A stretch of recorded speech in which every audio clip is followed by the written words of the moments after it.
Hello everyone, I am the storyteller and I am here to help you today.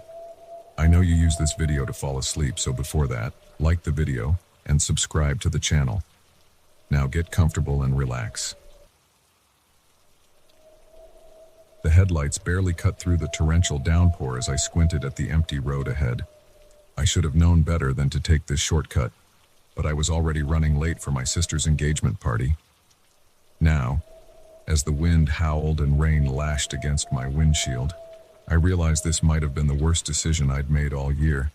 That's when I heard it, a sputtering cough from the engine, followed by an ominous rattle. No, no, no, I muttered, gripping the steering wheel tighter. The car lurched, losing speed rapidly. I managed to guide it to the shoulder before it shuddered to a complete stop. I sat there for a moment, listening to the rain drumming on the roof and trying to calm my racing heart. This couldn't be happening. Not here, not now. I fished my phone out of my purse, praying for at least one bar of signal. Nothing. Of course. With a deep breath, I popped the hood and stepped out into the deluge. The rain soaked through my clothes instantly, plastering my hair to my face.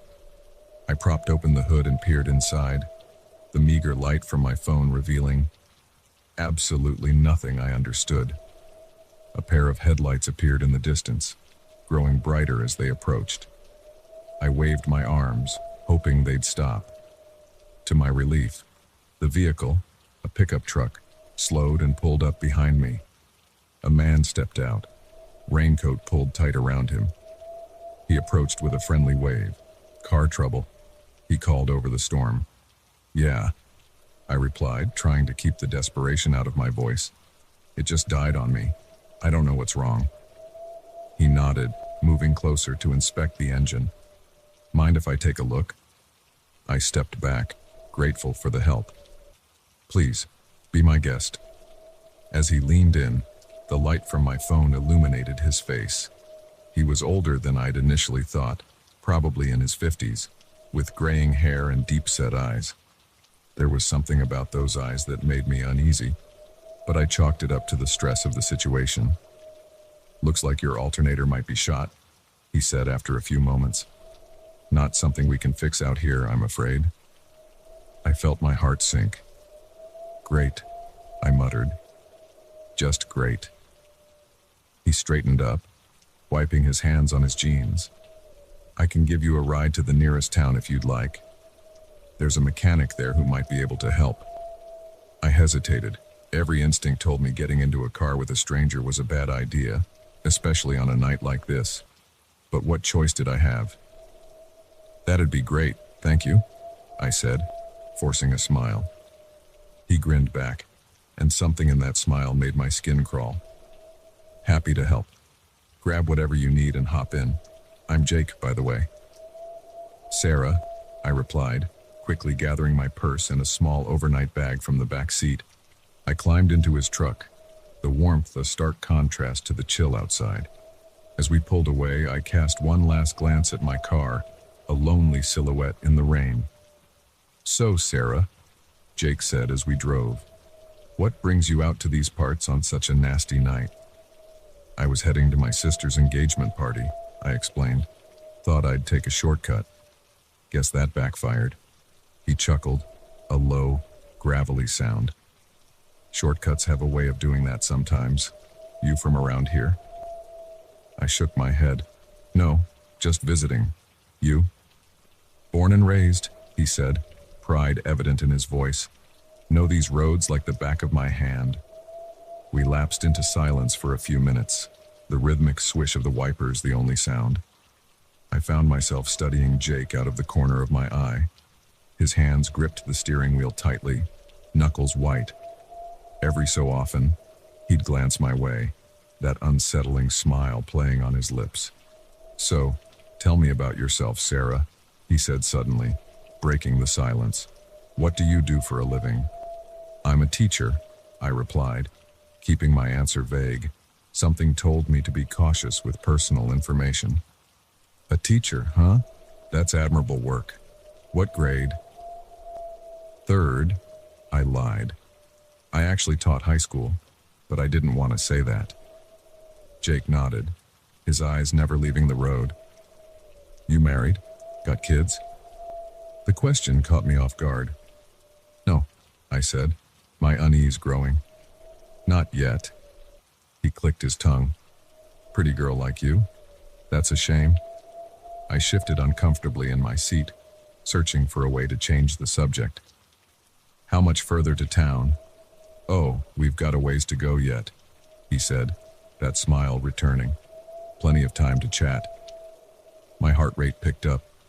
I didn't remember the town being this far when I'd passed through earlier.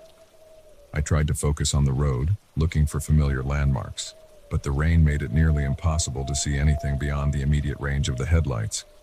And you know, Jake continued, his tone conversational, it's not safe for a woman to be out alone on a night like this. All sorts of unsavory characters about. I swallowed hard, my mouth suddenly dry. I'm usually more careful, I managed to say. He glanced at me, his eyes glinting in the dim light. Oh, I'm sure you are. But sometimes, careful just isn't enough. A chill ran down my spine that had nothing to do with my wet clothes. I subtly checked the door handle, relieved to find it unlocked. At least I had an escape route if I needed it. You said there was a mechanic in town? I asked, trying to steer the conversation back to safer ground. Jake nodded. Old Bill. Known him for years. He'll take good care of you. Something in the way he said it made my skin crawl. I found myself wondering if there really was a mechanic named Bill, or if Jake was just leading me on. We turned off the main road onto a narrow, unpaved track. Trees loomed on either side, their branches reaching out like gnarled fingers in the darkness. This doesn't look like the way to town, I said, unable to keep the fear out of my voice. Jake chuckled. Just a little detour, roads flooded up ahead. I didn't believe him for a second. My heart was pounding so hard I was sure he could hear it. I gripped my purse tighter, feeling for my keys. They weren't much, but they were better than nothing if I needed to defend myself. You know, Jake said, his voice taking on a darker tone. I've been driving these roads for decades, picked up all sorts of interesting folks, but none quite as interesting as you, Sarah. I didn't respond, my mind racing with possible escape plans. Could I jump out while the truck was moving? We weren't going that fast, but in this rain, I'd likely hurt myself. And then what? I had no idea where we were or which way to run. Jake continued, seemingly oblivious to my distress. I bet you're wondering where we're really going, aren't you? Well, don't you worry, we're almost there. As if on cue, a dilapidated house came into view. Jake pulled up in front, killing the engine. The sudden silence was deafening. Here we are, he said, turning to face me. Home sweet home. I stared at the house in horror. Paint peeled from the weathered siding, and several windows were boarded up. This clearly wasn't the town, and there was no mechanic in sight. I think there's been a misunderstanding, I said, my voice shaking. I really need to get to town. Jake's smile widened, revealing yellowed teeth. Oh, I don't think there's been any misunderstanding at all, Sarah. I think you know exactly what's going on here. My hand closed around my keys, holding them between my fingers like a weapon. Please, I said, just let me go. I won't tell anyone about this, I swear. He laughed, a harsh, mirthless sound that made me flinch. Now why would I do that? We're just getting started. In that moment, I knew I had to act. As Jake reached for me, I swung my fist, keys protruding between my fingers. They connected with his face, drawing blood. He howled in pain and anger, giving me the opening I needed. I fumbled for the door handle, threw it open, and launched myself out into the rain. I hit the ground hard, mud splattering my clothes, but adrenaline propelled me forward. I could hear Jake cursing behind me, the sound of the truck door slamming. I ran blindly into the woods, branches whipping at my face, roots threatening to trip me with every step. Jake's shouts echoed behind me, spurring me on despite the burning in my lungs. I don't know how long I ran, Time seemed to stretch and contort, minutes feeling like hours. Eventually, I couldn't hear Jake anymore, but I didn't dare stop. The rain had eased to a drizzle, and through gaps in the canopy, I could see the first hints of dawn lightening the sky. Just when I thought I couldn't go on, I burst out of the tree line and onto a paved road. In the distance, I could see buildings, the town I'd been trying to reach all along. As I staggered towards civilization, a car approached. I waved frantically, praying it wasn't Jake. To my immense relief, a kindly-looking elderly couple pulled over, their faces etched with concern. "Are you all right, dear?" the woman asked as I collapsed into their back seat. I shook my head, tears finally spilling over. "No," I managed to say between sobs, "but I will be. Can you take me to the police station?" As we drove into town, I watched the sun rise, painting the sky in shades of pink and gold. I was safe, but I knew the memory of that night would haunt me for a long time to come. I made a silent vow to myself. No more shortcuts, no more trusting strangers. Sometimes, the longest way around is the safest way home.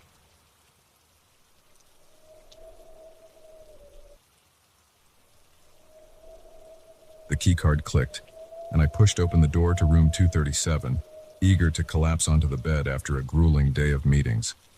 Little did I know, this mundane motel room held a secret that would plunge me into a night of terror I'd never forget.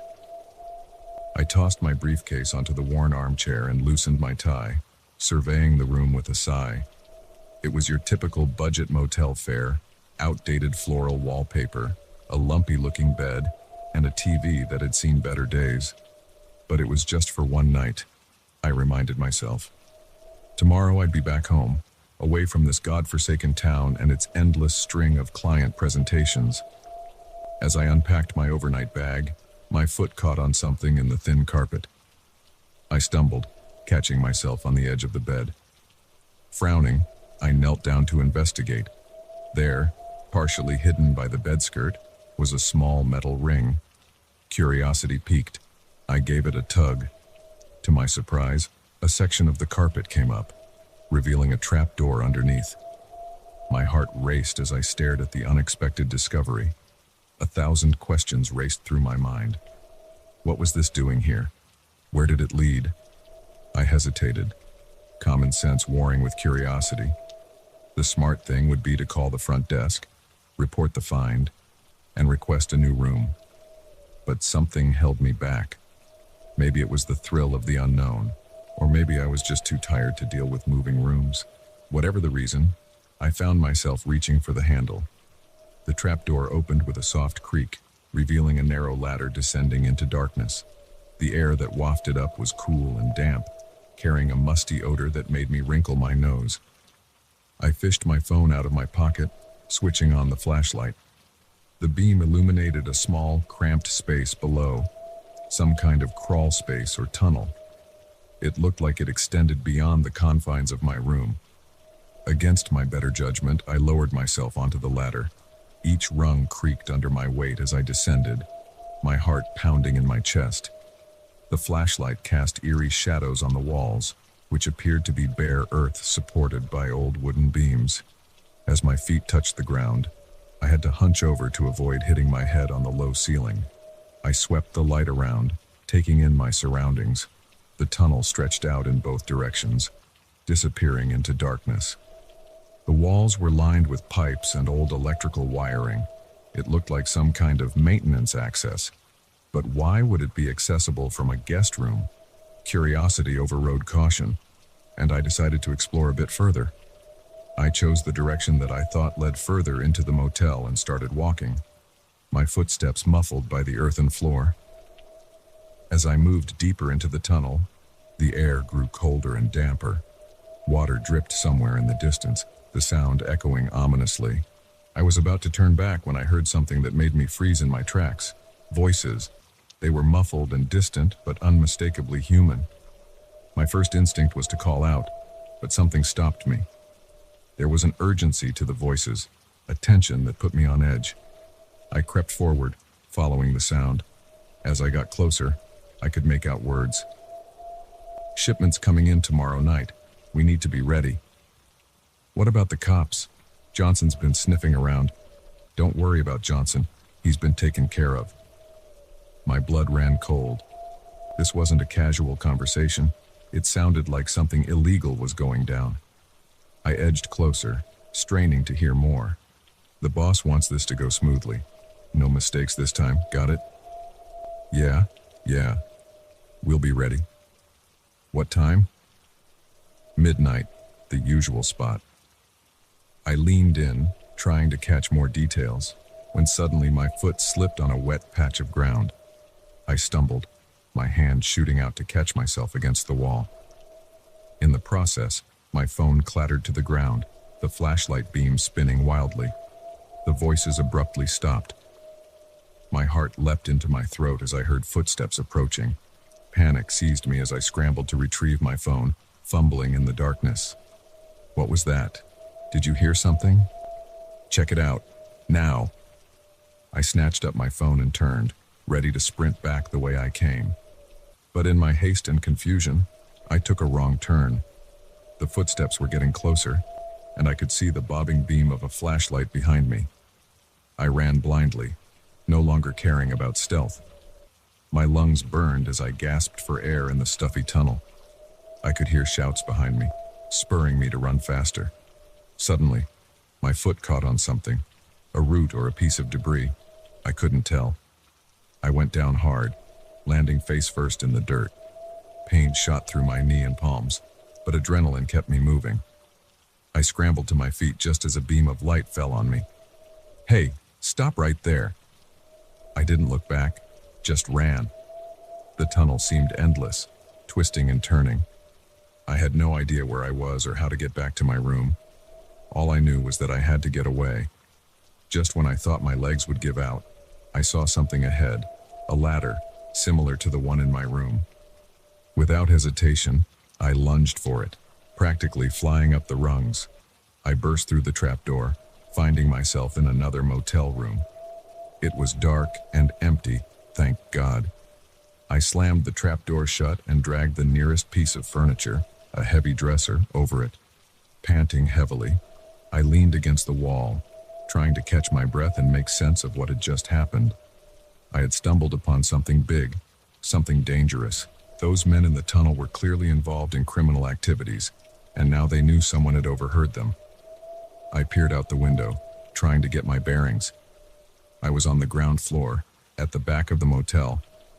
My room was on the second floor, near the front. I had no idea whose room this was or when they might return. A plan started to form in my mind. I needed to get out of here. Fast.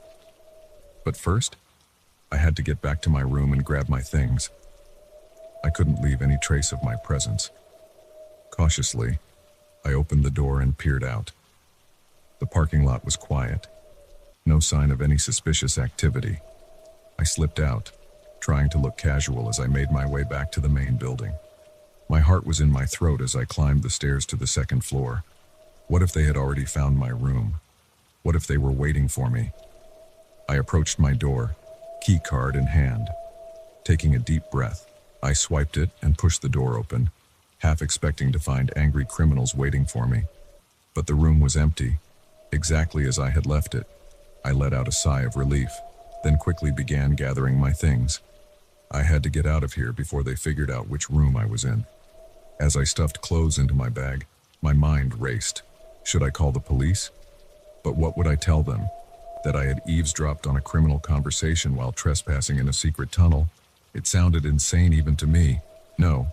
The safest thing to do was to leave quietly and anonymously. I could think about what to do with the information once I was far away from here. I did one last sweep of the room, making sure I hadn't left anything behind. The trapdoor was still open, a dark maw in the floor. I hesitated, then closed it and dragged the armchair over it. It wasn't much, but it might slow them down if they came looking. With my bag packed, I took a deep breath and opened the door. The hallway was clear. I made my way to the stairs, forcing myself to walk at a normal pace despite every instinct screaming at me to run. As I reached the lobby, I heard voices coming from the front desk. I froze, recognizing one of them as the man from the tunnel. Panic threatened to overwhelm me, but I forced it down. I couldn't go out the front. I'd have to find another way. I backtracked, following signs to a side exit. Just as I pushed the door open, I heard a shout behind me. They'd spotted me.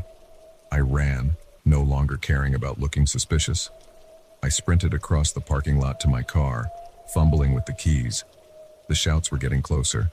Finally, I got the door open and threw myself inside. The engine roared to life just as two men burst out of the motel entrance. I threw the car into reverse and peeled out of the parking lot, tires screeching. In my rearview mirror, I could see them running towards a parked car. They were going to follow me.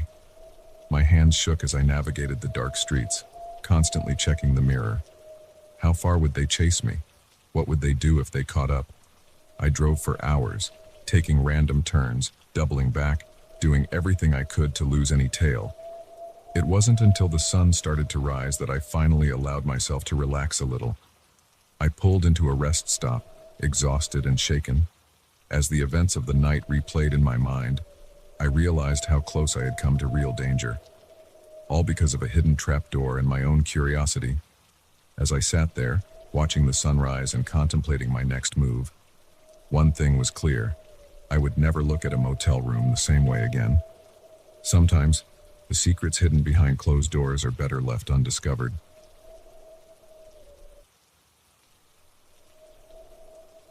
The first drop of rain hit my face like an icy warning. I looked up at the darkening sky, cursing my luck. What had started as a peaceful day hike was about to turn into a nightmare I'd never forget. I'd been walking for hours, enjoying the solitude of the forest and the crisp autumn air. The trail was supposed to loop back to my car, but somewhere along the way, I must have taken a wrong turn. As the shadows lengthened and the temperature dropped, I realized with growing dread that I was lost. The rain started in earnest, fat drops pelting through the canopy above. I pulled my lightweight jacket tighter, but it did little to keep out the chill. My boots squelched in the quickly forming mud as I pushed on, hoping to find my way back to a familiar path. Thunder rumbled in the distance, and I picked up my pace. The last thing I needed was to be caught in a full-blown storm. As I rounded a bend in the trail, I saw something that made my heart leap. A cabin. It was small and weathered, its wooden walls gray with age, but it was shelter, and right now, that was all that mattered. I jogged towards it, relief flooding through me as I reached the small porch. The door was unlocked, creaking open at my touch. "Hello?" I called out, not wanting to intrude if someone was inside. No answer. I stepped in, blinking as my eyes adjusted to the dim interior. The cabin was sparse but cozy. A stone fireplace dominated one wall, and I could see a small kitchenette in the corner. A narrow staircase led up to what I assumed was a loft. It looked like it hadn't been used in a while. A fine layer of dust covered everything. I shrugged off my wet jacket, hanging it on a hook by the door. Outside, the storm was picking up, wind howling through the trees. I was grateful for the solid walls between me and the elements. After a bit of searching, I found some dry firewood stacked near the fireplace. It took a few tries with my damp matches, but soon I had a small fire going, its warmth a blessed relief after the chill of the rain. As I sat by the fire, trying to dry out, I couldn't shake the feeling that something was off. The cabin was a godsend, but why was it unlocked? And why did it feel like it had been abandoned in a hurry? I pushed the thoughts aside, chalking it up to an overactive imagination fueled by too many horror movies. I was safe, dry, and could wait out the storm. In the morning, I'd find my way back to civilization. As night fell, the storm showed no signs of letting up. The wind had picked up, whistling through gaps in the cabin's walls. Tree branches scraped against the roof, sounding unnervingly like claws trying to get in. I tried to distract myself by exploring the cabin more thoroughly. In a drawer, I found an old journal. Its pages were yellowed and brittle, the handwriting faded. I could only make out bits and pieces. Day 3. The noises are getting louder. Something's out there. Day 7, I saw it today. God help me, I saw it. Day 12, can't sleep. It's always watching. The last entry sent a chill down my spine. If you're reading this, get out. Get out now. I snapped the journal shut, my heart racing. It was just the ramblings of some paranoid hermit, I told myself. Nothing to worry about. A loud crack of thunder made me jump, and suddenly the cabin was plunged into darkness. The fire had gone out. I fumbled for my flashlight, the beam barely piercing the thick darkness. As I moved to relight the fire, a sound froze me in place. It came from outside, a low, guttural growl that was definitely not the wind. I held my breath, straining to listen. There it was again, closer this time. And then another sound, the unmistakable crunch of footsteps on the porch. My mind raced. Was it a bear? A mountain lion? Whatever it was, I didn't want to meet it. I backed away from the door, looking for something to defend myself with. The footsteps stopped right outside the door. I could hear heavy breathing, snuffling at the crack under the door. My own breath came in short, panicked gasps. The door handle began to turn, slowly, deliberately.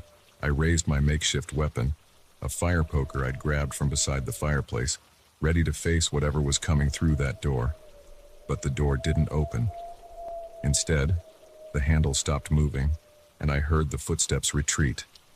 Relief washed over me, but it was short-lived. A new sound reached my ears. Something was climbing up the side of the cabin. I could hear claws scraping against wood, moving towards the window. I backed into a corner, my eyes fixed on the window. A shadow passed by, momentarily blocking out what little moonlight filtered through the storm clouds. Then I saw it, a face pressed against the glass, but it wasn't human. Its eyes glowed an eerie yellow in the darkness, its features twisted into something nightmarish. Our gazes locked, and I felt a primal fear unlike anything I'd ever experienced before. It disappeared as quickly as it had appeared, but I could still hear it moving around outside, circling the cabin. I was trapped, with only a flimsy wooden structure between me and whatever that thing was. Hours passed like this, with me huddled in the corner, jumping at every sound. The creature, for lack of a better word, seemed content to wait me out, occasionally scratching at the walls or letting out a low growl to remind me of its presence. As the first light of dawn began to filter through the windows, the noises outside finally ceased. I waited, hardly daring to breathe, but there was nothing but silence. Slowly, cautiously, I approached the door. My hand shook as I reached for the handle. I took a deep breath, steeling myself, and yanked the door open. The porch was empty. The forest beyond was quiet, peaceful even, as if the terrors of the night had been nothing but a bad dream. But the deep claw marks in the wooden railing told a different story. I didn't wait around to see if the creature would return. I grabbed my still damp jacket and set off down the trail, my legs carrying me as fast as they could go. I didn't know if I was going the right way, and at that point, I didn't care. I just needed to get as far away from that cabin as possible. It was mid-afternoon when I finally stumbled onto a road. A passing motorist took pity on me, giving me a ride to the nearest town. I must have looked a sight, muddy, disheveled, with wild eyes and an even wilder story. The local sheriff listened patiently as I recounted my experience, but I could see the skepticism in his eyes. He promised to send someone to check out the cabin, but his tone made it clear he didn't expect to find anything. As I sat in a diner later, waiting for a friend to come pick me up, I couldn't shake the memory of those glowing eyes, that inhuman face. I knew what I had seen, what I had experienced, even if no one else believed me. I glanced out the window, towards the forest looming in the distance. For a moment, I could have sworn I saw a shadow move between the trees, a pair of yellow eyes gleaming in the darkness. But when I blinked, it was gone. I turned back to my coffee, my hands shaking slightly as I raised the cup to my lips. I knew one thing for certain. I would never set foot in those woods again. Some mysteries are better left unsolved. Some creatures better left undiscovered. As I left the diner, the journal I'd found in the cabin weighed heavy in my pocket.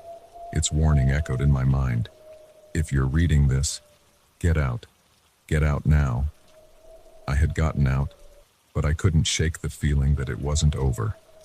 That somehow, someway, the thing from the woods would find me again. I climbed into my friend's car, casting one last glance at the forest. As we pulled away, I made a silent vow to myself. I would be ready next time, because deep down, I knew there would be a next time. The creature had my scent now, and something told me it wasn't the type to give up easily. The trees receded in the rearview mirror, but the memory of that night in the cabin would stay with me forever. It was a reminder that sometimes the most terrifying things aren't the monsters we imagine in the dark, but the ones that are all too real, waiting just beyond the light of our campfires, watching and waiting for their moment to strike.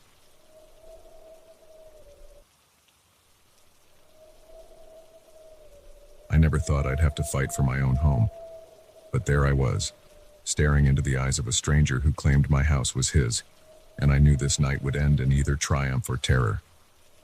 It had been a long day at work, the kind where everything that could go wrong did. I was looking forward to nothing more than a hot shower, a glass of wine, and mindless TV before bed. As I turned the key in my front door lock, I was already mentally picking out which comfy pajamas I'd wear. The door swung open, and I stepped inside, kicking off my heels with a sigh of relief. That's when I noticed something off.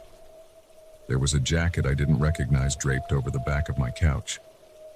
And was that the smell of cooking coming from my kitchen? My heart started to race. Had someone broken in? Should I call the police? Before I could decide, a man walked out of my kitchen, a dish towel slung over his shoulder. "Oh, hey there," he said, as casually as if we were old friends. "You must be the previous tenant. Did you forget something?" I stood there, frozen in shock. Previous tenant? What was he talking about? "Excuse me," I managed to say, my voice shakier than I'd like. "But who are you, and what are you doing in my house?" The man's friendly smile faltered for a moment. "Your house? I think there's been some misunderstanding. I just moved in today. The landlord gave me the keys this morning. I felt like I was in some bizarre dream." "That's impossible. I own this house. I've lived here for 3 years. He shook his head, looking concerned now. "Look, I'm sorry, but I think you've made a mistake. I have a signed lease right here." He walked over to the coffee table and picked up a folder, pulling out a document. I approached cautiously, my mind reeling. This had to be some kind of scam, right? But as I glanced at the paper he held out, I saw what looked like a legitimate lease agreement, dated today, with this man's name, James Thompson, and my address. This isn't right," I said, my voice growing stronger with indignation. "I never rented this place out. I own it. There must be some mistake." James ran a hand through his hair, looking frustrated. "Listen, I don't know what's going on here, but I paid a deposit and first month's rent. I have a legal right to be here." I pulled out my phone. "I'm calling the police. This is ridiculous." "Wait," James said, holding up his hands. "Let's not get ahead of ourselves. Why don't we call the landlord and sort this out?" I hesitated. Part of me wanted to dial 911 right away, but another part worried about looking foolish if this really was some big misunderstanding. "Fine," I said. "Let's call the landlord. But I'm telling you, there is no landlord. I own this house." James nodded and pulled out his phone. He scrolled through his contacts and hit dial, putting the phone on speaker. After a few rings, a gruff voice answered. "Yeah? Mr. Peterson, this is James Thompson, the new tenant at 1242 Elm Street. There seems to be some confusion. The previous owner is here and says she never rented out the house." My jaw dropped. I recognized that voice. It belonged to my sleazy neighbor, Bob Peterson, who had been trying to get me to sell my house to him for months. "Oh, must be a misunderstanding," Bob stammered. "Don't worry about it, James. She probably just forgot she rented it out. You've got a legal lease, so you're in the clear." I snatched the phone from James's hand. "Bob, what the hell do you think you're doing? You know damn well I didn't rent out my house." There was a pause, then a click as Bob hung up. I stared at the phone in disbelief, then at James, who looked as confused as I felt. "Look," I said, trying to keep my voice calm. "I don't know what's going on here, but I can prove this is my house. I have the deed, tax documents, everything." James held up his hands. "Hey, I'm just as confused as you are. I answered an ad online, met with Mr. Peterson this morning, signed the lease, and got the keys. I've been moving in all day." I walked over to the bookshelf where I kept important documents, my mind racing. This had to be some elaborate scam by Bob. But why? And how did he get keys to my house? As I reached for the folder with my house documents, I noticed something else amiss. Several of my books were gone, replaced by ones I didn't recognize. I yanked open the drawer of the side table. My spare keys weren't there. A chill ran down my spine. Someone had been in my house, methodically replacing my things with someone else's. How long had this been going on? I turned back to James, who was watching me with a mix of concern and wariness. "We need to call the real police," I said. "Right now." He nodded slowly. "Okay, but I'm telling you, I had no idea about any of this. I'm as much a victim here as you are." I wanted to believe him, but at this point, I didn't know what to think. I dialed 911 and quickly explained the situation. They said they'd send someone over right away. While we waited, I paced the living room, pointing out to James all the things that were mine, all the changes I'd made to the house over the years. He listened quietly, his brow furrowed. "I have to ask," he said finally. "Is there any chance you might have, I don't know, forgotten renting this place out? Maybe due to stress or—" I shot him a glare that could have melted steel. "No, absolutely not. I would never rent out my home, especially not to a stranger, and especially not through my creep of a neighbor." James held up his hands in surrender. Okay, I'm just trying to understand." The sound of a car pulling up outside made us both turn towards the window. But it wasn't a police cruiser. It was Bob's beat-up pickup truck. "Oh, hell no," I muttered, storming towards the door. I yanked it open just as Bob was about to knock. He stumbled back, surprise and guilt flashing across his face. "Oh, hey there. I was just coming to check on things." "Cut the crap, Bob," I snapped. "What the hell do you think you're doing? How did you get keys to my house? And why are you pretending to be a landlord?" Bob's eyes darted between me and James, who had come to stand behind me. He licked his lips nervously. Now, let's not get all worked up. I'm sure we can work this out." "Work what out?" I demanded. "The fact that you've apparently been sneaking into my house and replacing my things, that you forged rental documents, that's breaking and entering fraud, and God knows what else." Bob's nervous smile faded, replaced by a scowl. "Look, you should have just sold me the damn house when I offered. I told you I'd get it one way or another." I was speechless. The sheer audacity of it all was mind-boggling. James spoke up from behind me. "So you're saying the lease isn't real? That this is all some scheme to, what, force her out of her own home?" Bob shrugged. "It would have worked if she hadn't come home early. A few more days and all her stuff would have been gone, replaced with yours. She'd have looked crazy trying to claim it was her house." I couldn't believe what I was hearing. The violation, the breach of trust. It was overwhelming. I felt tears of anger pricking at my eyes. Just then, the wail of a police siren cut through the night. Bob's face paled. "You called the cops," he sputtered. "Of course I called the cops," I yelled. "What did you expect?" As the police cruiser pulled up, I saw the fight go out of Bob. His shoulders slumped, and he suddenly looked very, very tired. The next few hours were a blur of police statements, evidence collection, and shocked neighbors coming out to see what all the commotion was about. James was apologetic, horrified to learn he'd been an unwitting pawn in Bob's scheme. He handed over the keys and lease without protest. As the police led Bob away in handcuffs, I stood on my porch, watching. My home suddenly felt different, tainted by the invasion. I knew it would take time to feel safe here again. James approached me, looking sheepish. "I'm so sorry about all this. I had no idea."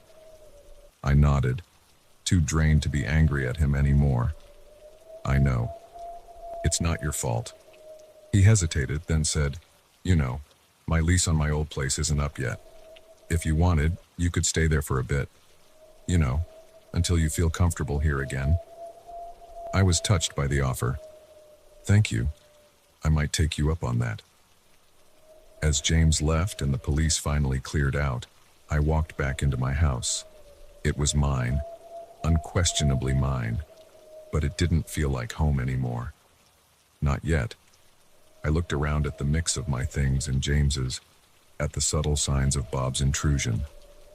I poured myself that glass of wine I'd been dreaming of earlier, though it felt like a lifetime ago now. As I sipped it, I made a silent promise to myself. I would reclaim my home, my sense of safety.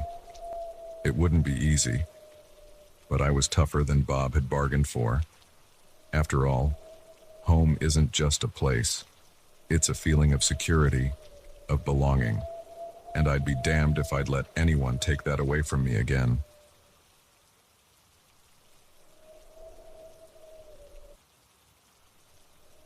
The old warehouse loomed before me, a hulking shadow against the night sky. I'd done this job 100 times before, but something about tonight felt different. If only I'd listened to that nagging feeling in my gut, I might have avoided the terror that was about to unfold. My name's Mike, and I've been working as a night security guard for the past 5 years. It's not the most exciting job in the world, but it pays the bills and gives me plenty of time to work on my novel. At least, that's what I tell myself to justify the long, lonely nights. This particular night started like any other. I arrived at the warehouse just before midnight, thermos of coffee in hand, ready for another uneventful shift. The place was huge, a maze of storage units and forgotten inventory. During the day, it bustled with activity, but at night, it was my kingdom of silence. I did my first round, checking doors and windows, making sure everything was secure. The beam of my flashlight cut through the darkness, casting long shadows that seemed to dance and twist with each step. I'd long since gotten used to the creaks and groans of the old building settling, but tonight, every sound seemed amplified. It was around 2 a.m. when I first heard it, a faint noise, barely audible over the hum of the ventilation system. I paused, straining my ears. There it was again, a muffled thud, followed by what sounded like whispered voices. My heart rate picked up. In 5 years, I'd never encountered anything more dangerous than a raccoon that had somehow gotten inside. But this was different. This was human. I reached for my radio, ready to call it in, but hesitated. What if it was nothing? I'd look like an idiot if I called the cops over a figment of my imagination. No, I decided, I'd check it out first. I moved quietly through the warehouse, my senses on high alert. The noise was coming from the back, near the loading docks. As I got closer, the whispers became clearer. 2, maybe 3 voices, speaking in urgent, hushed tones. I pressed myself against a stack of crates, inching closer to peek around the corner. What I saw made my blood run cold. 3 men were huddled around the back of a van, its doors wide open. They were unloading something, large, heavy-looking duffel bags. One of them was holding a gun. I pulled back, my mind racing. This was way above my pay grade. I needed to call the police, and now. But as I reached for my radio, my elbow knocked against one of the crates. The sound, though small, echoed in the quiet warehouse like a gunshot. The whispers stopped abruptly. "What was that?" one of the men hissed. "Check it out," another commanded. I heard footsteps approaching my hiding spot. Panic surged through me. I couldn't go back the way I came. They'd see me for sure. My only option was to go deeper into the warehouse. I took off running, no longer caring about stealth. Behind me, I heard shouts and the sound of pursuit. I weaved through the maze of shelves and crates, my heart pounding in my ears. I knew the layout of the warehouse better than they did, but they had the advantage of numbers and guns. I needed to find a place to hide, to catch my breath and think.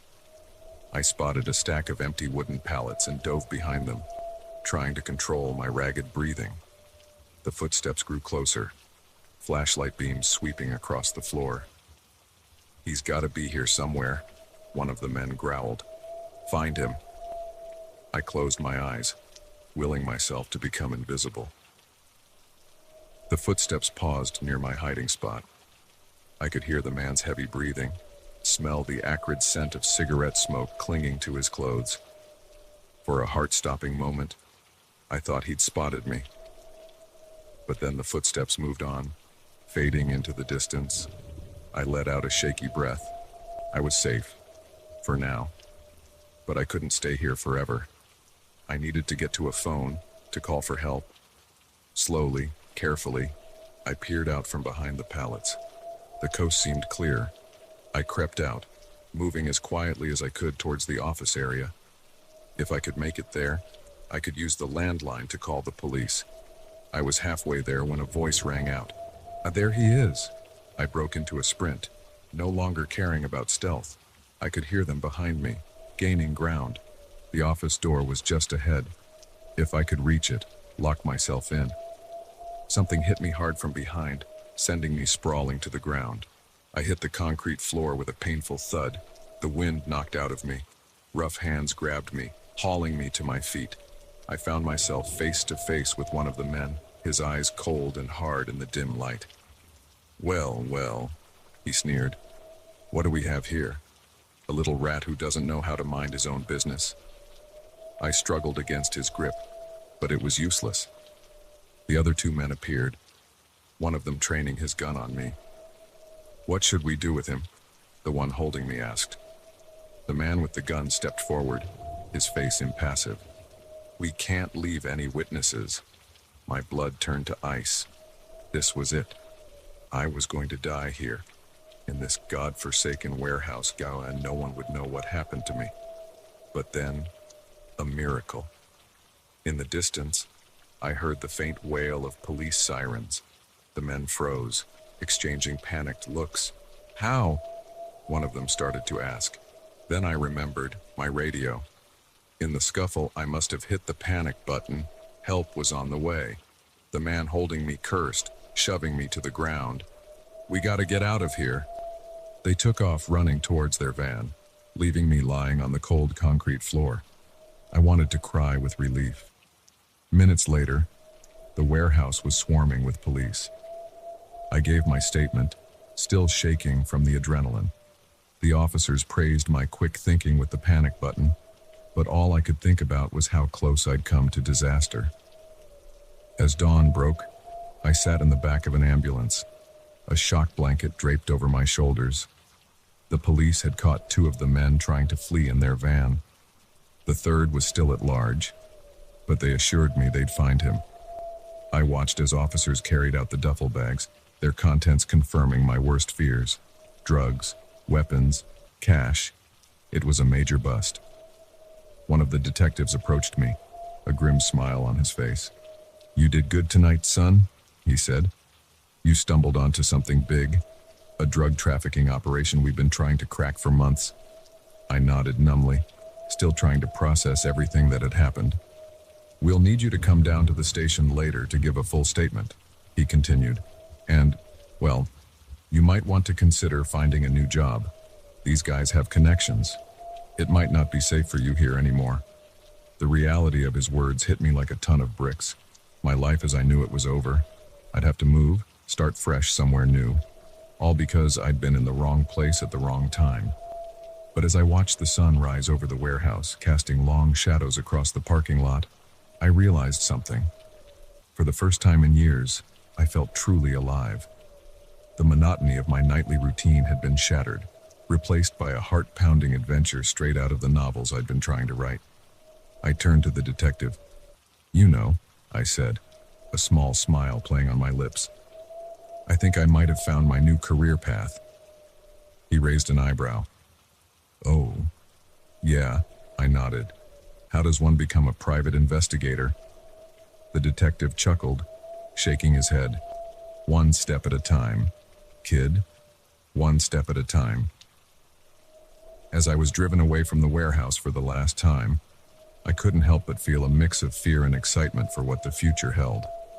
My boring nights as a security guard were over, but a new chapter was just beginning, and this time, I'd be the author of my own story. The warehouse faded in the rearview mirror, but the memory of that night would stay with me forever. It was the night that changed everything. The night I learned that sometimes the most ordinary job can lead to the most extraordinary adventure, and I was ready for whatever came next.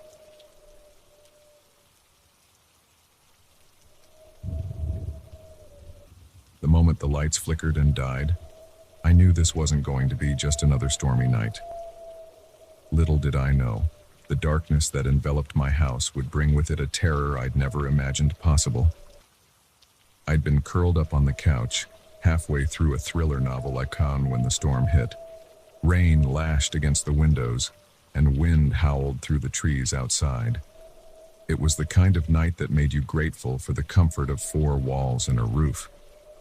The power had been flickering on and off all evening, so when it finally gave out completely, I wasn't surprised. I set my book aside with a sigh and fumbled for my phone, using its dim light to navigate to the kitchen where I kept my emergency candles. As I rummaged through drawers looking for matches, a loud thump from downstairs made me freeze. My house was old, full of creaks and groans, but this was different. This sounded deliberate. I held my breath, listening intently. For a moment, all I could hear was the pounding of rain on the roof. Then, unmistakably, the sound of footsteps. My heart leapt into my throat. Someone was in the house. I clutched my phone tighter, my mind racing. Should I call the police? But what if it was just my imagination? I'd feel foolish if I called 911 over a case of storm-induced paranoia. Another creak, closer this time. Whoever it was, they were at the bottom of the stairs now. I needed to hide. My bedroom was just down the hall, but to get there, I'd have to cross the open space at the top of the stairs. If the intruder looked up at the wrong moment. The decision was made for me as I heard the first stair groan under the intruder's weight. They were coming up. I darted across the hallway, praying the storm would mask any noise I made. I slipped into my bedroom and eased the door shut, fighting the urge to slam it and give away my position. My hands shook as I tried to unlock my phone to call for help. But in my panic, I must have turned it off. The startup screen glowed mockingly at me, taking an eternity to load. The footsteps were on the landing now, slow and deliberate. They paused, and I held my breath, certain whoever it was could hear my thundering heartbeat. A floorboard creaked right outside my door. I backed away, looking wildly around for a weapon, anything I could use to defend myself. My eyes fell on the heavy lamp on my bedside table. It wasn't much, but it was better than nothing. I unplugged the lamp, gripping it tightly as I positioned myself behind the door. If they came in, I'd have one chance to surprise them. The door handle turned slowly, the latch clicking as it released. Time seemed to slow down as the door began to swing open. A shadow fell across the floor, elongated and distorted in the faint light from the window. I raised the lamp, every muscle in my body tensed. The intruder took one step into the room. I swung the lamp with all my might. There was a sickening thud and a cry of pain. The figure stumbled, and I used that moment to shove past them, bolting for the stairs. I took the steps two at a time, nearly falling in my haste. Behind me, I could hear angry shouts and the thunder of pursuit. I reached the bottom of the stairs and headed for the front door. My fingers fumbled with the lock, precious seconds ticking by as I struggled to open it. Just as I managed to turn the deadbolt, a hand grabbed my shoulder, yanking me backward. I screamed, more in fury than fear, and swung my elbow back hard. It connected with something solid, and the grip on my shoulder loosened. I wrenched the door open and burst out into the storm. Rain immediately soaked through my clothes as I ran down the driveway. I had no plan, no destination in mind other than away. My bare feet slapped against the wet pavement, small stones biting into my soles, but I barely noticed the pain. I chanced to look back and saw a figure silhouetted in my doorway. They seemed to hesitate for a moment before starting after me. I put on an extra burst of speed, rounding the corner onto the main street. Surely one of my neighbors would be home, would help me if I could just reach them. I ran to the nearest house, pounding on the door. "Help!" I screamed, my voice nearly lost in the howling wind. "Please, somebody help me!" No response. The house remained dark and silent. I moved to the next house, and the next, growing more desperate with each unanswered door. Where was everyone?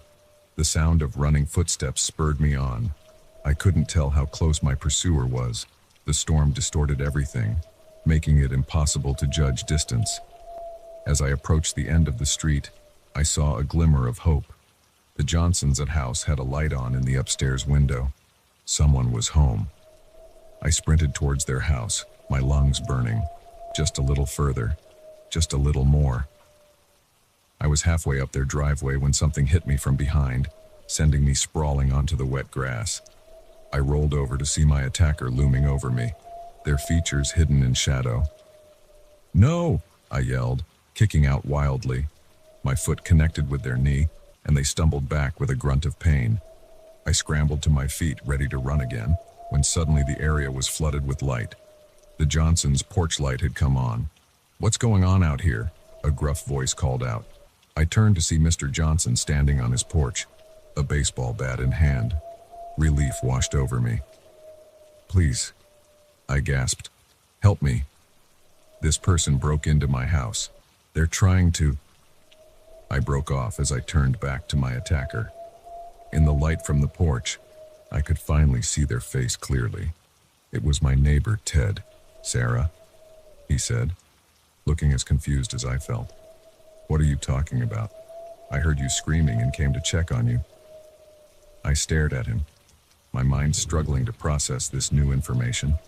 But the noises, someone was in my house. Ted shook his head. "I didn't see anyone. Your front door was wide open, and I could hear you yelling from down the street."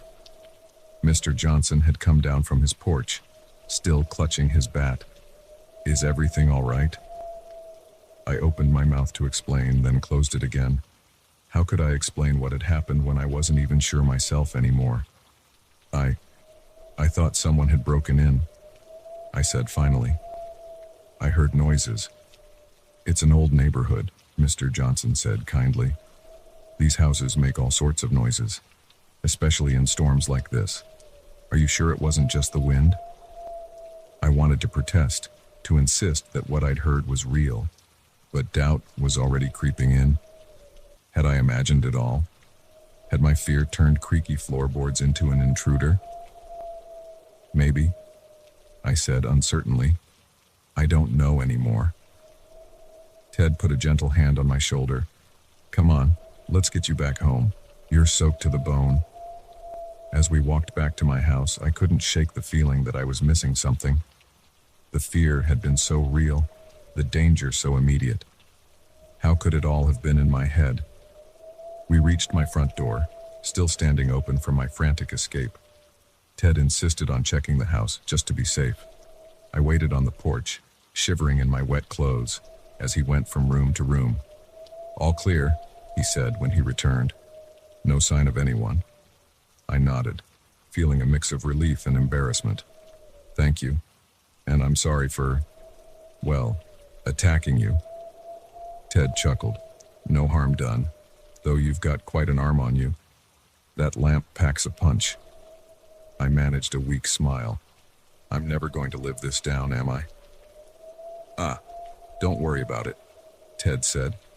"We've all had moments where our imagination gets the better of us. Get some rest.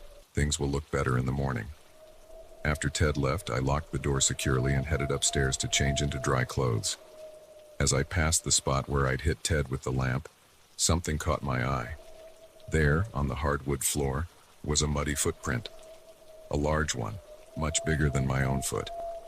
And it was facing towards my bedroom, not away from it like it would have been if it was Ted's from when he came to check on me. A chill ran down my spine as I realized the truth. There had been someone in my house, and they were still out there somewhere. I grabbed my phone, fully charged now, and dialed 911.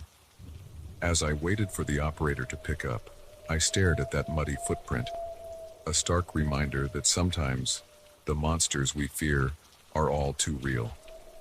The storm continued to rage outside, but it no longer seemed like the biggest threat. Someone had been in my house tonight, and something told me they wouldn't give up so easily. Whatever their intention had been, I had a feeling this was far from over.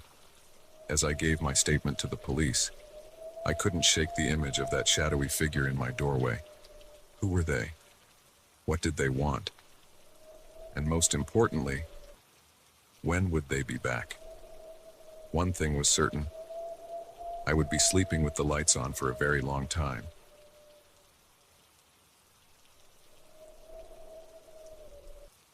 I never should have stopped. That's what I keep telling myself, replaying that moment over and over in my mind.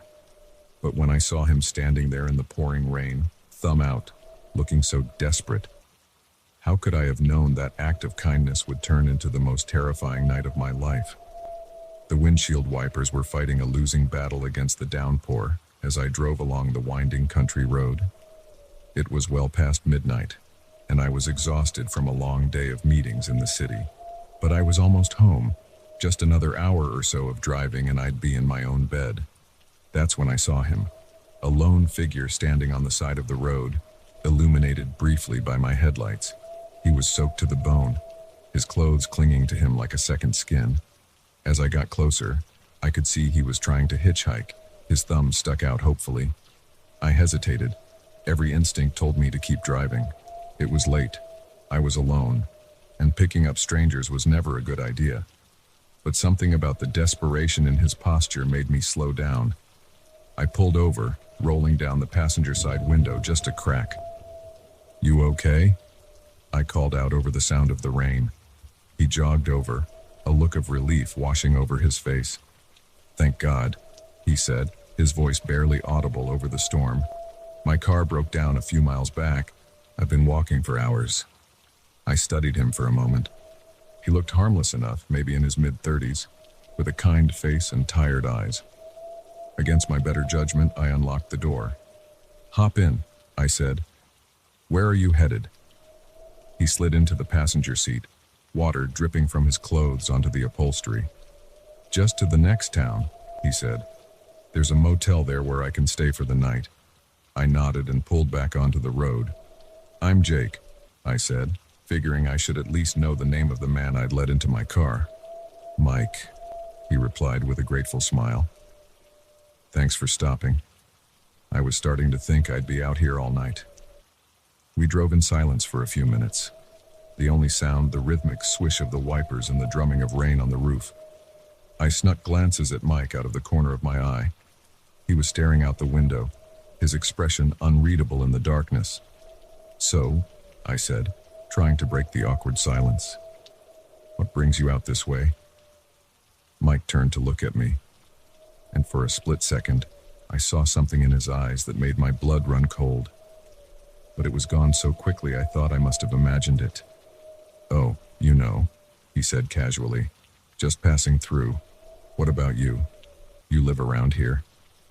I hesitated, suddenly aware of how much information I was giving to a complete stranger. Yeah, about an hour up the road." Mike nodded, his eyes still fixed on me. "Must be nice, living out in the country like this. Peaceful, quiet." Something about the way he said it made the hair on the back of my neck stand up. I tightened my grip on the steering wheel, trying to shake off the growing sense of unease. "Yeah, it's nice," I said, keeping my eyes on the road. "Look, there's a gas station coming up." Maybe we should stop and see if they can help with your car. Mike's hand shot out, gripping my arm. No, he said, his voice suddenly hard. Keep driving. I glanced at him, my heart starting to race. The kind, weary traveler was gone, replaced by someone else. His eyes were cold, his jaw set in a harsh line. I think you should let me out, I said, trying to keep my voice steady. No. He laughed, a sound devoid of any humor. I don't think so, Jake. We're going to keep driving, and you're going to take me exactly where I want to go. My mind raced, trying to figure out a way out of this situation. I could try to stop the car, but at this speed, in this rain, I'd likely crash. I could try to overpower him, but I had no idea if he was armed. What do you want? I asked, hating how my voice shook. Mike smiled, and it was the most terrifying thing I'd ever seen. What do I want? Oh, Jake, I want everything. He reached into his jacket and pulled out a knife, the blade glinting in the dim light of the dashboard. At first, I want your wallet, then your phone, and then, we're going to take a little trip to your house. I bet a guy like you has some nice things. My stomach dropped. He knew where I lived, or at least, he knew it was close. I had to do something, and fast. Okay, I said, trying to sound calm. My wallet's in my back pocket. Let me pull over and I'll get it for you. Mike's grip on the knife tightened. Nice try. Keep driving. I'll get it myself. He leaned over, his free hand reaching around to my back pocket. In that moment of distraction, I made my move. I slammed on the brakes, sending us both lurching forward. Mike's head hit the dashboard with a sickening thud. Before he could recover, I threw the car into park and lunged for the knife. We grappled in the confined space, the knife between us like a deadly game of tug-of-war. I could feel the blade nicking my hand, but adrenaline dulled the pain. With a final burst of strength, I wrenched the knife from his grasp and threw it into the back seat. Mike roared with rage, his hands now free to pummel me with wild, angry blows. I raised my arms to protect my face, frantically searching for the door handle with my other hand. I found it and threw the door open, tumbling out onto the wet asphalt. Mike was right behind me, grabbing at my legs as I tried to scramble away. The rain was still coming down in sheets, making the ground slick and treacherous. I slipped and fell, Mike's weight landing on top of me. We rolled on the ground, each fighting for dominance. In the struggle, my hand closed around something hard and cold, a rock. Without thinking, I swung it with all my might. There was a sickening crack, and suddenly Mike's weight was gone. I scrambled to my feet, panting and disoriented. Mike lay on the ground, unmoving, blood mixed with rain, running in pink rivulets across the asphalt. For a terrifying moment, I thought I'd killed him. Then he groaned, stirring slightly. Relief and fear warred within me. He was alive, but for how long? And what would happen when he came to? I ran back to the car, my hands shaking so badly I could barely get the key in the ignition. As I pulled away, I could see Mike in my rearview mirror, slowly pushing himself up to a sitting position. I drove faster than I ever had in my life, not caring about the rain or the slick roads. All I wanted was to put as much distance between myself and Mike as possible.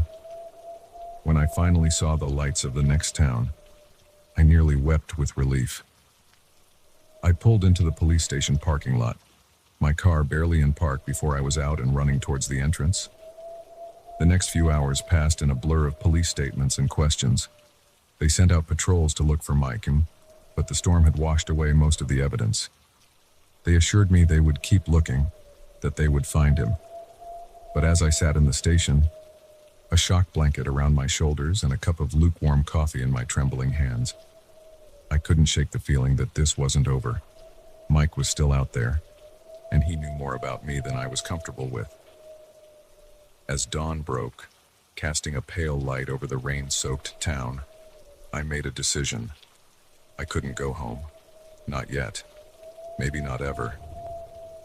Mike had taken more than just my sense of safety. He'd taken my ability to trust, my belief in the goodness of strangers. I called my boss, told him I needed some time off. Then I checked into a motel under a false name, paid in cash, and tried to figure out what to do next.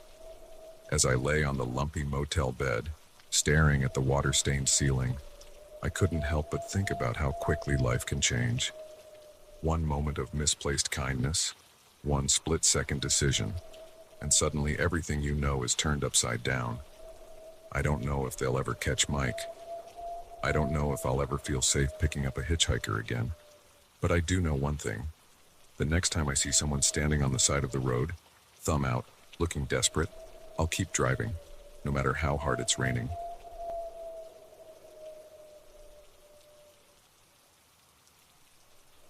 The moment I opened my hotel room door and saw a stranger rifling through my suitcase, I knew this wasn't going to be the relaxing business trip I'd planned. What I didn't know was that this encounter would spiral into a night of terror that would change my life forever. I'd just returned from a long day of meetings, my feet aching in my too tight dress shoes, my mind fuzzy from hours of PowerPoint presentations. All I wanted was a hot shower and to collapse into bed. But as I swiped my key card and pushed open the door, I was jolted awake by the sight before me. A man, probably in his mid-30s, was standing over my open suitcase, my clothes strewn across the bed. He looked up as I entered, surprise flickering across his face before being replaced by an unconvincing smile. "Oh, hello," he said, his voice surprisingly calm. "There must be some mistake. This is my room." I stood frozen in the doorway, my mind struggling to process what was happening. "Your room?" I managed to stammer. "No, this is my room. 304. I checked in this morning." The man's smile never wavered, but I noticed his eyes darting towards the door behind me. I see the confusion. I just checked in an hour ago. The front desk must have made a mistake. Why don't we go down together and sort this out?" Every instinct I had was screaming that something was very wrong here. This man was lying, that much was clear. But why? And more importantly, what was he really doing in my room? I took a step back, my hand still on the door handle. "I think I'll call the front desk from here," I said, trying to keep my voice steady. His smile faltered for a moment. "No need for that," he said quickly. "Look, I have the key right here." He held up a key card identical to mine. My heart was pounding now. How did he get a key to my room? Was he working with someone at the front desk? I needed to get out of there, to get help. "Okay," I said, forcing a smile of my own. "Let's go down together and sort this out." I stepped back into the hallway, expecting him to follow. Instead, he lunged forward, shoving me hard. I stumbled, my back hitting the opposite wall of the corridor. Before I could recover, he was out the door, running towards the elevators. Without thinking, I took off after him. "Stop!" I yelled. "Security!" He reached the elevators and jabbed frantically at the call button, but luck was on my side. The doors remained stubbornly closed. He looked back at me, then at the stairwell door next to the elevators. Making a split-second decision, he burst through the door and started down the stairs. I followed, my dress shoes slipping on the concrete steps. I could hear his footsteps echoing below me, getting fainter as he widened the gap between us. As I reached the ground floor, I saw him dash across the lobby towards the main entrance. The night clerk looked up, startled by the commotion. "Stop that man," I shouted. "He was in my room." The clerk, a young man barely out of his teens, looked bewildered. He made a half-hearted attempt to step in front of the intruder, but the man easily dodged around him and burst out into the night. I ran out after him, the cool night air a shock after the stuffy stairwell. I looked left and right, but the street was empty. He was gone. Panting, I turned back to the hotel. The clerk was standing in the doorway, looking concerned and confused. "What happened?" he asked as I approached. "Who was that man?" I shook my head, still trying to catch my breath. "I don't know. I found him in my room, going through my things. He had a key somehow. The clerk's eyes widened. That's impossible. We never give out duplicate keys. Well, he had one, I snapped, my fear turning to anger. And now he's gone, probably with half my belongings. The clerk, looking increasingly distressed, ushered me inside. Let's call the police, he said, and I'll get the manager. The next hour was a blur of police statements and questions from the hotel staff. Yes, I was sure it was my room. No, I'd never seen the man before. Yes, he definitely had a key card. The police searched my room but found no signs of forced entry. My suitcase was a mess. But as far as I could tell, nothing was missing. Not even my laptop or the cash I'd stupidly left in my bag. It doesn't make sense, I said to the detective, taking my statement. Why go through all that trouble if he wasn't going to steal anything? The detective, a tired-looking woman in her 50s, shrugged. Could be he was looking for something specific and didn't find it. Or maybe you interrupted him before he could take anything. But something about that explanation didn't sit right with me. The man hadn't seemed surprised or panicked when I first entered the room. It was almost as if he'd been expecting me. As the police were preparing to leave, the hotel manager approached me, wringing his hands nervously. Miss Johnson, I can't apologize enough for this incident. We've comped your stay, of course, and if there's anything else we can do. I cut him off.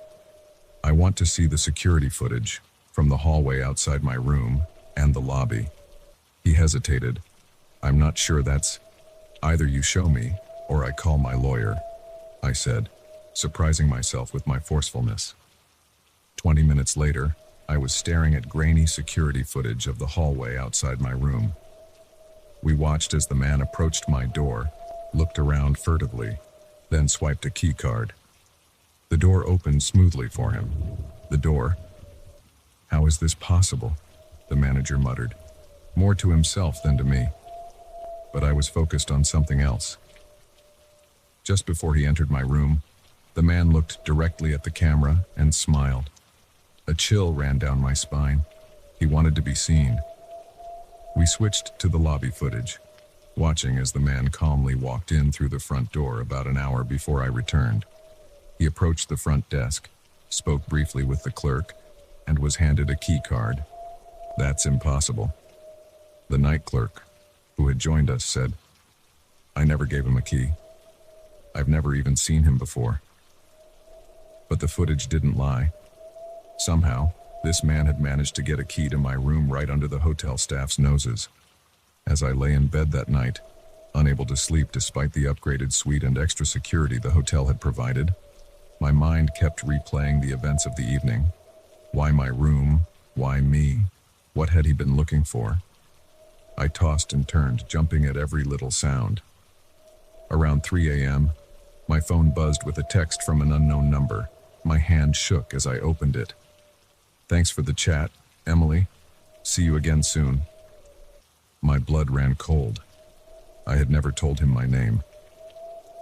I was out of the hotel within 10 minutes, my hastily packed suitcase bumping against my leg as I ran to my car. I drove through the night, checking my rearview mirror obsessively, half expecting to see headlights following me. As the sun began to rise, I pulled into a rest stop and tried to think rationally. I needed to call the police again, to tell them about the text. But would they believe me? And even if they did, what could they do? My phone buzzed again, another text from the unknown number. Running won't help, Emily. I'll always find you. In that moment, I made a decision. I turned off my phone, threw it in the trash, and got back on the road. I didn't know where I was going, but I knew I couldn't go home. Home was the first place he'd look. As I drove into the brightening day, my mind raced with questions. Who was this man? What did he want from me? And how long would I have to run before I felt safe again? One thing was certain. My life as I knew it was over. All because I opened a hotel room door and found a stranger inside. Now, I was the stranger, driving towards an uncertain future, with the constant fear that every face I saw might be his. The open road stretched out before me, full of possibility and danger.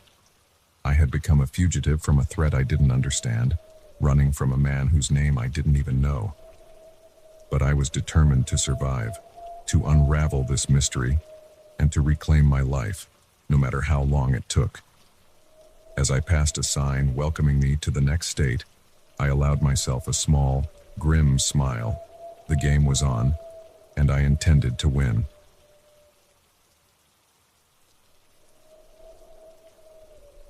The moment I saw the cabin nestled in the woods, I thought I'd found the perfect escape. Little did I know, I was walking straight into a nightmare that would push me to the very edge of survival. I'd been planning this getaway for months. After a year of non-stop work and the messy end of a long-term relationship, I needed some time alone to decompress and rediscover myself. When I stumbled across the listing for a secluded cabin with no Wi-Fi and limited cell service, it seemed like fate. The drive up was beautiful, all winding roads and autumn-painted trees. As I pulled up to the cabin, I felt the tension in my shoulders start to ease. The place was rustic but charming, with a wide porch and windows that gleamed in the late afternoon sun. I was unloading my car when I first met Jim, the property's caretaker. He emerged from a path in the woods, startling me. "You must be Sarah," he said, his voice gruff but not unfriendly. "I'm Jim. I look after the place." I nodded, trying to hide my surprise. "Nice to meet you, Jim. I didn't realize anyone would be around." He waved a hand dismissively. "Oh, don't you worry about me. I've got my own place down the way. Just wanted to make sure you got in all right." Something about his smile made me uneasy, but I brushed it off as nerves from being in a new place. "Well, thanks," I said, hefting my bag. "I think I can manage from here." Jim nodded, his eyes lingering on me a beat too long. "You enjoy your stay now, Sarah. If you need anything at all, you just holler." I watched him disappear back into the woods, an inexplicable chill running down my spine despite the warm day. The inside of the cabin was just as charming as the outside. I spent the rest of the afternoon settling in, unpacking my books and art supplies. As the sun began to set, I made myself a simple dinner and curled up on the porch with a glass of wine, watching the stars come out. It was perfect, peaceful, exactly what I needed. That peace was shattered at 2 a.m. when I woke to the sound of footsteps on the porch. At first I thought I was dreaming, but then I heard it again, the unmistakable creak of a floorboard under someone's weight. My heart leapt into my throat as I sat up in bed, straining my ears in the darkness. The footsteps moved slowly, deliberately, as if whoever it was didn't care if they were heard. They stopped in front of my bedroom window. I held my breath, fear paralyzing me. A shadow fell across the moonlit floor as someone peered in. I caught a glimpse of a face, Jim's face, before he moved away. My mind raced. What was he doing here in the middle of the night? I reached for my phone with trembling hands, only to remember the lack of service. I was alone, isolated, with no way to call for help. The footsteps retreated, and I heard the creak of the porch steps as Jim descended. But somehow I knew he wasn't leaving. He was waiting, watching. I didn't sleep for the rest of the night. As soon as the first light of dawn broke, I was up, throwing my things into my bag. I had to get out of there. I was so focused on packing that I almost didn't hear the front door open. I froze, my heart pounding, as heavy footsteps made their way through the cabin. "Sarah," Jim's voice called out, far too cheerful for the early hour. "You up yet? Thought I'd bring you some fresh eggs for breakfast." I didn't answer, my eyes darting around the room for an escape route. The window. It wasn't a long drop to the ground. Just as I was about to make a break for it, Jim appeared in the doorway. His eyes narrowed as he took in my half-packed bag. "Going somewhere?" he asked, all pretense of friendliness gone from his voice. I swallowed hard, trying to keep my voice steady. I got called back to work. Emergency." Jim stepped into the room, blocking my path to the door. "Now that's a shame," he said, his tone making it clear he didn't believe me. "Especially since there's no cell service up here. How'd they reach you, I wonder?" I backed away, my legs hitting the edge of the bed. Jim, I don't want any trouble. Just let me leave. He shook his head, a twisted smile spreading across his face. Oh, Sarah, don't you know? You're already in trouble. What happened next was a blur of adrenaline and instinct. As Jim lunged for me, I grabbed the bedside lamp and swung it with all my might. It connected with his head with a sickening crack, and he stumbled back, dazed. I didn't wait to see if he'd get up. I bolted past him, out of the bedroom and towards the front door. But in my panic, I'd forgotten about the eggs he'd brought. The carton lay broken on the floor, and I slipped in the mess, crashing to the ground. Before I could get up, Jim was on me, his weight pinning me down, his hands wrapped around my throat, squeezing. You shouldn't have done that, Sarah, he growled, his face inches from mine. We could have had such a nice time together. Black spots danced in my vision as I struggled for air. In desperation, I reached out, my hand closing around a shard of the broken egg carton. With the last of my strength, I jabbed it into Jim's eye. He howled in pain, releasing me as he clutched at his face. I scrambled to my feet, gasping for air, and ran. I burst out of the cabin and into the woods, not caring which direction I went as long as it was away from Jim. I could hear him behind me, crashing through the underbrush, his enraged shouts echoing through the trees. I ran until my lungs burned and my legs felt like jelly.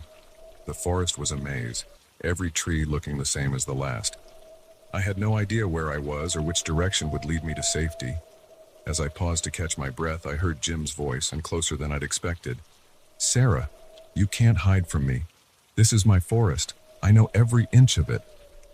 Panic gave me a fresh burst of energy, and I took off again. But in my haste, I didn't see the root sticking up from the ground. My foot caught it, and I went down hard, tumbling down a steep incline. I came to a stop at the bottom, dazed and in pain. As I tried to get up, a sharp pain shot through my ankle, sprained, maybe broken. I bit back a sob of frustration and fear. I could hear Jim getting closer. I looked around frantically for somewhere to hide and spotted a hollow log a few feet away. It was a tight squeeze, but I managed to wiggle inside, trying to quiet my ragged breathing. Jim's footsteps crunched through the leaves, pausing at the top of the incline. I know you're down there, Sarah, he called out, his voice sickeningly playful. Why don't you come out and we can talk about this? I pressed a hand over my mouth, willing myself to be silent. Tears streamed down my face as I listened to him make his way down the slope. You know, he continued, his voice getting closer. You're not the first to try and run, but they all come back in the end. They always do. A chill ran through me at his words. How many others had there been? How long had he been doing this? His footsteps stopped right next to my hiding place. I could see his boots through a crack in the log. I held my breath, praying he wouldn't find me. For what felt like an eternity, he stood there, so close I could hear his breathing. Then, finally, he moved on. I'll find you, Sarah, he called out as he walked away. You can't hide forever. I waited until I couldn't hear him anymore before crawling out of the log. My ankle throbbed, but the pain was nothing compared to the fear coursing through me. I knew I couldn't outrun him, not in this condition. I needed a plan. Looking around, I spotted a sturdy branch that could serve as a makeshift crutch. As I leaned on it, testing my weight, an idea began to form. Jim thought he knew these woods better than anyone, but that was about to become his downfall. Over the next few hours, I set traps, tripwires made from vines, pitfalls covered with leaves, anything I could think of to slow him down or, better yet, incapacitate him. As the sun began to set, I heard Jim's voice again, closer this time. Getting dark, Sarah. Woods can be dangerous at night. Why don't you come on out and we'll go back to the nice, warm cabin? I gritted my teeth, steeling myself. This ended now. I let him see me, just for a moment, before limping away. I heard him laugh, thinking he had me. That's right, Sarah. Nowhere to run now. I led him on a merry chase, always staying just out of reach, leading him deeper into my trap-laden section of the forest. I heard him curse as he tripped over one of my wires, then cry out in pain as he fell into a pitfall. That was my chance. I turned and hobbled as fast as I could towards where I thought the road might be. Behind me, I could hear Jim's enraged shouts growing fainter. Just when I thought my strength would give out, I saw it. The glint of moonlight on metal. A car. The road. I broke through the tree line, waving my arms frantically at the approaching headlights. The car screeched to a halt, and a startled couple peered out at me. "Please," I gasped. "Help me. Call the police." As we sped away from the forest, my ordeal finally over. I couldn't help but think of Jim's words. How many others had there been? How many hadn't escaped? I made a silent vow then and there. Once I was safe, once Jim was behind bars, I would find out. I would make sure every one of his victims got justice. The cabin in the woods was supposed to be my escape. Instead, it became the battleground where I discovered just how strong I really was. And as the first police sirens began to wail in the distance, I knew my fight was far from over.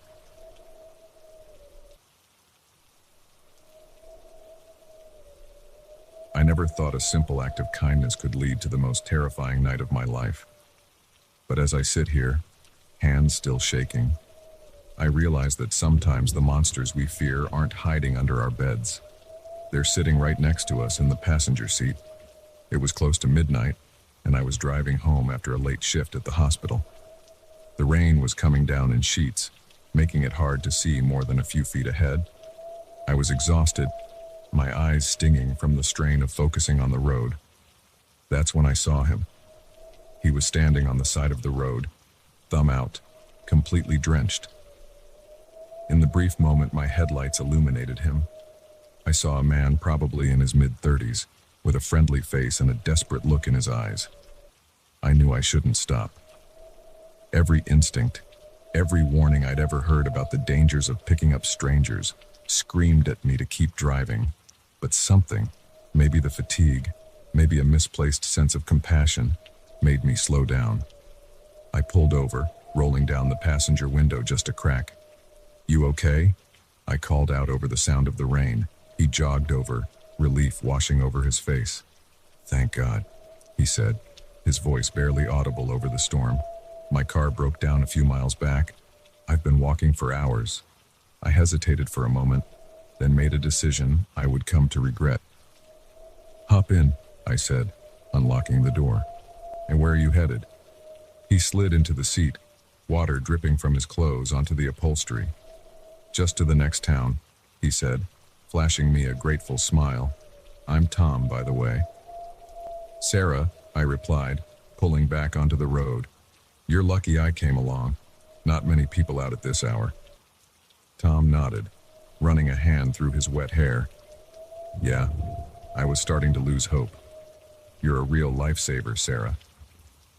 We drove in silence for a few minutes, the only sound the rhythmic swish of the wipers and the drumming of rain on the roof. I snuck glances at Tom out of the corner of my eye. He seemed harmless enough, staring out the window with a relieved expression. "So," I said, trying to break the awkward silence, "what do you do for a living, Tom?" He turned to me, and for a split second, I saw something in his eyes that made my blood run cold. But it was gone so quickly I thought I must have imagined it. "Oh, this and that," he said vaguely. "I'm between jobs at the moment. What about you? That looks like a nurse's uniform." I nodded, suddenly aware of how much information I was giving to a complete stranger. "Yeah, I work at St. Mary's. Just finished a 12-hour shift." Tom's eyebrows raised. 12 hours? You must be exhausted. Maybe I should drive." A wave of unease washed over me. "No, that's okay. I'm used to it." He shrugged, but I noticed his eyes lingering on the steering wheel. "If you're sure. So, you live around here?" I hesitated, then lied. No, just passing through, visiting a friend. Tom nodded, but something in his expression told me he didn't believe me. The uneasy feeling in my stomach grew. We turned off the main road onto a narrower, less well-lit street. Trees loomed on either side, their branches reaching out like gnarled fingers in the darkness. "This doesn't look like the way to town," I said, unable to keep the fear out of my voice. Tom's demeanor changed in an instant. The friendly facade dropped, replaced by something cold and calculating. "No," he said, his voice low and menacing. "It's not." My heart began to race. I gripped the steering wheel tighter, my knuckles turning white. "I think you should get out now," I said, trying to keep my voice steady. He laughed, a sound devoid of any warmth. "I don't think so, Sarah. We're going to keep driving, and you're going to take me exactly where I want to go." I saw him reach into his jacket, and my breath caught in my throat. Was he armed? I couldn't risk finding out. In a moment of desperation, I slammed on the brakes. The car skidded on the wet road, fishtailing wildly. Tom was thrown forward, his head smacking against the dashboard. I didn't wait to see if he was okay. I threw the car into park and scrambled for the door handle. But Tom recovered quicker than I anticipated. His hand shot out, grabbing my arm in a vice-like grip. "That wasn't very smart, Sarah," he growled, pulling me back. I fought against his grip, my free hand searching frantically for anything I could use as a weapon. My fingers closed around my travel mug in the cup holder. Without thinking, I swung it at Tom's head. The mug connected with a sickening thud. Hot coffee splashed everywhere, and Tom's grip loosened. I took the opportunity to wrench the door open and tumble out into the rain. The ground was slick, and I slipped as I tried to run. I could hear Tom cursing behind me, the car door slamming as he gave chase. I ran blindly into the woods that lined the road, branches whipping at my face, my shoes sinking into the muddy ground. My lungs burned, and my legs felt like lead, but terror kept me moving. I could hear Tom crashing through the underbrush behind me, getting closer with each passing second.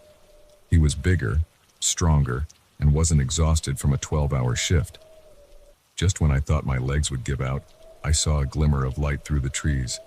A house. Hope surged through me, giving me a final burst of energy. I burst out of the tree line and into a small clearing. An old farmhouse stood before me, a single light burning in an upstairs window. I sprinted towards it, my feet slipping on the wet grass. I reached the porch and began pounding on the door. "Help!" I screamed, my voice hoarse. "Please, somebody help me!" I heard movement inside, then the porch light flickered on. The door opened to reveal an elderly man, his eyes wide with concern. "Please," I gasped, "let me in. There's a man. He's trying to—" I didn't get to finish. A hand grabbed my shoulder, spinning me around. Tom stood there, his face twisted with rage, blood trickling from a cut on his forehead where I'd hit him with the mug. Now, Sarah," he said, his voice eerily calm. "Don't go telling tales. We wouldn't want our new friend here to get the wrong idea." The elderly man looked between us. Confusion and fear etched on his face. "What's going on here?" he demanded. Tom opened his mouth to speak, but I cut him off. "He's not who he says he is," I blurted out. "He made me drive him here. He's dangerous. Please, call the police." For a moment, nobody moved. Then, quicker than I thought possible, the old man reached behind the door and pulled out a shotgun. "You," he said, pointing the gun at Tom, "you get off my property now." Tom's eyes darted between the gun and me. I could see the calculations running behind his eyes. Finally, he stepped back, hands raised. "This isn't over," he said, his eyes locked on mine. Then he turned and disappeared into the darkness. The old man ushered me inside, locking the door behind us.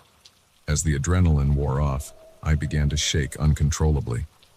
The man's wife appeared, wrapping a blanket around my shoulders and pressing a cup of tea into my hands as her husband called the police. Hours later, after giving my statement to the police and watching them comb the woods for any sign of Tom, I sat in the farmhouse kitchen, still unable to believe what had happened. "You're lucky," the officer said as he finished taking my statement. "We've been looking for this guy for months. He's suspected in at least 3 abductions in the area." I nodded numbly, the full weight of what I'd escaped finally hitting me. If I hadn't stopped when I did, if I hadn't fought back. As dawn broke, casting a pale light over the rain-soaked landscape, I made a silent vow. I would never pick up a hitchhiker again, no matter how harmless they looked, no matter how bad the weather. The kindness of strangers is a beautiful thing, but sometimes that kindness can be our undoing. I learned a hard lesson that night. The monsters we fear aren't always obvious. Sometimes they come with a friendly smile and a hard luck story. But I also learned that I was stronger than I ever knew, capable of fighting back when it mattered most. As I finally left the farmhouse, ready to drive home in the patrol car the officers had offered, I took one last look at the woods where I'd run for my life. Somewhere out there, Tom was still lurking. But he hadn't broken me. He'd only made me stronger, more cautious, more aware. And if our paths ever crossed again, I'd be ready. Because now I knew the truth. Sometimes, the most dangerous predators are the ones hiding in plain sight, waiting for a moment of kindness to strike.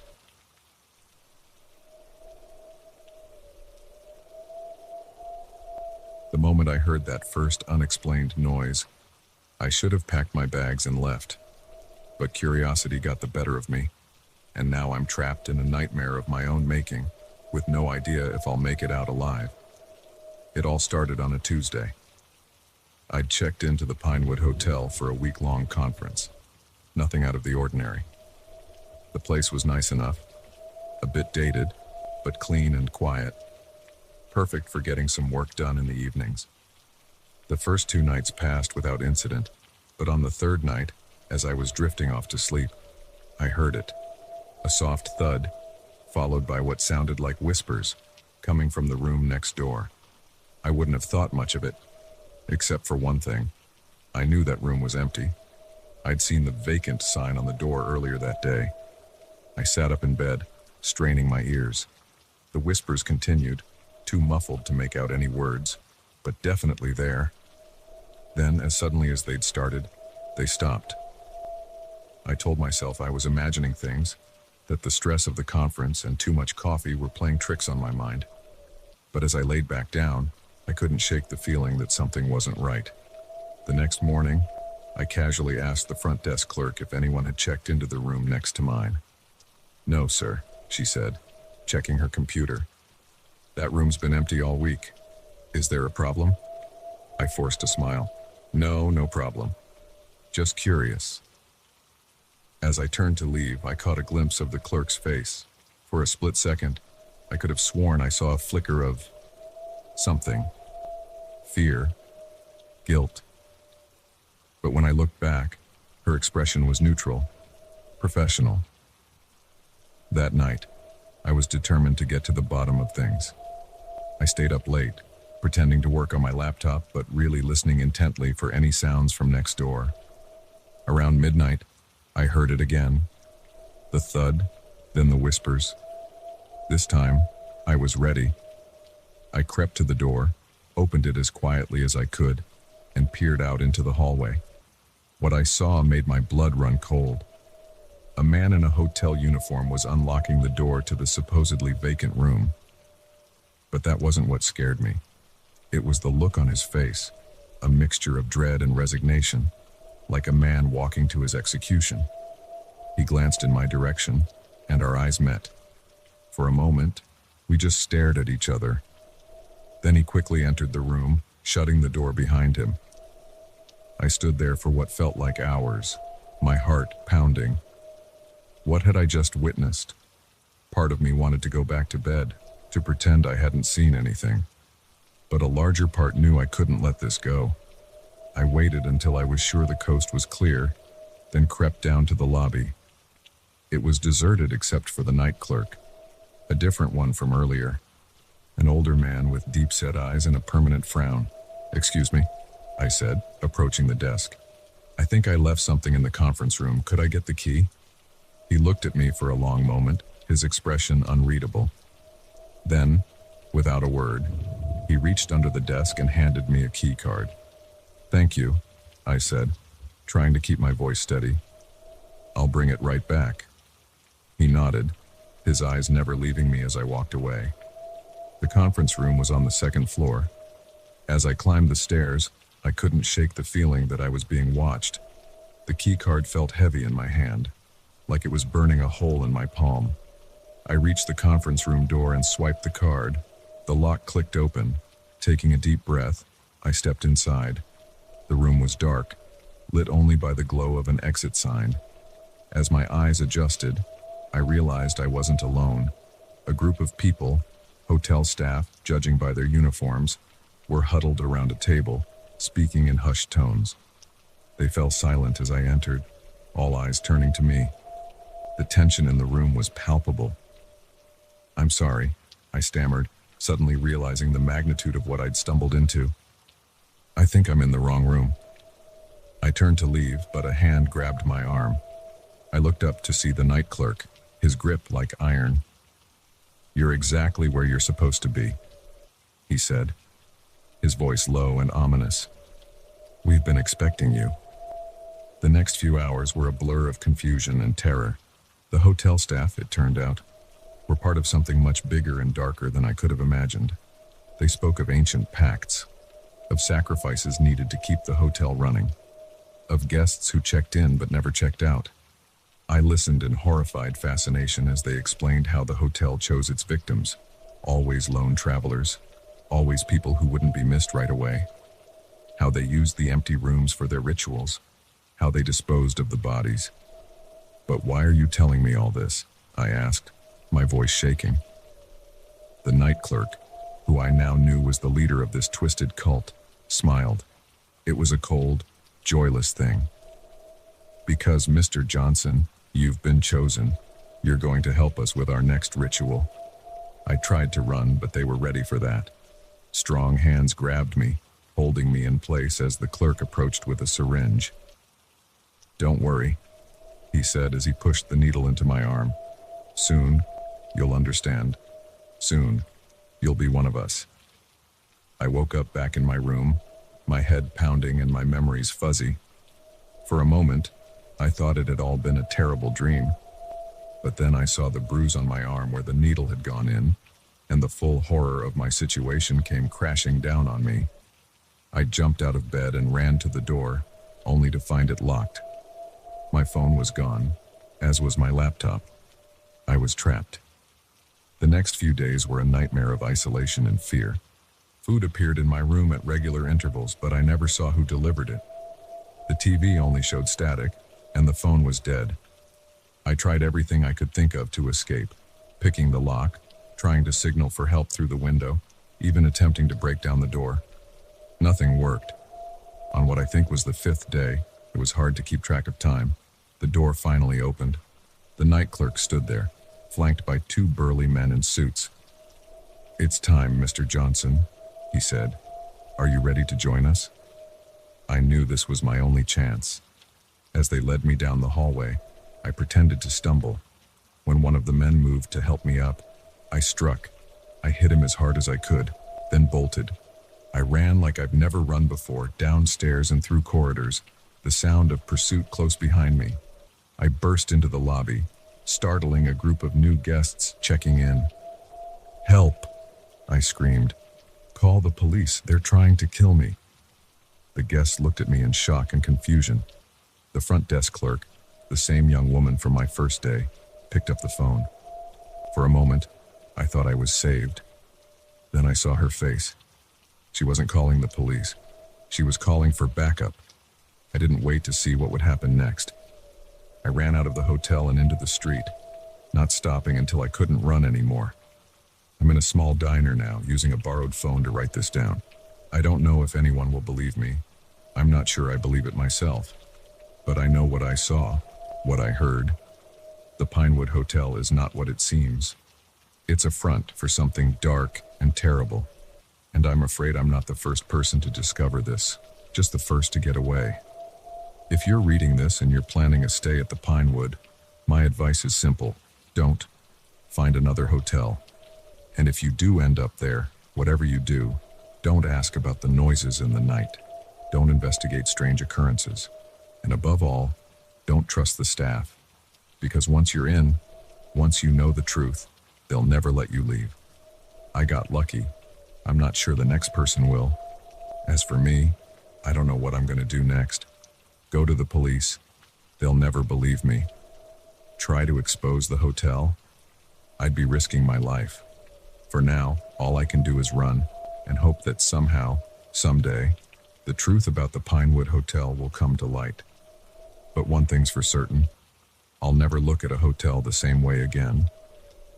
Because now I know that sometimes the real monsters aren't hiding under the bed.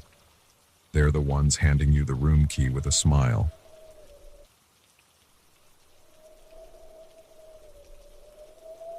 The first time I noticed something out of place, I brushed it off as forgetfulness. By the time I realized the truth, it was almost too late. I never imagined that house sitting could turn into a living nightmare. It started innocently enough. My college friend, Sarah, asked if I could watch her house for a month while she was on an extended business trip. The timing was perfect. I had just finished a freelance project and was between jobs. Plus, the idea of staying in a spacious suburban home instead of my cramped studio apartment was too good to pass up. The first week was uneventful. I settled into a routine, working on my laptop during the day and binge-watching Netflix in the evenings. Sarah's house was comfortable, if a bit too big for one person.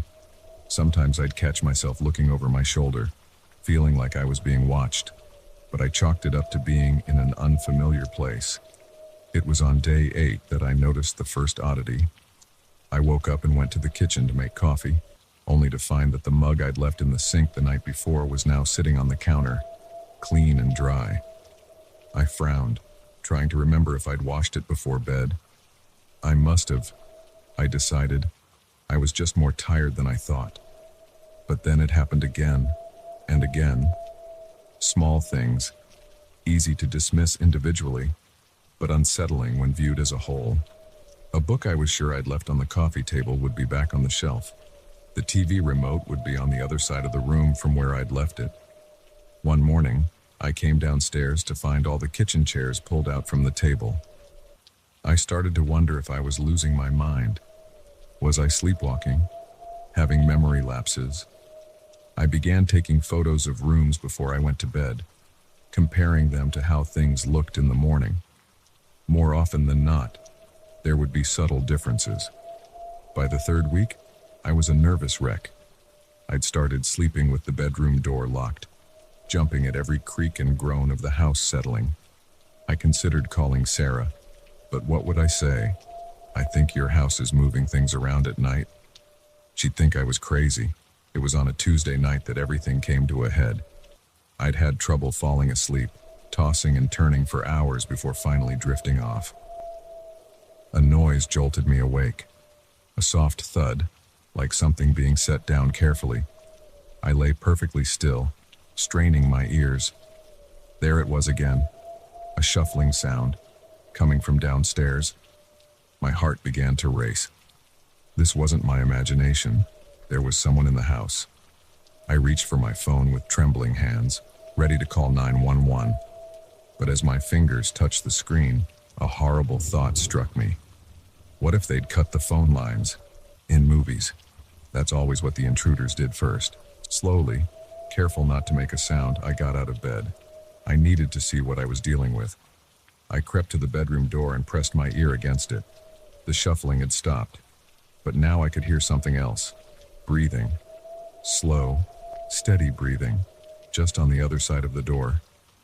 I stumbled back, clapping a hand over my mouth to stifle a scream. The doorknob began to turn, slowly, deliberately. I looked around frantically for a weapon, anything I could use to defend myself. My eyes fell on a heavy glass vase on the dresser. I grabbed it, hefting its weight in my hands as I backed away from the door. The door opened with agonizing slowness. I raised the vase, ready to strike. But what I saw in the doorway made me freeze in shock.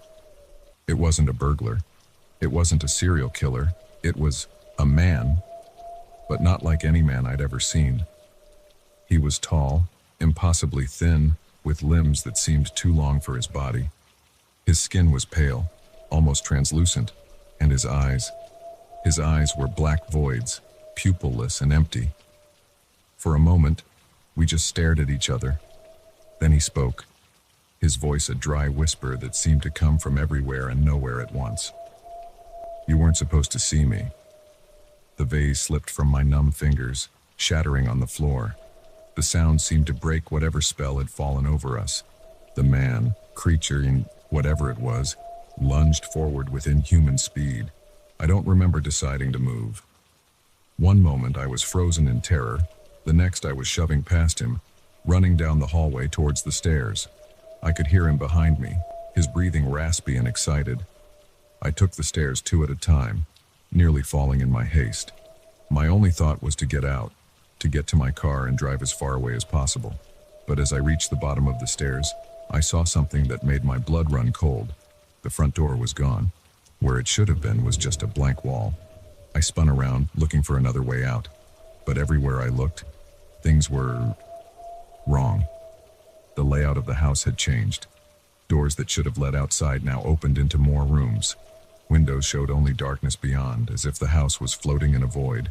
"You can't leave," the voice said behind me. "None of us can." I turned to face him, pressing my back against the wall. "What are you talking about? What is this place?" He tilted his head, regarding me with those empty black eyes. "This house, it's alive. It feeds on us, on our fear, our despair. It's been so long since it had someone new to play with." "No," I shook my head, refusing to believe it. "This isn't real. It can't be." He took a step closer, and I noticed for the first time that his feet didn't quite touch the ground. "I've been here for, I don't know how long. Decades, maybe centuries. Time doesn't work right here. The house let me see you, let me move things around. It was toying with you, savoring your growing fear." My mind raced, trying to make sense of what he was saying. "But Sarah, this is her house. She lives here." The creature that was once a man let out a sound that might have been a laugh. "Sarah isn't real. She's just a lure, a fiction created by the house to bring in new victims. You're not the first, and you won't be the last." I felt my legs give way, and I slid down the wall to the floor. This couldn't be happening. It had to be a nightmare. I'd wake up any moment now, back in my own apartment, and laugh at how ridiculous this all was. But I didn't wake up. Instead, the creature knelt down in front of me, its face inches from mine. "I'm sorry," it said, and for a moment I thought I saw a flicker of humanity in those bottomless eyes. "I tried to warn you, to scare you away. But the house, it's too strong. It always wins." As if in response to his words, the house groaned around us. The walls seemed to ripple, and I felt a sensation like the floor was tilting beneath me. "What's happening?" I gasped, scrambling to my feet. The creature stood as well, looking around with what seemed like resignation. "It's changing again. It does this, rearranges itself. Each time, it's different. Each time, we have to learn it all over again." I watched in horror as the walls began to shift, doors disappearing and reappearing in new locations. The staircase twisted, turning into a spiral that led up into darkness. And all around us, I began to hear whispers, countless voices, some pleading, some screaming, some laughing maniacally. "The others," the creature said, noticing my reaction to the sounds, "all trapped, like us. Sometimes we see each other, sometimes we don't. The house decides." I shook my head, still unable to fully comprehend what was happening. "There has to be a way out. We can't just give up." For the first time, I saw something like pity in the creature's expression. "Oh, we don't give up. We keep trying, keep searching. But the house, it enjoys that. Our hope, our desperate attempts to escape. It's all part of the game." As the house's transformation slowed, I found myself in what looked like a long corridor, lined with doors. Each one was different, some old and weathered, others sleek and modern. The creature stood at the far end, already beginning to fade into the shadows. "Wait," I called out. "What do I do now?" Its voice came back to me, growing fainter with each word. "Survive, explore, and whatever you do, don't trust what you see. Nothing here is what it seems." And then it was gone, leaving me alone in the impossible corridor. I stood there for a long time, trying to come to terms with my new reality. Part of me still clung to the hope that this was all some elaborate hoax or hallucination, but deep down, I knew the truth. I was trapped, caught in the grip of something beyond my understanding. Finally, I took a deep breath and looked at the doors stretching out before me. Each one could lead to salvation or damnation. There was no way to know. With no other choice, I stepped forward and grasped the handle of the nearest door. As I turned it, I silently vowed that I wouldn't become like the creature I'd met. I wouldn't let this house break me. Somehow, some way, I would find a way out. The door swung open, revealing a room that defied the laws of physics. And as I stepped through, I realized that my nightmare was only just beginning.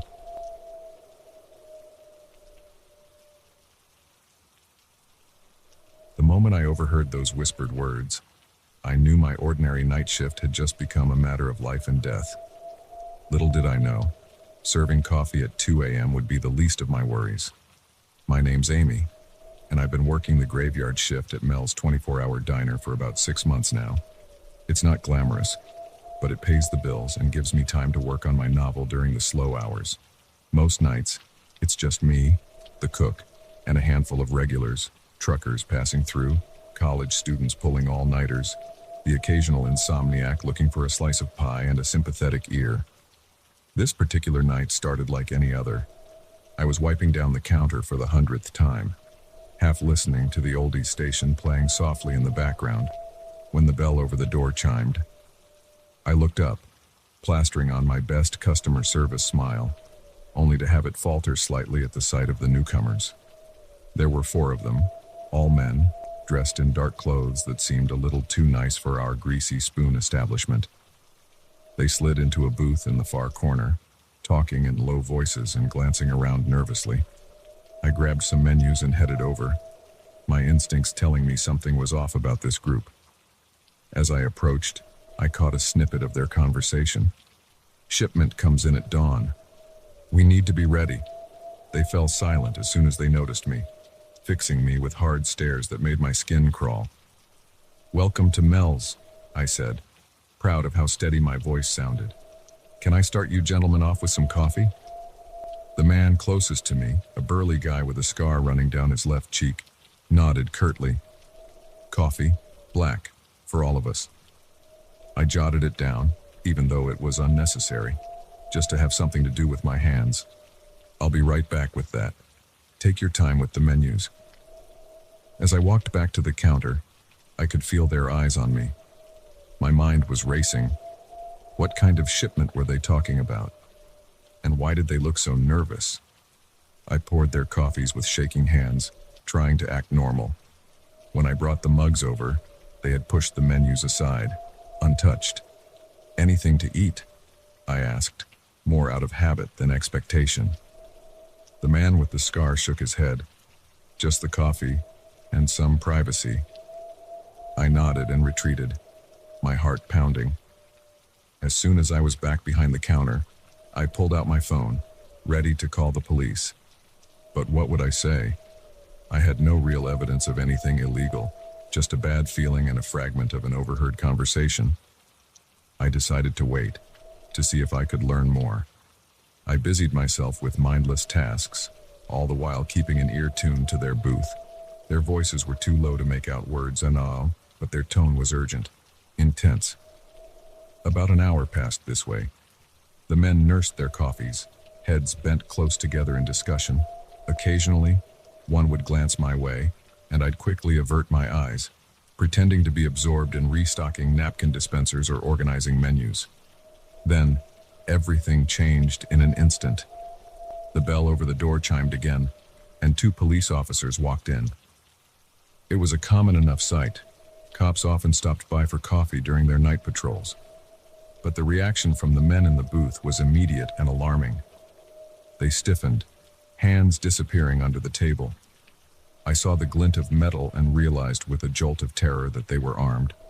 The next few moments seemed to unfold in slow motion. The cops, oblivious to the tension, ambled up to the counter. The men in the booth were coiled like springs, ready to act. And I stood frozen between them, suddenly understanding that I was the only thing preventing a bloodbath in my diner. I had to do something, and fast.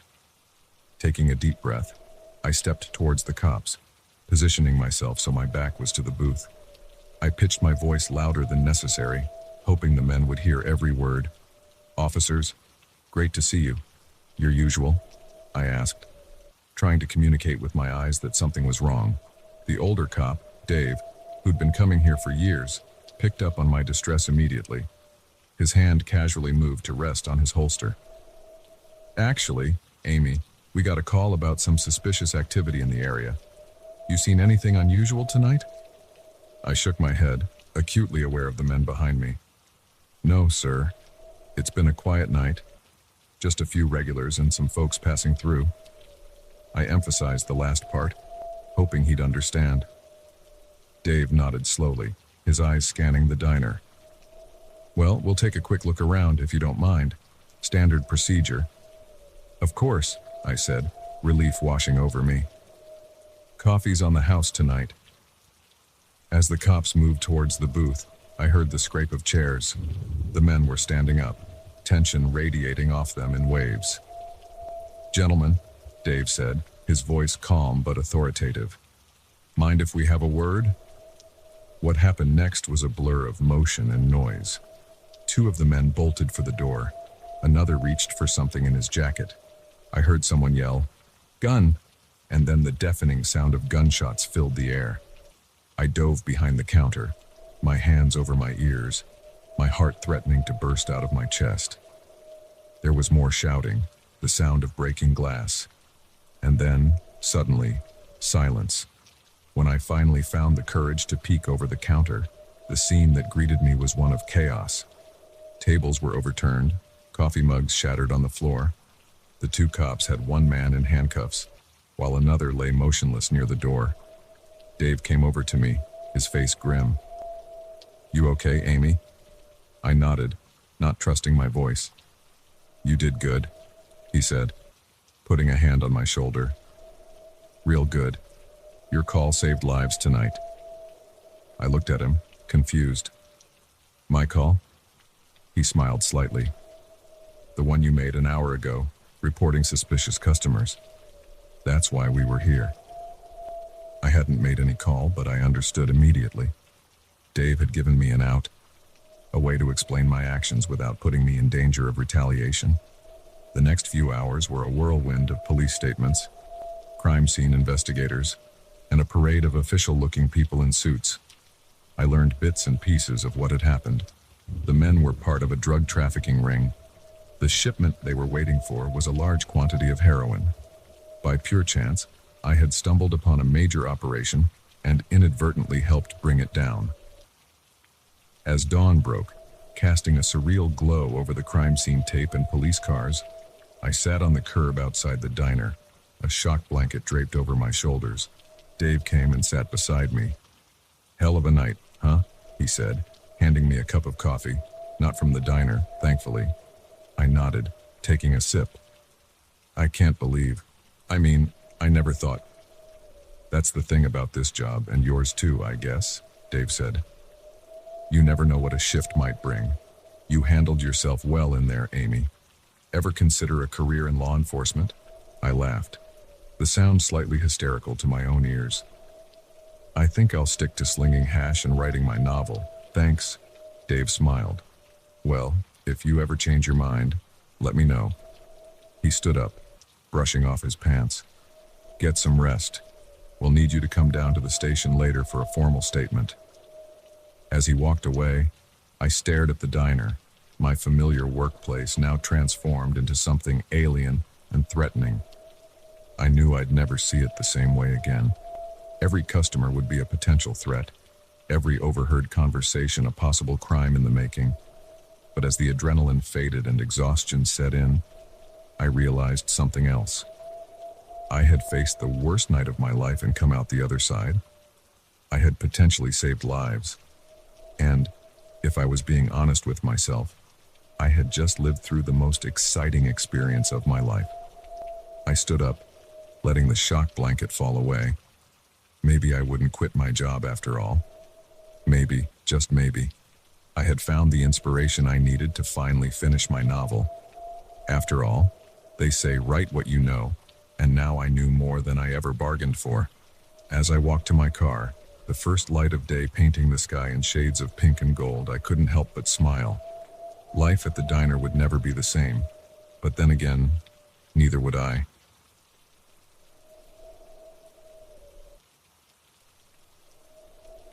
The moment we stepped into that abandoned house to escape the storm, I knew we'd made a terrible mistake. But by the time we realized the true horror of our situation, it was already too late to turn back. It was supposed to be a fun family road trip. Me, my wife Sarah, and our 2 kids, Emma, 10, and Jack, 8. We'd been driving for hours, trying to outrun a massive storm system that had seemingly appeared out of nowhere. The rain was coming down in sheets, making it nearly impossible to see the road ahead. "Dave, we need to stop," Sarah said, her knuckles white as she gripped the dashboard. "It's not safe to keep driving like this." I nodded, squinting through the windshield. "You're right. I'll pull over at the next town we see." But as the minutes ticked by, it became clear that we were in the middle of nowhere. No towns, no gas stations, not even a barn where we could wait out the storm. Just endless stretches of dark, rain-soaked countryside. That's when we saw it. A large, Victorian-style house looming out of the gloom. It stood alone on a small hill, silhouetted against the stormy sky by a flash of lightning. "Look!" Emma pointed excitedly. "A house. Can we stop there, Dad?" I hesitated. The place looked abandoned, and something about it made the hair on the back of my neck stand up. But another crack of thunder, followed by a worried whimper from Jack in the back seat, made up my mind for me. "Okay," I said, turning onto the long, overgrown driveway. "But we'll just stay until the storm passes." As we pulled up to the house, I could see that it was in even worse shape than I'd initially thought. Paint peeled from the wooden siding, and several windows were boarded up. The porch sagged ominously, as if it might collapse under its own weight at any moment. "Are you sure about this, Dave?" Sarah asked, eyeing the house warily as we got out of the car. I forced a smile, trying to project more confidence than I felt. "It'll be fine. We'll just wait inside until the worst of the storm blows over." We dashed through the rain to the porch, the old boards creaking under our feet. The front door was slightly ajar, swinging open with a spine-chilling creak when I pushed it. "Hello," I called out, peering into the darkness beyond. "Is anyone here?" No response. I pulled out my phone, using its flashlight to illuminate the entryway. Dust motes danced in the beam, and I could see cobwebs in the corners. The place looked like it hadn't been lived in for years. "Well," I said, trying to sound cheerful for the kids' sake, "looks like we've got the place to ourselves. Let's see if we can find some candles or a fireplace to warm up." We moved further into the house, our wet shoes leaving tracks on the grimy hardwood floor. The interior was a mess of old furniture draped in sheets, peeling wallpaper, and musty smells. But it was dry, and that was all that mattered for now. In what must have been the living room, we found an old stone fireplace. After some rummaging, I managed to find some relatively dry logs and got a small fire going. The kids huddled close to the warmth, their earlier excitement replaced by quiet unease. "I don't like this place, you Daddy," Jack said, his lower lip trembling slightly. "It feels scary." I ruffled his hair, trying to reassure him. "It's just an old house, buddy.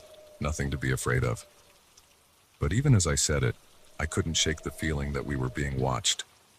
I kept glancing over my shoulder, half expecting to see someone, or something, lurking in the shadows. Sarah must have sensed my unease. She squeezed my hand and whispered, "Maybe we should try to find a bedroom, get the kids settled for the night." I nodded, grateful for the suggestion. We gathered the kids and headed upstairs, the ancient staircase groaning under our weight. The second floor was just as dilapidated as the first, with long hallways lined with closed doors. We chose the first bedroom we came to, a large room with a massive four-poster bed still intact. The mattress was musty but dry, and we decided it would do for the night. As Sarah got the kids ready for bed, I decided to do a quick sweep of the rest of the upstairs, just to ease my own mind. Most of the rooms were in similar states of decay, filled with broken furniture and decades of dust. But when I reached the last door at the end of the hall, something made me pause. Unlike the other doors, this one was in pristine condition, its wood gleaming as if it had just been polished. The brass doorknob shone in the beam of my flashlight. Against my better judgment, I reached out and turned the knob. The door swung open silently, revealing a room that took my breath away. Unlike the rest of the house, this room looked like it was frozen in time. Everything was immaculate, from the neatly made bed to the books arranged perfectly on the shelves. There wasn't a speck of dust anywhere. But what really caught my attention was the doll. It sat in a small chair by the window, its porcelain face illuminated by a flash of lightning. Its glass eyes seemed to follow me as I moved, and its painted smile sent a chill down my spine. I backed out of the room quickly, shutting the door behind me. My heart was racing, and I had to take a few deep breaths to calm myself down. It was just a room, I told myself. Just an old doll. Nothing to be afraid of. When I returned to our room, Sarah was just tucking the kids into bed. "Everything okay?" she asked, noticing my pale face. I nodded, not wanting to worry her. "Yeah, just tired. It's been a long day." We settled in for the night, the sound of rain on the roof and the occasional rumble of thunder lulling us into an uneasy sleep. I woke with a start, unsure of what had disturbed me. The room was pitch black, the fire having long since died out. As my eyes adjusted to the darkness, I realized what had woken me. The sound of footsteps coming from the hallway outside our room. I sat up, my heart pounding. "Sarah," I whispered, shaking her gently. "Wake up. Do you hear that?" She stirred, blinking in confusion. "Hear what?" But before I could answer, we both heard it, a child's laughter echoing through the house. It wasn't Emma or Jack. They were both still sound asleep in the bed beside us. "Dave," Sarah's voice was trembling. "What's going on?" I got out of bed, moving quietly to the door. "I don't know. Stay here with the kids. I'll check it out." Ignoring Sarah's protests, I opened the door and stepped into the hallway. The laughter came again, this time from downstairs. I followed the sound, my bare feet silent on the old floorboards. As I reached the bottom of the stairs, I froze. There, in the middle of the living room, stood a little girl. She was dressed in an old-fashioned nightgown, her long hair hanging loose down her back. She was facing away from me, looking at something I couldn't see. "Hello?" I said softly, not wanting to frighten her. "Are you lost?" Slowly, so slowly it seemed to take an eternity, the girl turned to face me. I stumbled back. A scream caught in my throat. Her face was identical to the doll's upstairs, porcelain white, with glass eyes and a painted smile. But unlike the doll, this face was alive, those glass eyes blinking as they focused on me. "You shouldn't have come here," the girl said, her voice a mixture of childish sweetness and something far older, far darker. "This is our home, and now, you can never leave." As if on cue, doors began slamming throughout the house. I heard Sarah scream from upstairs, and the terrified cries of Emma and Jack. I turned to run back to them, but the staircase was gone, replaced by a solid wall. The girls' laughter echoed around me, multiplying until it seemed to come from everywhere at once. The room began to shift and warp, the walls stretching and twisting into impossible shapes. I saw faces in the wallpaper, heard whispers in the floorboards. "Welcome home," the girl said, her smile widening unnaturally. "We've been waiting for a new family for so long." I woke up with a gasp, drenched in cold sweat. Sarah was shaking me, her face pale with worry. "Dave, wake up. You were having a nightmare." I looked around wildly. We were still in the bedroom, the kids sleeping peacefully beside us. Outside, the storm had passed, and the first light of dawn was peeking through the dusty windows. "We need to leave," I said, jumping out of bed. "Now." Sarah didn't argue. Something in my voice or my face must have conveyed the urgency I felt. We woke the kids and packed up quickly, practically running to the car. As we drove away, I couldn't help but look back at the house in the rearview mirror. For a moment, I thought I saw a small figure standing in one of the upstairs windows, a porcelain hand raised in farewell, but when I blinked, it was gone. We never spoke about that night again, but sometimes, in my dreams, I still hear that child's laughter, still see those glass eyes watching me, and I wonder, with a chill that never quite goes away, what might have happened if we'd stayed just a little bit longer in that house that was never meant to be found.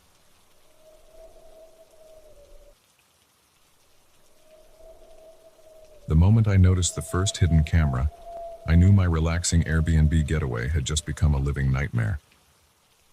What I didn't realize was that this discovery was only the beginning of a terror that would change my life forever. I'd been looking forward to this vacation for months. After a grueling year at work, I desperately needed some time away from the hustle and bustle of city life. When I stumbled upon the listing for a cozy cabin in the woods, it seemed perfect. Quaint, secluded, and best of all, affordable. The host, Tom, had excellent reviews, praising his hospitality and attention to detail. As I pulled up to the cabin, I couldn't help but feel a sense of relief wash over me. The place was even more charming in person, with its rustic wooden exterior and wraparound porch. Tom was there to greet me, all smiles and warm handshakes. "Welcome, Sarah," he said, helping me with my bags. "I hope you'll find everything to your liking. I've prepared a little welcome basket for you inside." I thanked him, already feeling more relaxed. Tom gave me a quick tour of the cabin, pointing out all the amenities, the fully stocked kitchen, the fireplace, the luxurious bathroom with a clawfoot tub. He was charismatic and attentive, answering all my questions with patience. "Well, I'll leave you to settle in," Tom said finally. "Remember, I'm just a phone call away if you need anything. Enjoy your stay." As he drove away, I couldn't believe my luck. The place was perfect, and Tom seemed like the ideal host. I spent the rest of the evening unpacking, exploring the cabin, and finally sinking into the plush sofa with a glass of wine and a good book. It wasn't until the next morning that I noticed something odd. I was in the bathroom, fixing my hair, when a glint of something in the mirror caught my eye. At first, I thought it was just a reflection of light, but as I leaned in closer, my blood ran cold. There, nestled in the frame of the mirror, was a tiny camera lens. My mind raced. Surely, this was a mistake. Maybe it was some sort of smart home device I didn't understand. But as I examined it closer, there was no denying what it was. A hidden camera, perfectly positioned to capture the entire bathroom. With shaking hands, I grabbed my phone to call the police, only to realize I had no signal. Of course, I thought bitterly. I'm in the middle of nowhere. Trying to calm my racing heart, I decided to check the rest of the cabin. Maybe this was just a one-off thing, a mistake. But as I moved from room to room, I found more cameras. One in the bedroom, hidden in a potted plant. Another in the living room, disguised as a smoke detector. Even one in the kitchen, tucked away in the coffee maker. Panic set in as the reality of my situation became clear. I was being watched. Every move, every private moment, all captured on camera.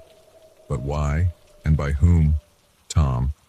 It had to be Tom, the overly friendly host with the 2 perfect reviews. How many other guests had he spied on? How long had this been going on? I knew I had to get out of there, fast. I started throwing my things into my suitcase, not bothering to fold or organize. That's when I heard it, the sound of a car pulling up outside.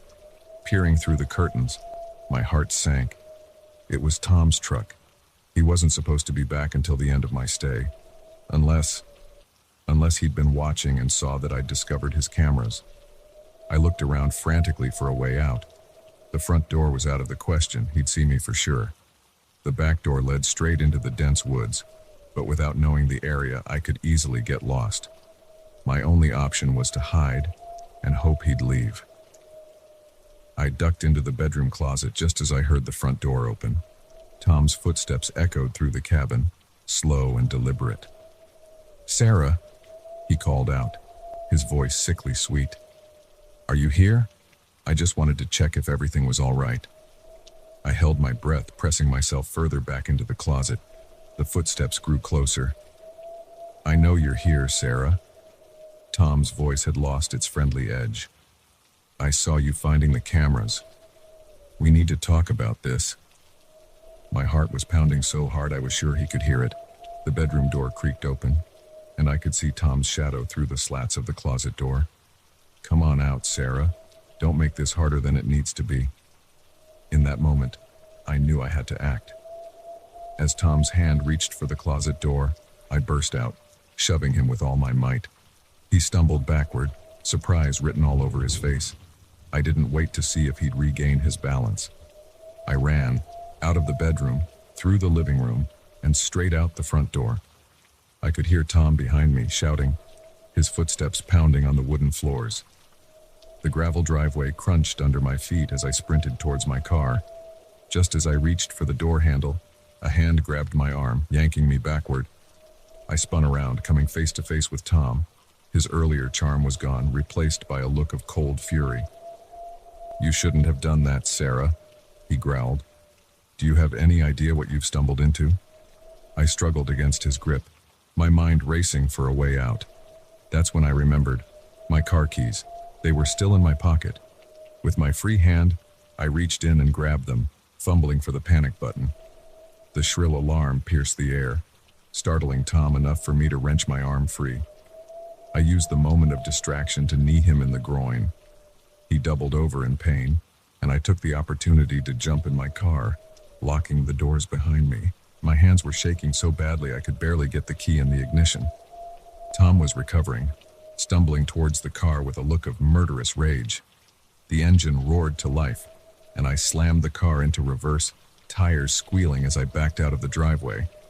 As I sped down the dirt road leading away from the cabin, I could see Tom in my rearview mirror, growing smaller and smaller, but the fear didn't subside. How many other cabins did he have? How many other unsuspecting guests were being watched right now? I drove for hours, not stopping until I reached the nearest police station.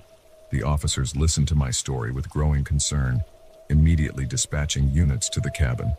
They took my statement, collected evidence from my phone where I'd taken pictures of the hidden cameras, and assured me they'd investigate thoroughly. In the days that followed, the true scope of Tom's operation came to light. Multiple properties, hundreds of hours of footage, countless victims. The media had a field day with the story, dubbing it the cabin voyeur case. I was asked to do interviews, to share my experience, but I declined. I just wanted to forget. But forgetting proved impossible. Every hotel room, every rental property, became a source of paranoia. I found myself checking for cameras everywhere I went, unable to shake the feeling of being watched. Nightmares plagued my sleep, visions of Tom's face and of hidden lenses capturing my every move. Months passed, and slowly, I began to reclaim my life. Therapy helped, as did the support of friends and family. I became an advocate for stricter regulations on short-term rentals and better protections for guests. It wasn't much, but it helped me feel like I was taking back some control. Now, as I sit in my own home, surrounded by walls I know are safe, I can't help but reflect on how quickly trust can be shattered. That Airbnb listing had promised a peaceful getaway, a chance to relax and recharge.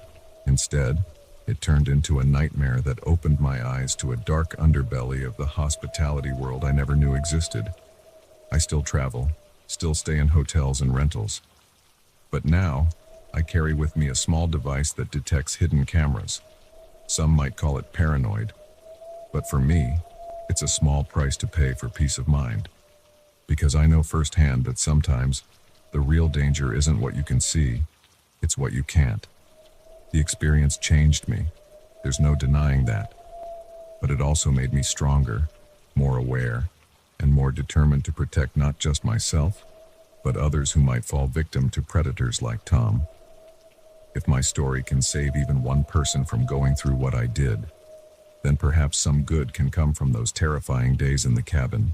As I finish writing this, I realize that the fear may never fully go away, but I won't let it control me. I'll keep living, keep traveling, and keep fighting to ensure that what happened to me doesn't happen to anyone else. Because in the end, the greatest victory is not letting the monsters win.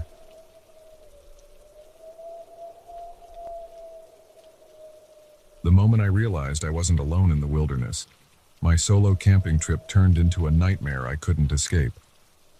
What started as an adventure to find myself became a desperate fight to survive, with an unseen predator stalking my every move. I'd always been an avid hiker, but this was my first time attempting a week-long solo trek through the backcountry. The Appalachian Trail seemed like the perfect challenge, beautiful, remote, and just dangerous enough to be exciting. I'd prepared for months, gathering the best lightweight gear, studying maps, and getting into the best shape of my life. The first 2 days were everything I'd hoped for. The solitude was refreshing, the scenery breathtaking. I reveled in the silence, broken only by birdsong and the crunch of leaves under my boots. As I set up camp on the second night, watching the sunset paint the sky in brilliant oranges and pinks, I felt a sense of peace I hadn't experienced in years. It was on the third day that things started to change. At first, it was just a feeling, a prickling sensation on the back of my neck, like I was being watched. I dismissed it as paranoia, the natural unease of being alone in the wild. But as the day wore on, the feeling intensified. I started noticing small things, a twig snapping when I hadn't moved, the rustle of leaves when there was no wind. Once I could have sworn I saw a shadow move between the trees, Manuk, but when I turned to look, there was nothing there.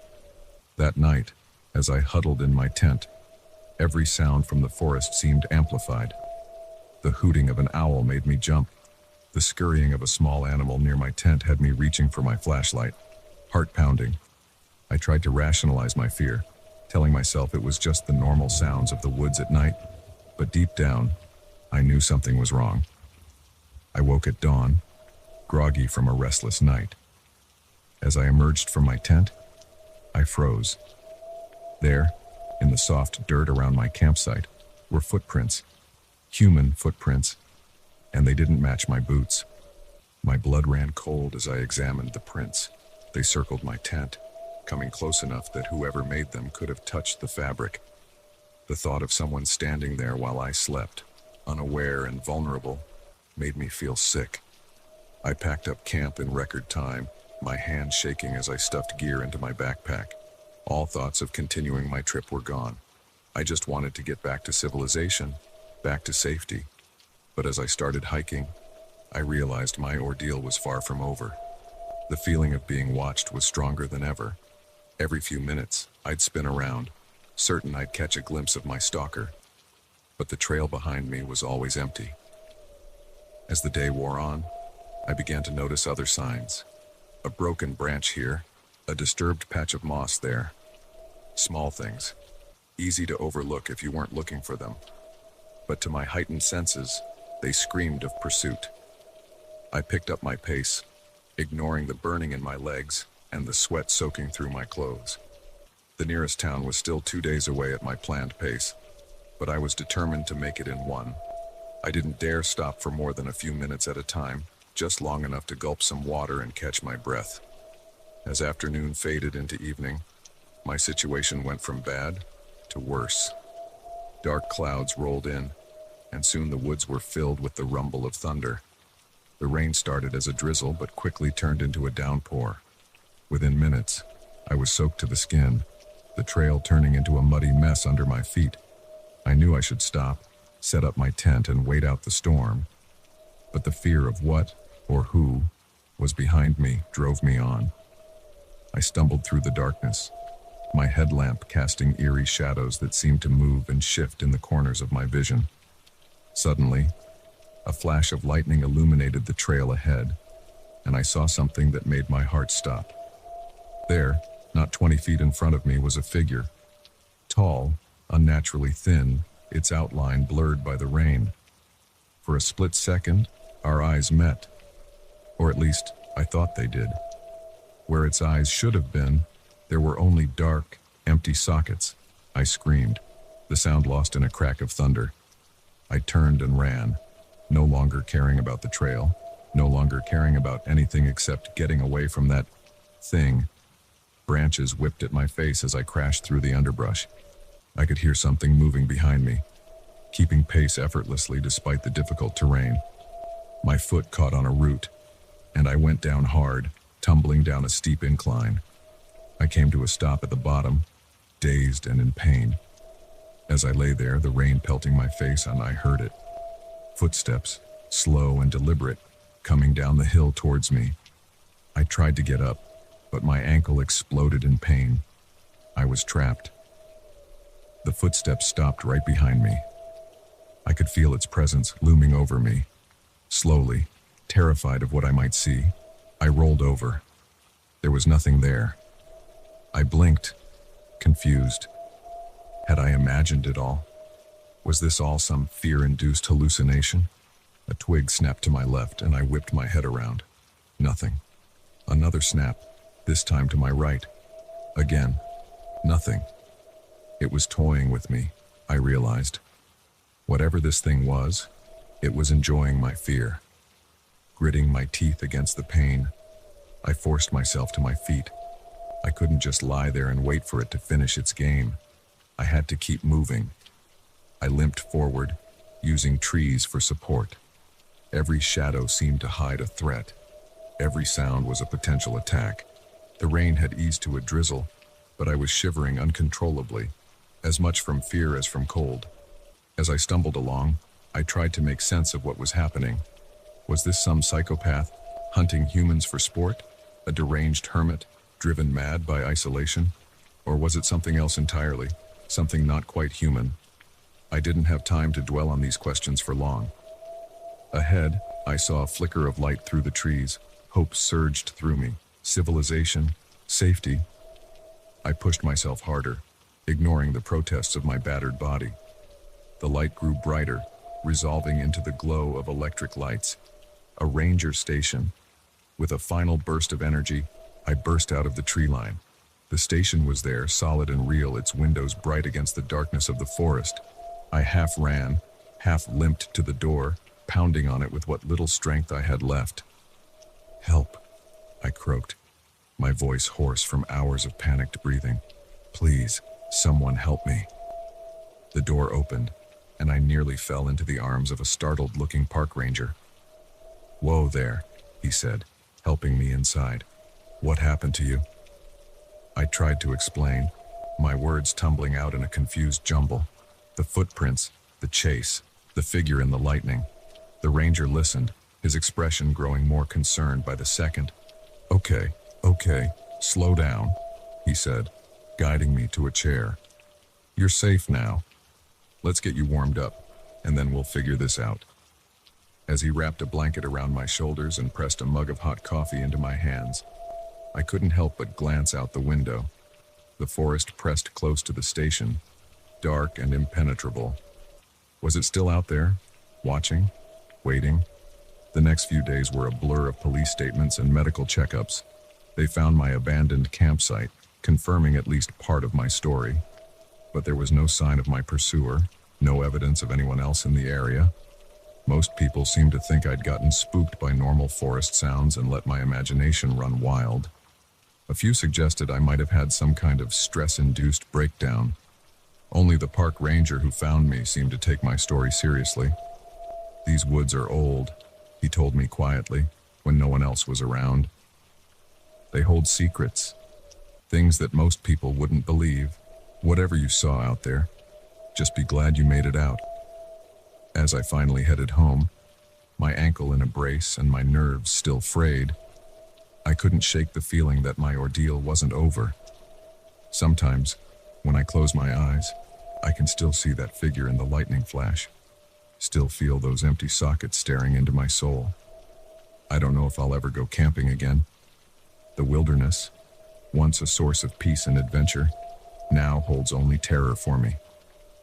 But I know one thing for certain: whatever was out there in those woods, it was real. And somewhere, deep in the dark forests of the Appalachian Trail, it's still waiting, watching, hunting. For now, I'll stick to the safety of the city, but part of me knows that someday, somehow, I'll have to face those woods again.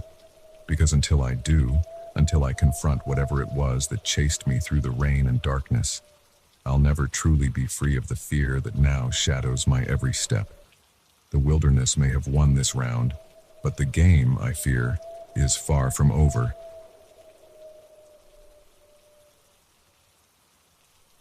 The moment I heard those inexplicable noises coming from the supposedly empty floor, I knew my mundane night shift was about to take a terrifying turn. Little did I know, what I was about to discover would haunt me for the rest of my life. My name's Mike, and I've been working as a night janitor at Carlisle Associates for about 6 months now. It's not the most glamorous job, but it pays the bills and gives me plenty of time to work on my screenplay during the quiet hours. The building is one of those generic office towers, all glass and steel, with 50 floors of cubicles, conference rooms, and corner offices. On this particular night, I was going about my usual routine. I'd started on the ground floor and was working my way up, floor by floor. It was mind-numbing work, but I'd gotten used to the solitude. The only sounds were the hum of the vacuum cleaner and the occasional ping of the elevator. I was on the 37th floor when I first heard it. A thud, followed by what sounded like muffled voices. I froze, my hand still on the vacuum's handle. The 37th floor was supposed to be empty. Hell, the whole building was supposed to be empty at this hour. I switched off the vacuum, straining my ears in the sudden silence. There it was again, definitely voices, coming from the floor above. My heart started to race. Were we being robbed? Should I call security? I debated with myself for a moment. If it was just some employees working late, I'd feel like an idiot for raising an alarm. But something in my gut told me this wasn't normal. Gathering my courage, I decided to investigate. I left the vacuum where it was and made my way to the stairwell. As I climbed the stairs to the 38th floor, the voices grew louder. I could make out at least 2 distinct speakers, though I couldn't understand what they were saying. I reached the door to the 38th floor and hesitated, my hand on the handle. What if they were armed? What if I was walking into something dangerous? But curiosity won out over caution, and I slowly eased the door open, wincing at every creak. The 38th floor was laid out like all the others, a maze of cubicles surrounding a central area with conference rooms. But unlike the other floors, this one wasn't dark. A faint light spilled out from one of the conference rooms, casting long shadows across the office. I crept forward, my heart pounding so loudly I was sure they'd hear it. As I got closer to the lit room, the voices became clearer. "Shipment comes in tomorrow night. We need to be ready." "What about security? Johnson's been sniffing around." "Don't worry about Johnson. He's been taken care of." I felt a chill run down my spine. This wasn't just some late-night meeting. Whatever was happening here, it was illegal and potentially dangerous. I inched closer, trying to peer into the room without being seen. Through the gap in the door, I could make out 3 men. They were gathered around a table covered in papers and what looked like blueprints. One of them was pointing at something on the table, speaking in low, urgent tones. "The boss wants this to go smoothly. No mistakes this time. Got it?" The others nodded, their faces grim. I leaned in, trying to get a better look at what was on the table. That's when disaster struck. My foot caught on a loose piece of carpet and I stumbled. I managed to catch myself before falling, but my elbow knocked against the wall with a dull thud. The voices in the room instantly went silent. I heard chairs scraping against the floor and footsteps approaching the door. Panic surged through me. I had to get out of there, fast. I turned and ran, not caring about stealth anymore. Behind me, I heard shouts and the sound of the conference room door banging open. I sprinted towards the stairwell, my only thought to put as much distance between myself and those men as possible. I burst through the stairwell door and started down the stairs, taking them two at a time. I could hear footsteps above me, getting closer. My lungs burned and my legs ached, but fear kept me moving. I had just reached the 30th floor when I heard the stairwell door above me slam open. "There he is!" a voice shouted. The footsteps grew louder, faster. I didn't dare look back. I just ran, my feet barely touching the stairs as I descended. 25th floor. 20th. 15th. My pursuers were gaining on me. I could hear their heavy breathing, their shouts getting closer. As I reached the 10th floor, a crazy idea struck me. Instead of continuing down, I burst out onto the floor. I sprinted through the dark office, weaving between desks and cubicles. I could hear them behind me, cursing as they tried to navigate the unfamiliar space. I made it to the other side of the floor and found what I was looking for, the second stairwell. I yanked the door open and started down again. With any luck, they'd waste precious time searching the 10th floor before realizing I'd switched stairs. My luck held. By the time I heard them enter the second stairwell, I was already at the ground floor. I exploded out of the stairwell and into the lobby, startling the night security guard at his desk. "Call the police," I gasped, struggling to catch my breath. "There are men upstairs. They're..." Before I could finish, the stairwell door burst open again.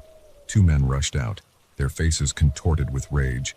They skidded to a stop when they saw the security guard, who was already on his feet, one hand on his weapon.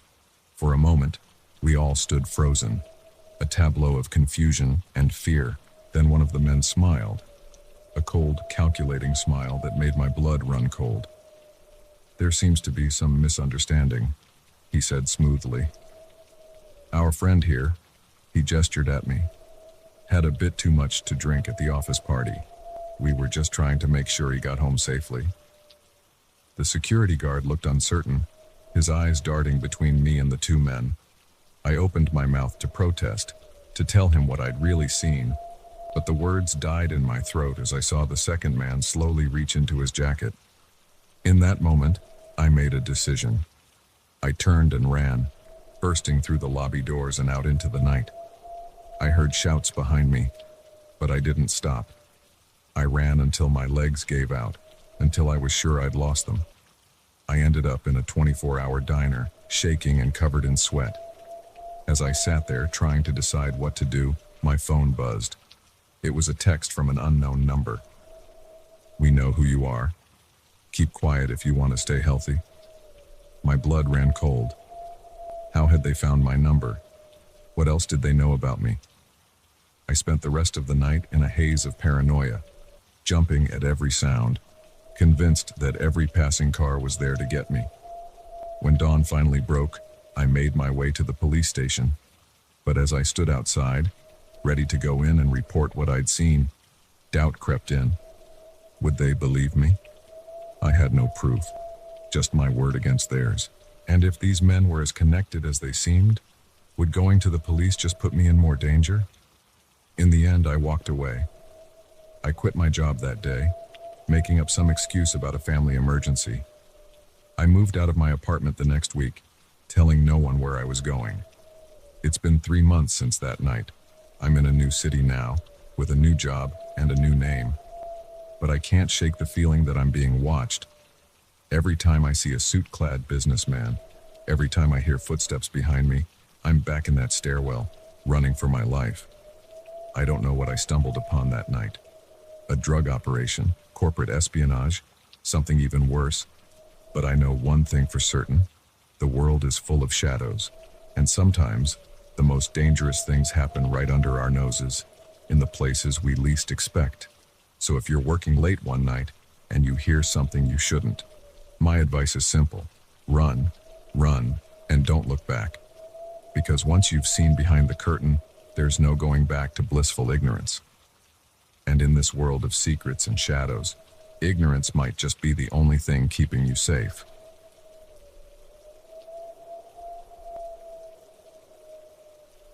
The first time I heard the scratching in the walls, I dismissed it as mice. By the time I realized the horrifying truth, it was almost too late. What started as a simple house-sitting job turned into a nightmare that would haunt me for the rest of my life. My name's Emily, and I'd agreed to watch my friend Sarah's house while she was away on a month-long business trip. It seemed like a sweet deal, a break from my cramped apartment, a chance to enjoy a spacious home in a quiet suburb. Little did I know, I was walking into a trap. The first few days were uneventful. I settled into a routine, working remotely during the day and enjoying the peace and quiet in the evenings. Sarah's house was beautiful, a two-story Victorian with lots of character. But as the sun set each night, the house seemed to take on a different personality. Shadows grew longer, and the silence became oppressive. It was on the fourth night that I first heard it. A faint scratching sound, coming from somewhere inside the walls. I was curled up on the couch, reading a book, when the noise caught my attention. At first, I thought it was just the house settling. But as I listened, the scratching became more deliberate, more purposeful.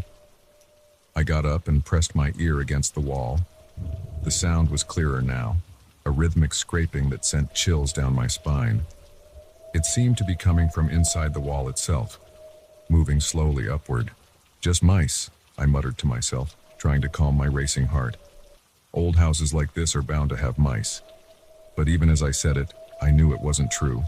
The scratching was too loud, too strong to be caused by tiny mouse paws. Whatever was in the walls, it was much larger. I didn't sleep well that night, tossing and turning as the scratching continued intermittently. By morning, I'd convinced myself it was just my imagination running wild. The house was quiet, sunlight streaming through the windows, making the night's fears seem silly. But as night fell again, the noises returned. This time, they were louder, more insistent, and they weren't just coming from one wall anymore. I could hear scratching from multiple points around the house, as if several things were moving within the walls. I called Sarah, my voice shaking as I described what I was hearing. She sounded concerned, but skeptical. "The house is old, Emily," she said. "It makes all sorts of noises. But if you're really worried, call my handyman. His number is on the fridge." I thanked her and hung up, feeling slightly reassured. The next morning, I called the handyman, a gruff-voiced man named Pete. He agreed to come by that afternoon to check things out. Pete arrived around 3 p.m., toolbox in hand. He was an older man, with weathered features and calloused hands that spoke of years of hard work. I led him through the house, describing the noises I'd been hearing. He listened patiently, then began a thorough inspection of the walls. He tapped, he listened, he even cut a small hole in one of the walls to peer inside with a flashlight. After an hour, he turned to me with a frown. "I don't see any signs of pests," he said. "No droppings, no chew marks. And these walls." He trailed off, his frown deepening. "What about them?" I pressed. Pete shook his head. "They're solid. No hollow spaces where animals could be moving around. Whatever you're hearing, it ain't coming from inside these walls." A chill ran down my spine. "But I heard it," I insisted. "Clear as day, scratching, moving up and down." Pete gave me a long look, then sighed. "Listen, miss, sometimes in old houses like this, the mind can play tricks. You're here alone. It's a strange place. Maybe you're just a bit on edge. I wanted to argue, to make him understand that this wasn't in my head, but I could see the doubt in his eyes. He thought I was imagining things, or worse, that I was some hysterical woman making a fuss over nothing. After Pete left, I felt even more uneasy. If the noises weren't coming from inside the walls, where were they coming from? And more importantly, what was making them? As night fell, the scratching returned with a vengeance. It was louder than ever, and now I could hear something else mixed in with it. A low, guttural groaning that made my skin crawl. It seemed to be coming from everywhere at once, surrounding me. I ran from room to room, pressing my ear against the walls, trying to pinpoint the source of the sounds, but it was useless. The noises seemed to move as I did, always just out of reach. In desperation, I decided to go down to the basement. If there was something in the house, maybe I could find some trace of it there. I grabbed a flashlight and steeled my nerves before descending the creaky wooden stairs. The basement was dark and musty, filled with old furniture and boxes. My flashlight beam cut through the gloom, casting long shadows that seemed to move and shift. The scratching was louder here, reverberating through the concrete floor. As I moved deeper into the basement, my foot caught on something. As I approached the gate, skidding to a stop just short of the heavy metal bars. A small guardhouse stood to one side, but it was dark and empty. No, I muttered, looking around frantically. The gate was my only hope of safety. But how could I get through? The sound of an engine gunning in the distance spurred me into action. I leapt out of my car and ran to the guardhouse, praying I'd find some way to open the gate. A button, a switch, anything. I'd barely reached the small building when headlights illuminated the area, accompanied by the roar of a powerful engine. The truck had found me. Time seemed to slow as I watched it barrel down the road towards me. In that moment, I knew with terrifying certainty that he wasn't going to stop. He was going to ram right through my car, the gate, and me. Pure instinct took over. I dove to the side, rolling into a ditch just as the truck slammed into my poor Civic. The sound of crunching metal and breaking glass filled the air. The force of the impact shoved my car into the gate, which groaned but held firm. I lay there in the dirt, ears ringing, too stunned to move. The truck's engine was still running, filling the night with its menacing rumble. Then I heard a car door open and heavy footsteps approaching. "Come on out, sweetheart," a gravelly voice called. "No need to hide. I just want to talk." Fear jolted through me like an electric shock. I scrambled deeper into the ditch, trying to make myself as small as possible. The footsteps grew closer, accompanied by an eerie whistle. "Don't make this harder than it needs to be," the man said, his tone conversational, as if we were old friends. "I've been watching you for days, you know, waiting for the right moment. You're a cautious one, I'll give you that. But everyone lets their guard down eventually." My blood ran cold. Days. Had he been following me this whole time? Memories flashed through my mind. A truck I'd noticed at a few gas stations. A man watching me in a diner mirror. Oh God, how had I not realized? I needed to run, to get away. But terror kept me frozen in place. The footsteps stopped right above me. I could see the man's boots at the edge of the ditch, inches from my face. "Found you," he said softly. A hand reached down, grabbing my arm in an iron grip. I screamed, thrashing wildly as he dragged me up the slope. In the moonlight, I could finally see his face, weathered, with cold eyes and a cruel smile. "Let me go," I yelled, kicking and clawing at him. But he was so much stronger, effortlessly holding me at arm's length as I struggled.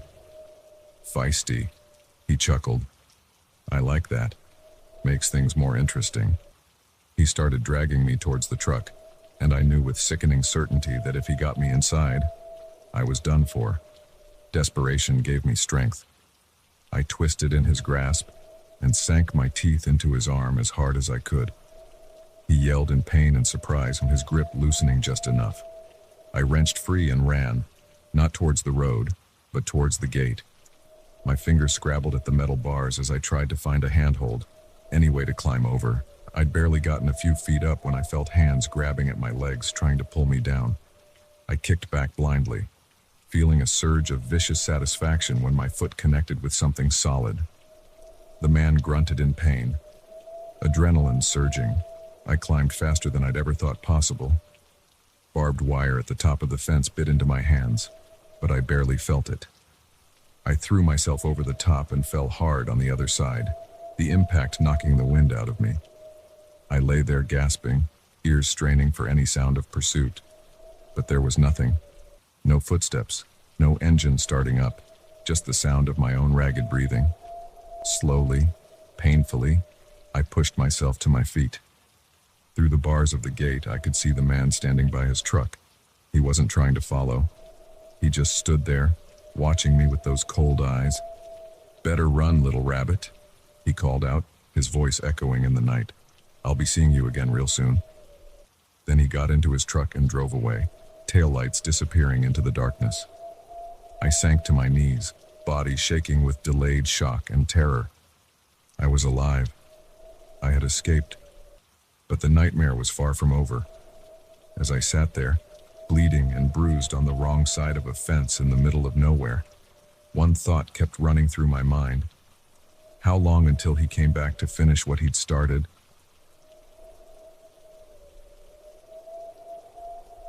The crunch of dead leaves under my boots was the only sound in the forest until I heard it. A distant, haunting whisper that made my blood run cold. I froze, straining my ears, but the whisper didn't come again. Just the wind, I told myself. But as I stood there, alone in the deepening twilight, I couldn't shake the feeling that something was watching me from the shadows. I'd always loved hiking, the thrill of exploring nature and pushing my limits. This trail in the Appalachians was supposed to be my biggest challenge yet.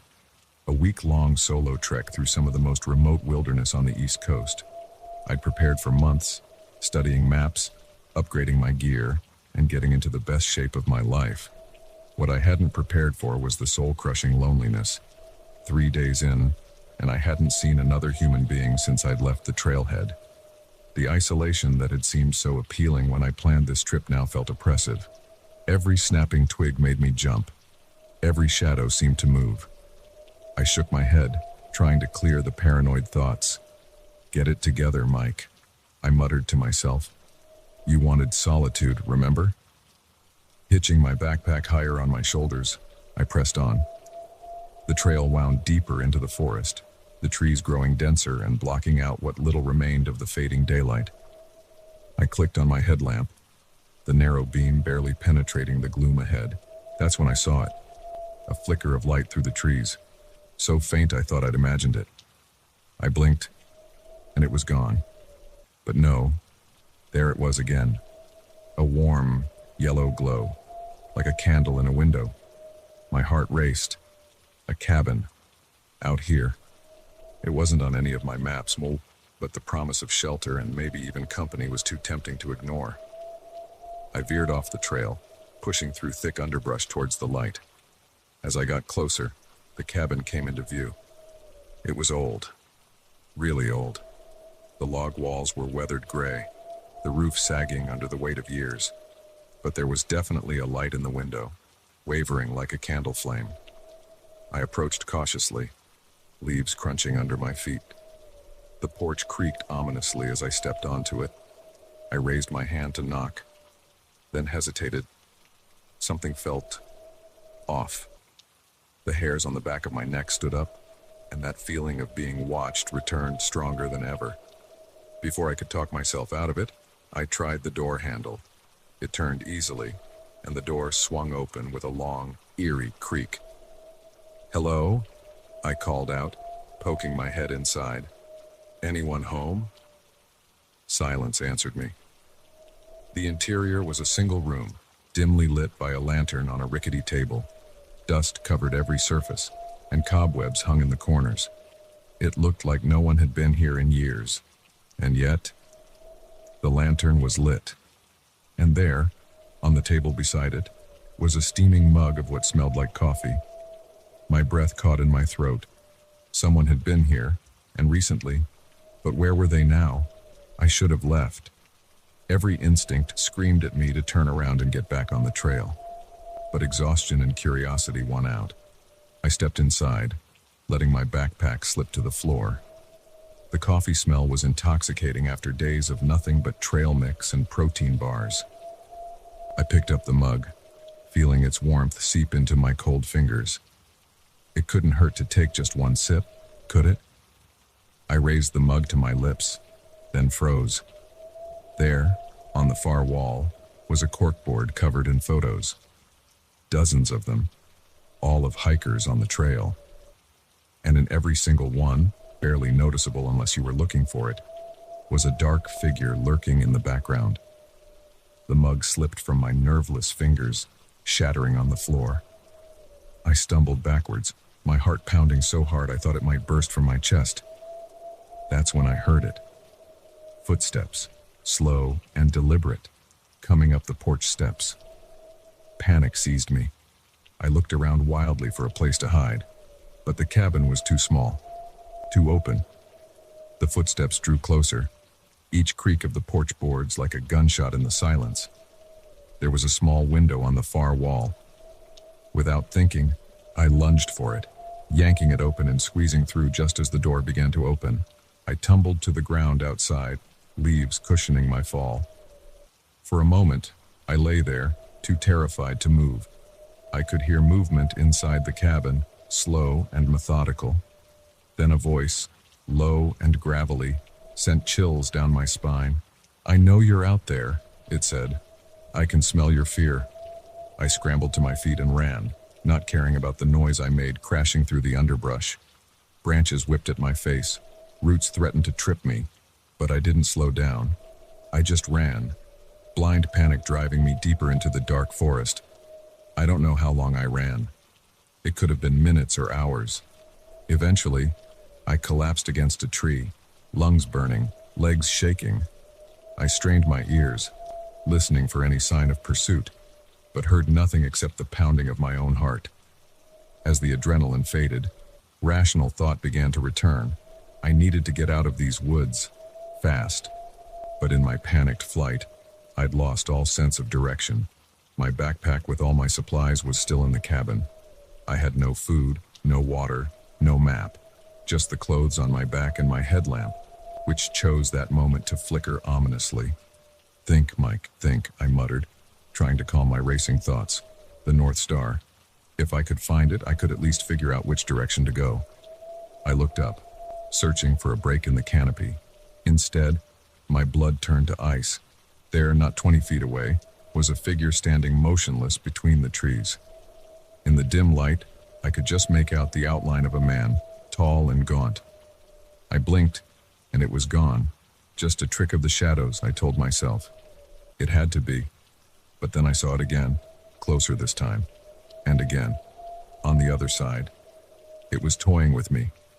A twig snapped behind me, and I whirled around. Nothing there. But when I turned back, the figure was right in front of me. I caught a glimpse of pale skin, sunken eyes, and teeth bared in a feral grin. Then it lunged. I screamed and stumbled backwards, tripping over a root and falling hard. I scrambled away on all fours, expecting at any moment to feel hands grabbing me. But when I looked back, the clearing was empty. Had I imagined it all? Was I losing my mind? A low chuckle echoed through the trees, seeming to come from everywhere at once. "Run all you want," that gravelly voice said. "You'll never leave my forest." I staggered to my feet and ran again, blind terror giving me strength I didn't know I had. I crashed through bushes, leaped over fallen logs, my only thought to get away, to find help, to wake up from this nightmare. The voice followed me, always just behind, taunting me. "I've walked these woods for centuries," it said. "Your fear feeds me, your despair sustains me." I ran until my legs gave out, collapsing in a small clearing. My lungs felt like they were on fire. I couldn't run anymore. This was it. This was how I died, alone in the woods, hunted by whatever that thing was. As I lay there, waiting for the end, a new sound cut through the night. A dog barking, then voices, human voices, calling out, Flashlight beams swept through the trees. "Hello?" I croaked, my voice hoarse. "Help! I'm over here." The voices grew closer. I heard my name being called. Park rangers. They'd been searching for me for days, ever since I'd failed to check in at my designated waypoint. As the rangers burst into the clearing, relief flooded through me. I was safe. It was over. But as they helped me to my feet, I saw it one last time. A pale face watching from the shadows, those sunken eyes filled with hunger and rage. Then it was gone, melting back into the darkness of the forest. The rangers said I was lucky to be alive.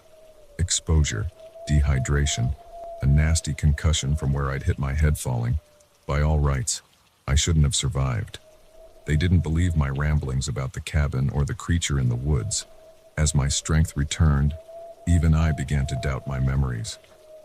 Maybe it had all been a hallucination brought on by my injuries. But sometimes, late at night, I still hear that gravelly chuckle, and I know that somewhere out there, in the deepest, darkest part of the forest, something is waiting, watching, hungry for the next foolish hiker who wanders off the trail. I'll never go into those woods again, but part of me, the part that still wakes up screaming from nightmares of pale skin and feral grins, wonders if I ever truly left. The moment I saw his eyes in the rearview mirror, I knew we'd made a terrible mistake. There was something off about them, a coldness that sent chills down my spine. But by then, it was too late. We were already in his truck, miles from anywhere, with no way out. It had started as a perfect day. My girlfriend, Sarah, and I were on a road trip through the Southwest. Just the two of us, our beat-up Corolla, and the open road. We'd been dating for 2 years, and this trip was our way of celebrating. 3 weeks of freedom before we had to go back to our jobs in the real world. The trouble started somewhere in the middle of Nevada. We were on a long, empty stretch of highway when our car started making a weird rattling noise. I tried to ignore it at first, turning up the radio and telling Sarah it was probably nothing. But then smoke started pouring out from under the hood. "Shit," I muttered, pulling over to the side of the road. Sarah gave me a worried look as I got out to check the engine. I popped the hood and was immediately engulfed in a cloud of acrid smoke. Coughing, I waved it away and peered inside. I'm no mechanic, but even I could tell this was bad. Something had blown, and there was oil everywhere. "What's wrong?" Sarah asked, coming to stand beside me. I shook my head. "I have no idea, but we're not driving anywhere in this." We both looked up and down the highway. Nothing but desert in every direction, shimmering in the late afternoon heat. We hadn't passed another car in at least an hour. "What do we do?" Sarah's voice had an edge of panic to it. I pulled out my phone. No signal, of course. "I guess we wait and hope someone drives by," I said, trying to sound more confident than I felt. We sat on the hood of the car, watching the sun sink lower in the sky. An hour passed, then 2. The temperature dropped rapidly as night approached. Still no cars. "We can't stay out here all night," Sarah said, shivering. "It's going to get freezing." I was about to suggest we try walking to find cell service when we saw the headlights. A truck was approaching from the direction we'd come. Relief washed over me as I stood up, waving my arms. The truck slowed and pulled over in front of us. It was an old pickup, covered in dust and dents. The driver's door opened, and a man got out. He was tall and wiry, probably in his 50s, with weathered skin and a scraggly gray beard. He wore dirty jeans and a flannel shirt despite the heat. "You folks having some trouble?" he called out as he approached. I nodded. "Yeah, our car broke down. We've been stuck here for hours." He peered under the hood, then shook his head. "That's not going anywhere without a tow. Nearest town's about 60 miles back." My heart sank. We'd never make it that far on foot, especially not at night. The man seemed to read my thoughts. "I can give you a ride if you want. I'm heading that way anyhow." I glanced at Sarah. She looked hesitant, and I couldn't blame her. Getting into a stranger's car in the middle of nowhere went against everything we'd ever been taught. But what choice did we have? That would be great, I said. Thank you. We grabbed our backpacks from the car and climbed into the truck. It smelled of cigarettes and something else I couldn't quite place. The man introduced himself as Earl as he started driving. At first, everything seemed fine. Earl made small talk, asking about our trip and where we were from. But as we drove, I started to notice little things that set me on edge. The way his eyes kept flicking to Sarah in the rearview mirror.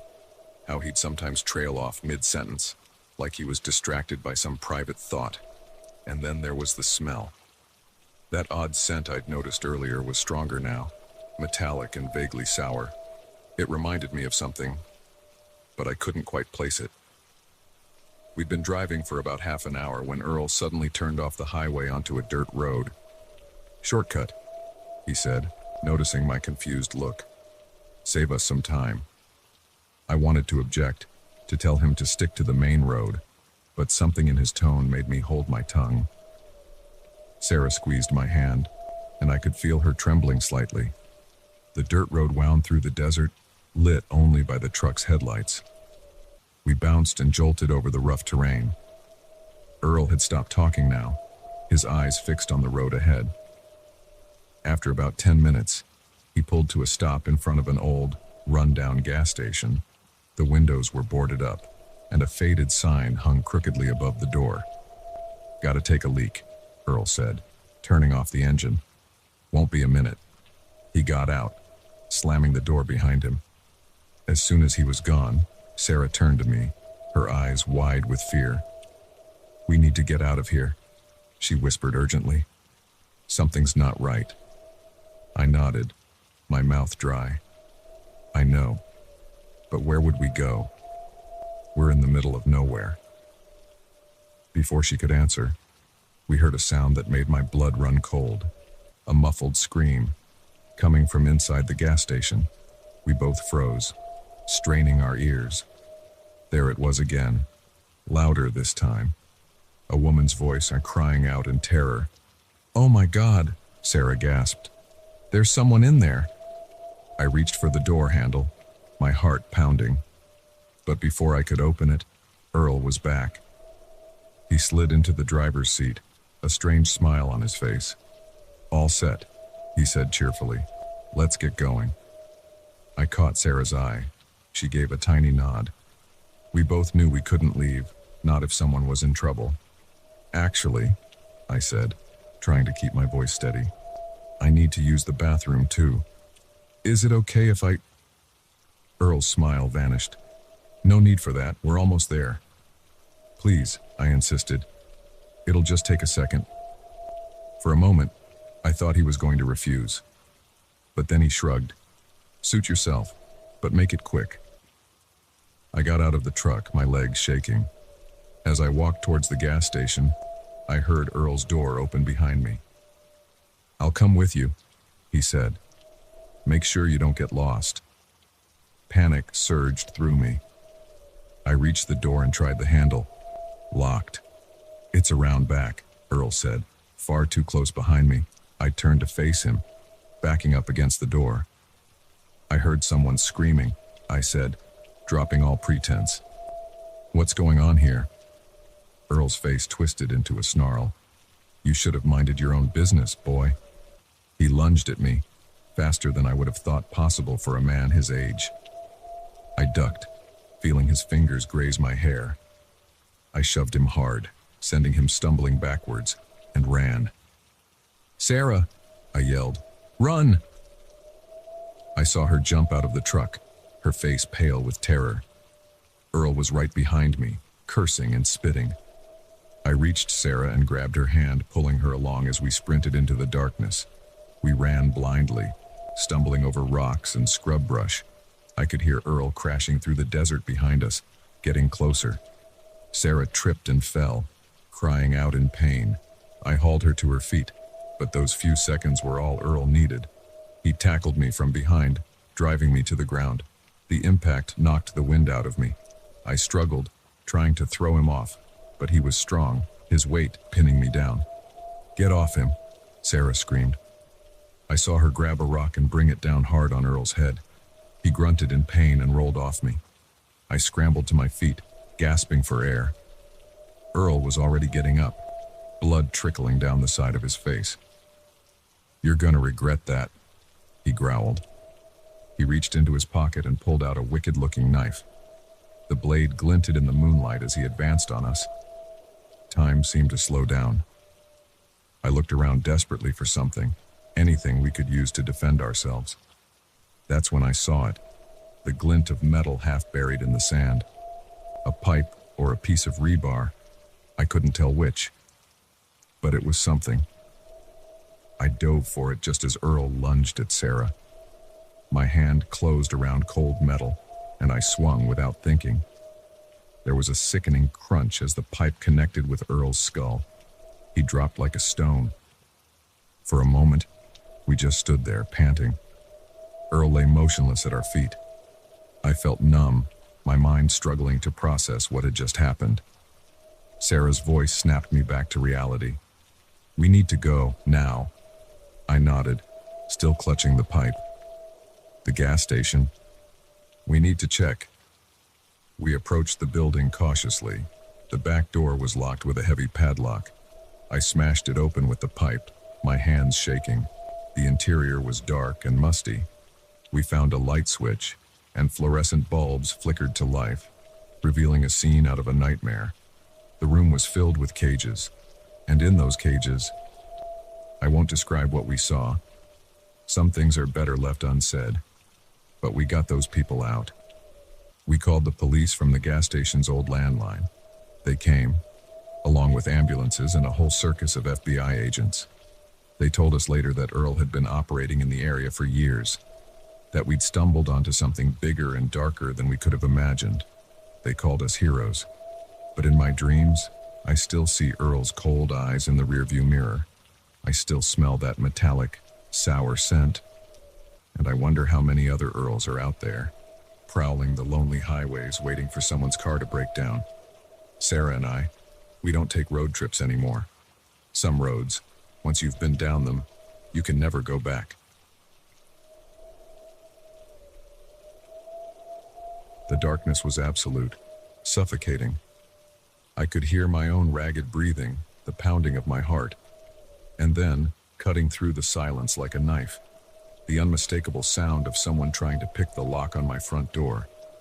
I'd always loved thunderstorms, the raw power of nature, the way the whole world seemed to pause and hold its breath. But this storm was different. It had rolled in suddenly, fierce and unrelenting, bringing with it a blackout that plunged the entire city into darkness. At first, I hadn't been too concerned. Power outages happened, especially during storms like this. I'd lit some candles, dug out my emergency radio, and settled in to wait it out. The battery-operated radio crackled with updates. The storm had knocked out power to most of the city, and it could be hours before it was restored. As the evening wore on, I found myself growing uneasy. The silence was oppressive, broken only by the occasional rumble of thunder. I lived alone in a small apartment on the third floor of an old building. Usually, I could hear my neighbors, the hum of traffic from the street below. But now, there was nothing. I tried calling my sister, but the cell networks were down too. Cut off from the world, I felt incredibly alone. It was nearing midnight when I heard it, a faint scratching sound coming from my front door. At first, I thought it might be my neighbor's cat. It sometimes wandered the hallways, scratching at doors for attention.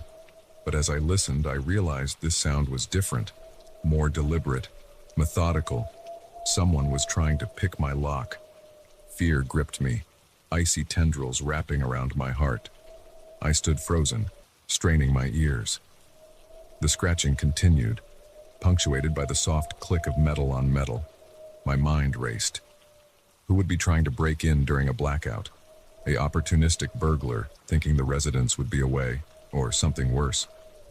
I looked around frantically for a weapon, cursing myself for never buying that baseball bat my sister had suggested. The best I could find was a heavy flashlight. I gripped it tightly, my palms slick with sweat. The scratching stopped. For a moment, there was silence, then a soft click. The sound of my lock disengaging, panic surged through me. I had to do something, had to stop them from getting in.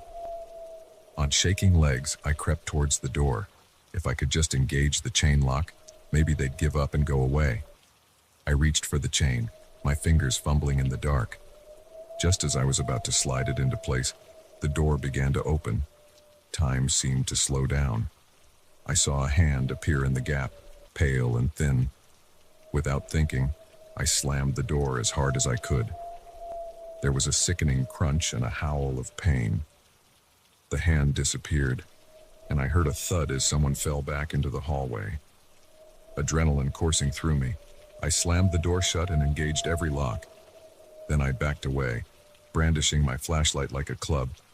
"I've called the police," I shouted, hoping my voice didn't betray my terror. "They're on their way right now." It was a lie, of course. With the phones down, there was no way to call for help. But maybe it would be enough to scare them off. For a long moment, there was silence. Then, a voice came from the other side of the door. Low, raspy, filled with barely contained rage. "You shouldn't have done that." The words sent chills down my spine. This wasn't some random burglar. This person, whoever they were, had come for me specifically. I heard movement in the hallway, the sound of someone getting to their feet, then a thud against my door, hard enough to make it shudder in its frame. They were trying to break it down. I backed away, my mind racing. The fire escape. If I could just make it to the window, I could climb down to the street. Another thud, louder this time.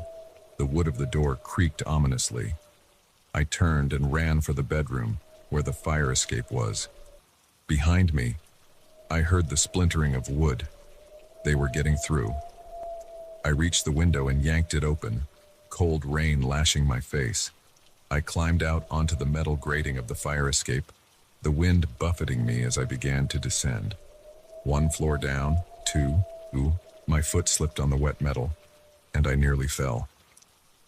I clung to the railing, heart pounding. A flash of lightning illuminated the world for a brief moment. And there, looking down at me from my bedroom window, was a figure. Tall, gaunt, with eyes that seemed to glow in the darkness. I scrambled down the last flight of stairs and dropped to the alley below, pain shooting through my ankles as I landed. But I couldn't stop. I ran. The rain was coming down in sheets now, soaking me to the bone. I ran blindly through the dark streets, not knowing where I was going, only that I had to get away. I don't know how long I ran. Eventually, I found myself in a part of the city I didn't recognize. The streets were narrow here, the buildings old and crumbling. I slowed to a walk, gasping for breath, trying to get my bearings. That's when I saw the church. It was a small, ancient-looking building, its spire barely visible through the rain. But the door was open, warm light spilling out onto the street. Without thinking, I stumbled towards it. As I got closer, I could hear singing, a hymn, soft and comforting. I reached the doorway and collapsed to my knees, exhausted. An elderly woman in a nun's habit appeared, concern etched on her face. "My child," she said, helping me to my feet. "What's happened to you?" I tried to explain, but the words wouldn't come. I just shook my head, tears mixing with the rain on my face. She led me inside and to a small room off the main chapel. There were others there, I realized. People huddled on cots and chairs, talking in low voices. Other refugees from the storm. The nun, Sister Mary, she introduced herself, brought me a blanket and a cup of hot tea. As the warmth seeped back into my body, I found myself telling her everything. About the break-in, the chase through the city, the terrifying figure I'd seen. She listened patiently, her face grave. When I finished, she was quiet for a long moment. "You're safe here," she said finally. "This is holy ground. No evil can enter. I wanted to believe her. But as I looked around at the flickering candles, the shadows dancing on the walls, I couldn't shake the feeling that nowhere was truly safe. The night wore on. I dozed fitfully, jerking awake at every sound. Each time, Sister Mary was there, murmuring words of comfort. As dawn broke, the storm finally began to subside. The other refugees started to leave, heading back to their homes and lives, but I couldn't bring myself to go. Sister Mary seemed to understand. She brought me more tea, sat with me as the morning light slowly filled the room. "What am I going to do?" I asked her, my voice barely above a whisper. She took my hand in hers, her skin papery and soft. "You survived," she said. "That's the first step. Now, you heal." I nodded, not trusting myself to speak. But as I sat there in that small room that smelled of incense and old stone, I felt something I hadn't felt in hours: hope. The police came later that morning. They took my statement, promised to investigate, but I could see the doubt in their eyes. With no evidence, no witnesses, it was just another strange story in a city full of them. I couldn't go back to my apartment. The thought of those eyes, that voice, was too much. Sister Mary helped me find a shelter, somewhere I could stay until I figured out my next move. As I prepared to leave the church, she pressed something into my hand. It was a small silver cross on a chain. "For protection," she said with a gentle smile. I slipped it over my head, feeling its weight against my chest. "Thank you," I said, "for everything." She nodded, her eyes kind.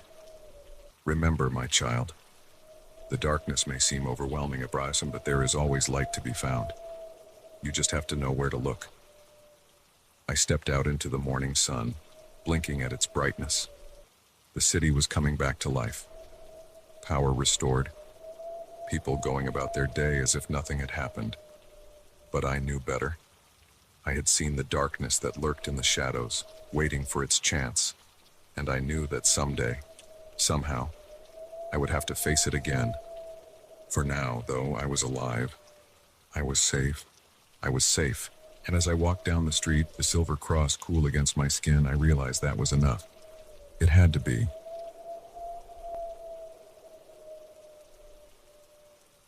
The first shotgun blast nearly took my head off. It whistled past my ear, shattering the calm of the forest and sending birds scattering into the sky. In that moment, I realized our quiet camping trip had just become a fight for survival. It was supposed to be a relaxing weekend getaway. My friends and I had been planning this camping trip for months, eager to escape the chaos of city life and reconnect with nature. There were 4 of us: me, my best friend Jake, his girlfriend Sarah, and our mutual friend Mike. We'd found a spot deep in the national forest, far from the usual campgrounds and hiking trails, the kind of place where you could really feel alone in the wilderness. The drive out had been full of laughter and excitement. We sang along to old road trip playlists, stopped at quirky roadside attractions, and marveled at the changing landscape as urban sprawl gave way to rolling hills and dense forests. We arrived at our campsite late Friday afternoon. It was perfect, a small clearing near a babbling brook, surrounded by towering pines. We set up our tents, gathered firewood, and settled in for what we thought would be a peaceful evening under the stars. That first night was everything we'd hoped for.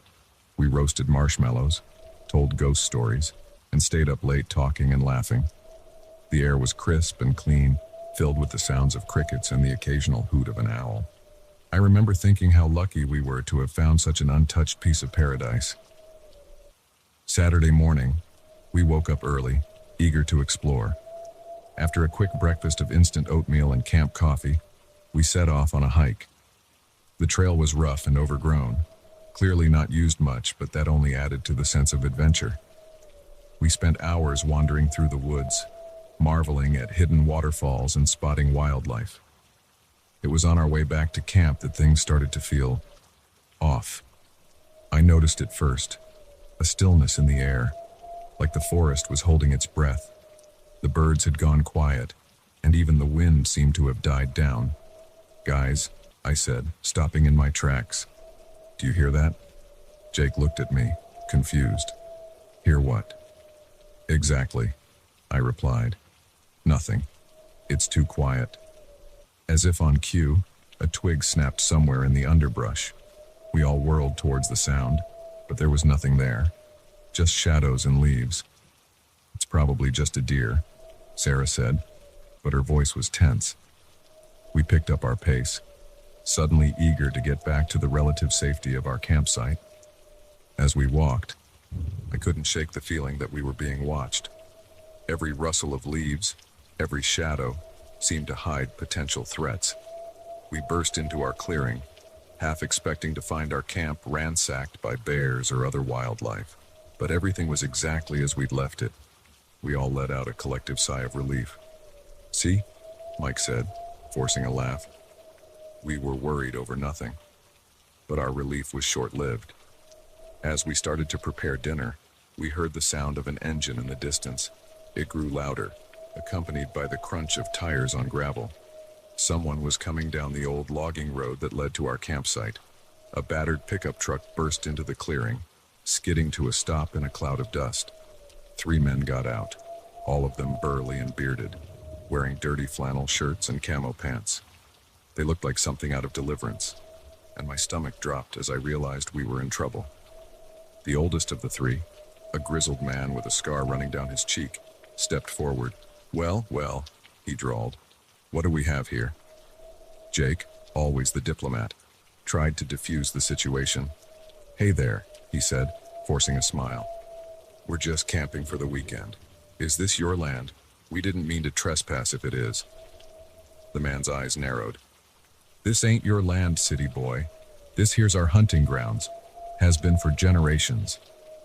I glanced at the others, seeing my own fear reflected in their eyes. We were miles from anywhere, with no cell service.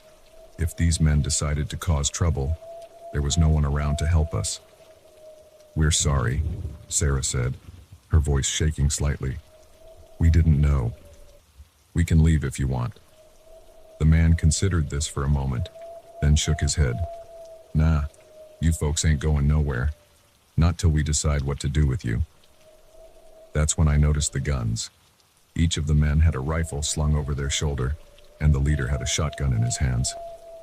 My blood ran cold as I realized just how bad our situation was.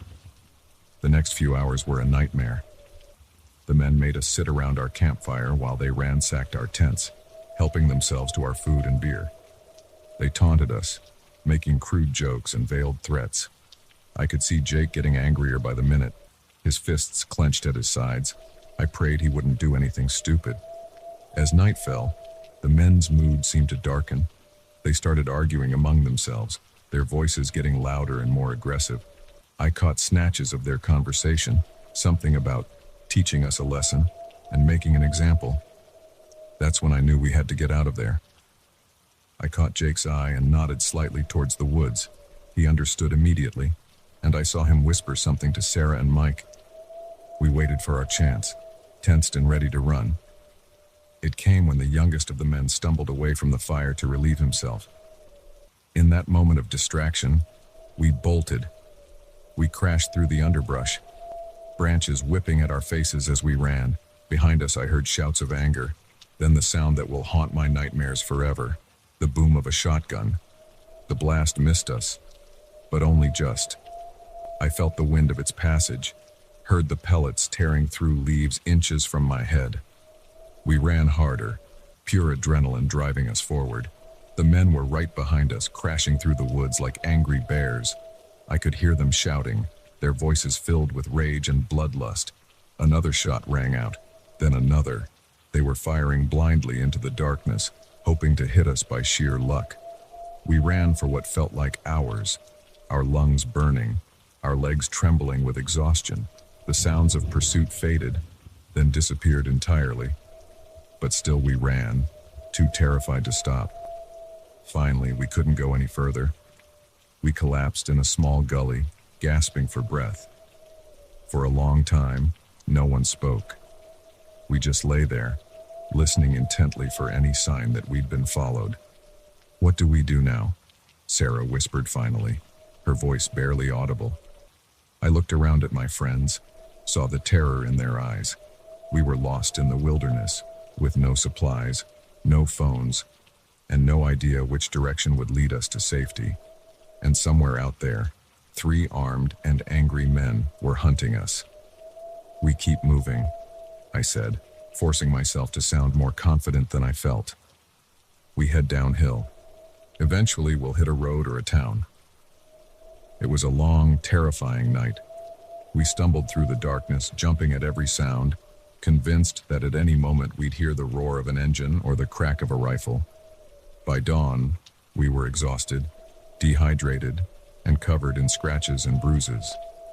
But we were alive, and as the sun rose, painting the sky in shades of pink and gold, we heard the most beautiful sound in the world: cars. We'd reached a highway.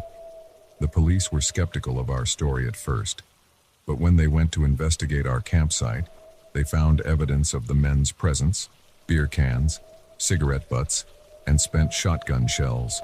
A manhunt was launched, but as far as I know, they never caught the men who terrorized us that night. It's been years since that camping trip, but the memories are still fresh. I haven't been able to go into the woods since then. The rustle of leaves, the crack of a twig, they all bring me right back to that night of terror.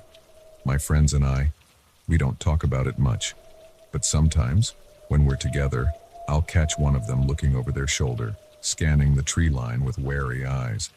And I know they're remembering too. We were lucky. We survived. But sometimes I wonder about those men, and I can't help but think, are they still out there? Still hunting in those woods? Waiting for the next group of unsuspecting campers to wander into their territory? I hope not, but just in case, I'll stick to the city from now on. Some wilderness, I've learned, is better left unexplored.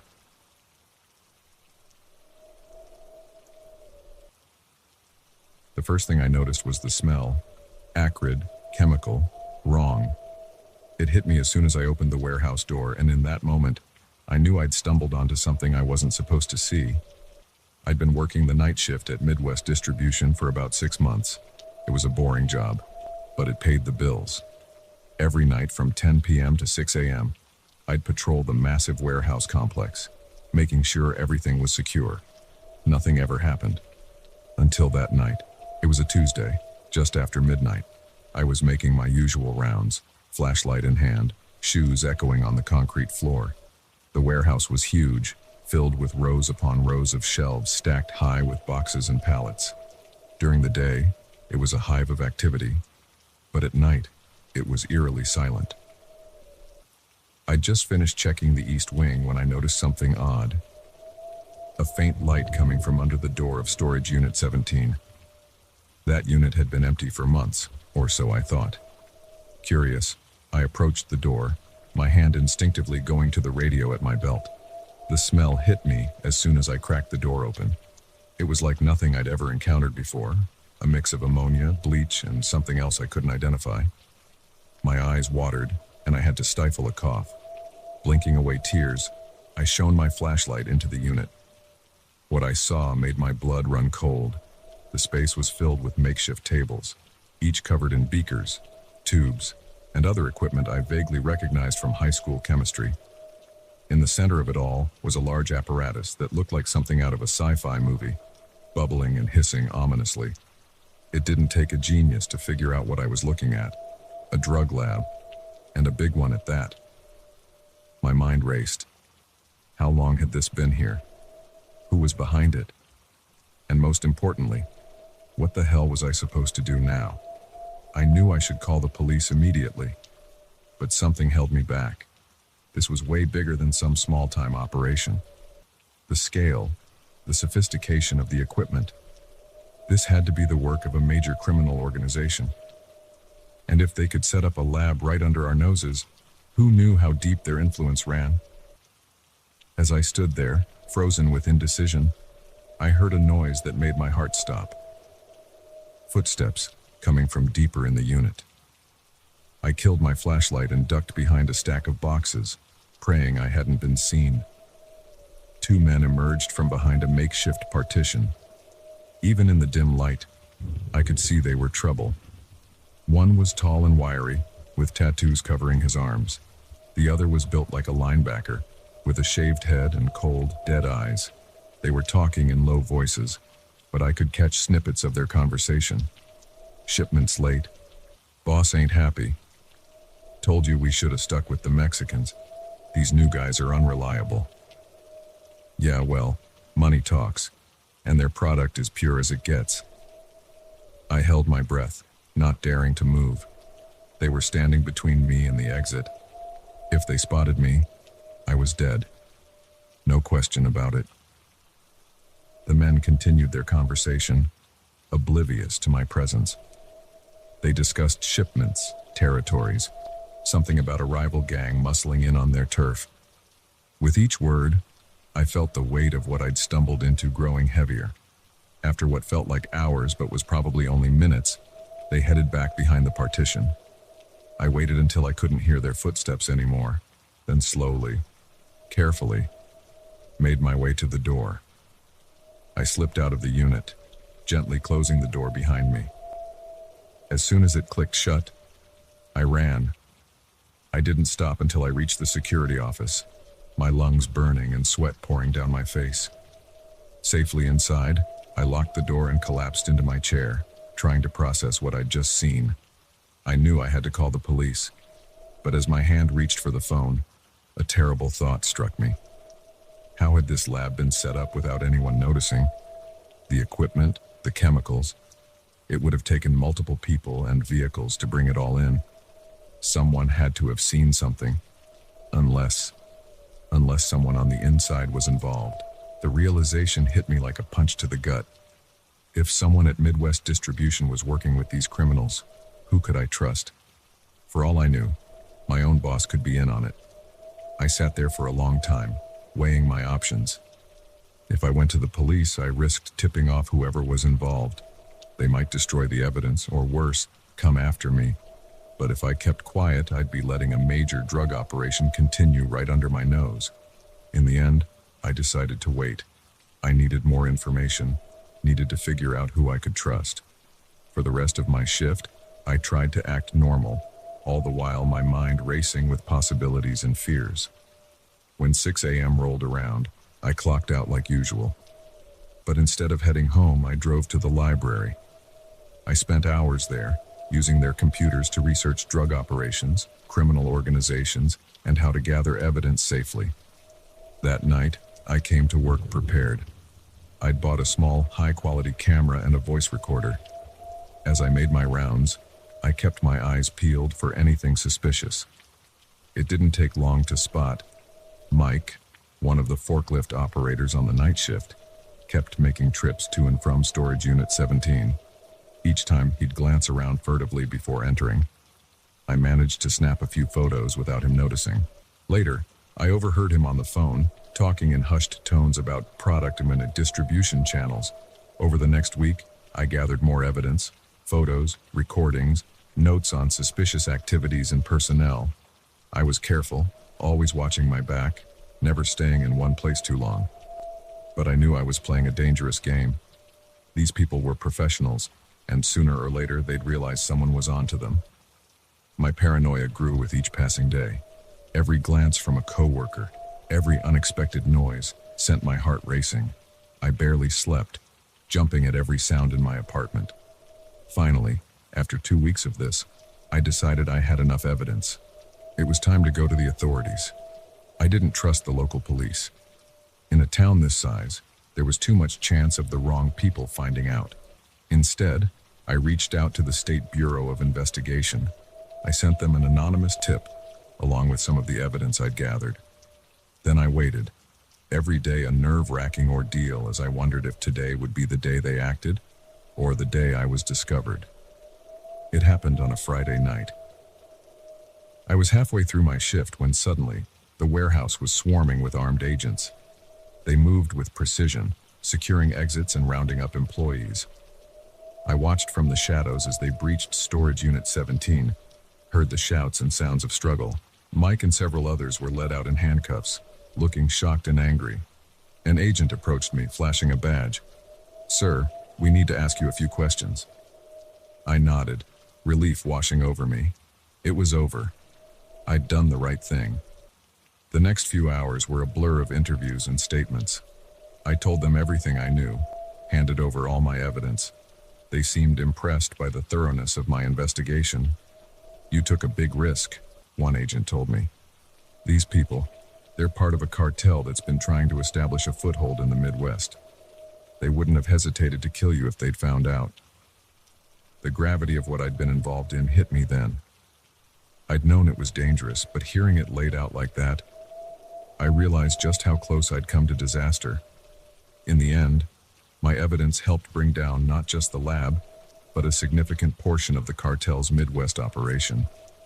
The agent told me I'd probably saved lives, prevented who knows how many kilos of drugs from hitting the streets. I should have felt proud. Instead, I just felt tired and scared. The State Bureau offered me witness protection, a new name, a new life somewhere far away. Part of me wanted to refuse, to believe I could just go back to my old life. But I knew better. The cartel would be looking for whoever had betrayed them, and they had a long memory and a longer reach. So I said yes, left behind everything and everyone I knew.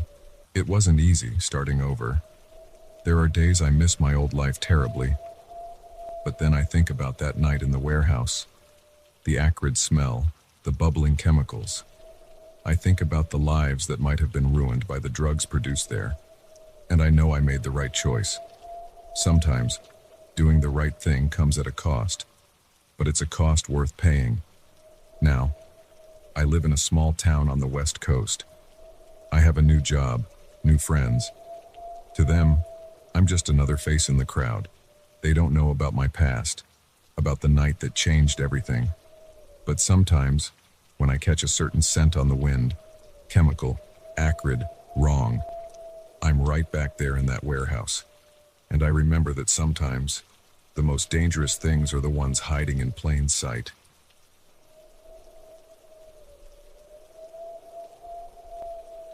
The moment I saw their eyes, I knew I'd made a terrible mistake. Cold, empty, devoid of any warmth or humanity. In that instant, I realized these weren't the friendly locals they'd pretended to be. They were something else entirely, and I was trapped in their village with no way out. It had all started so innocently. I was backpacking through Europe, living out the dream I'd had since college. 3 months of freedom before I had to return to the real world and start my corporate job. I'd been having the time of my life, hopping from one bustling city to another, soaking in the culture, the history, the sheer aliveness of it all. But after weeks of crowded hostels and tourist-packed attractions, I was craving something different, something off the beaten path. That's when I met Carol and Magda at a small cafe in Prague. They were an older couple, probably in their 60s, with weathered faces and warm smiles. We got to talking, and they told me about their village in the countryside. The way they described it made it sound like paradise. Quaint houses, rolling hills, a simpler way of life untouched by the modern world. "You should visit," Magda said, her eyes twinkling. "We don't get many tourists.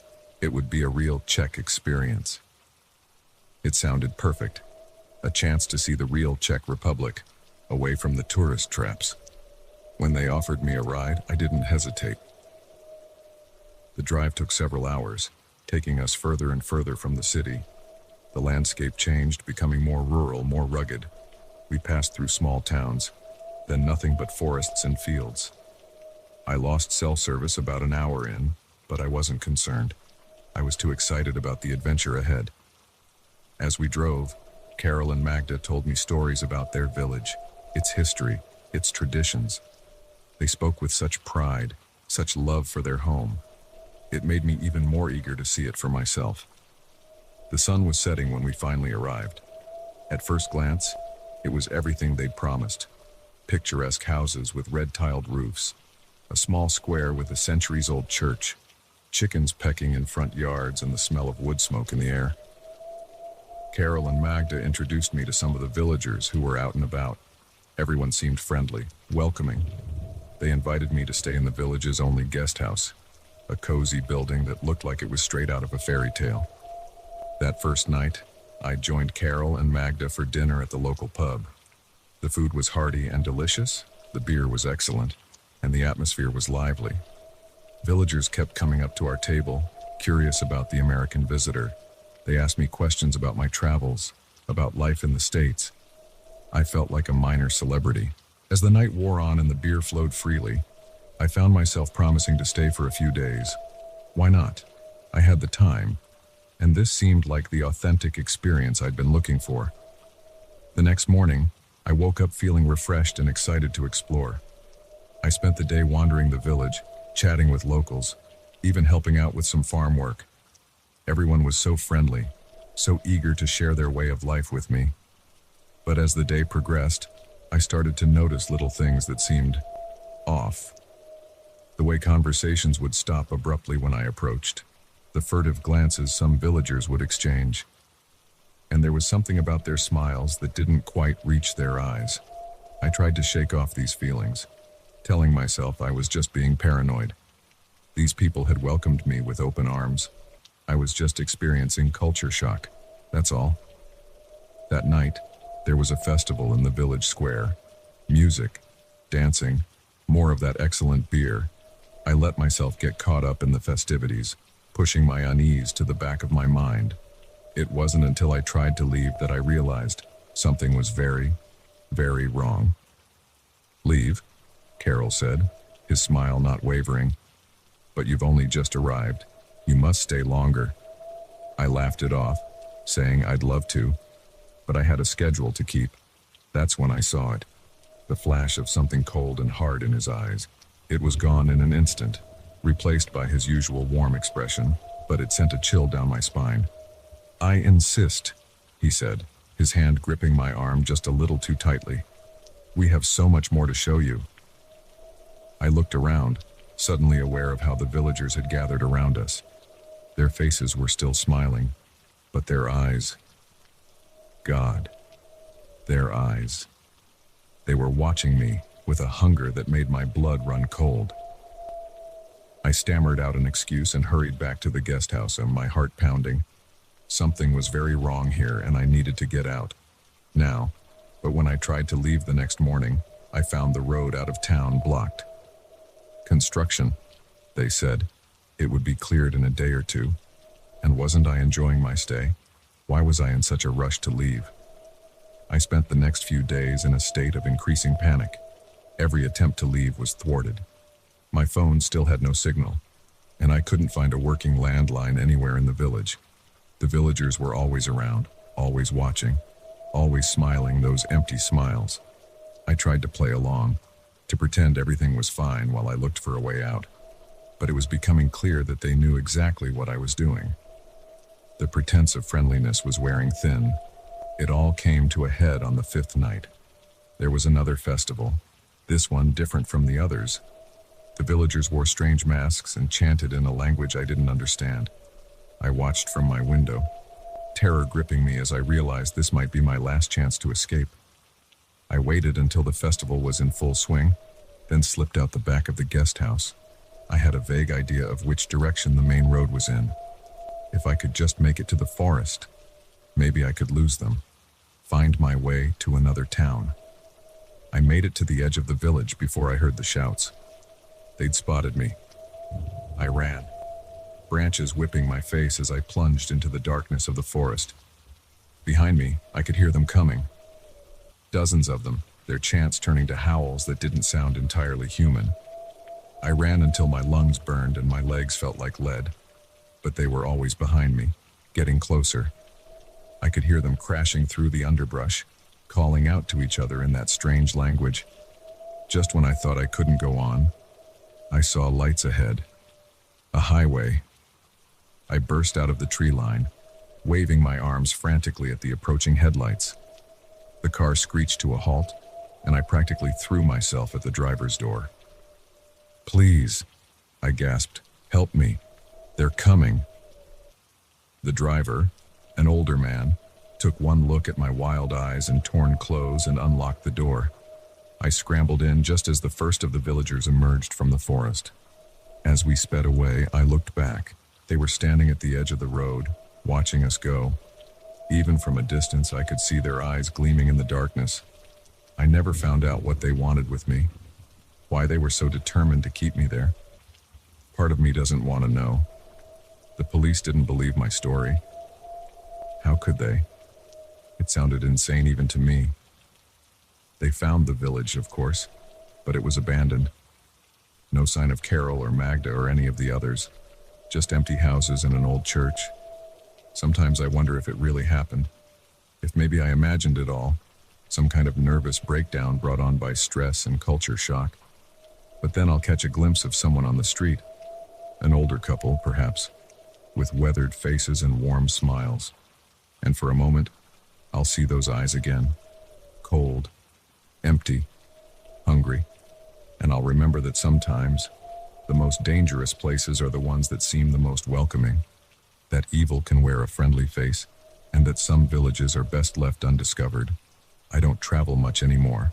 The world suddenly seems a lot smaller, a lot darker.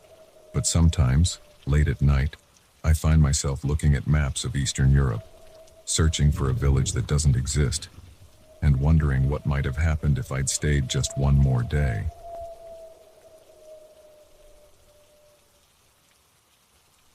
The moment I saw the handwriting on the note, my blood turned to ice. It was the same messy scrawl that had been appearing on our doorstep for weeks. But this time, the message wasn't outside. It was on my bedroom mirror, written in what looked horribly like blood. I see you when you sleep. We'd moved to the old farmhouse 3 months ago. My wife, Sarah, and I had been dreaming of escaping the city for years. When we found this place, 20 acres of land, a charming 19th century house, all for a price that seemed too good to be true, we jumped at the chance. We should have known better. The first few weeks were idyllic. We spent our days fixing up the house, exploring the overgrown fields, and marveling at the silence. No car horns, no sirens, just the wind in the trees and the occasional moo from our neighbors' cows. At night, the stars were so bright it took my breath away. But then the notes started appearing. The first one was innocuous enough. A piece of paper tucked under our welcome mat. Nice house. We assumed it was from a neighbor, though the handwriting was odd, jagged and messy, like a child's. A few days later, another note appeared on our porch swing. You should lock your doors at night. This one gave us pause. We always locked our doors. I double-checked every lock that night, an uneasy feeling settling in my stomach.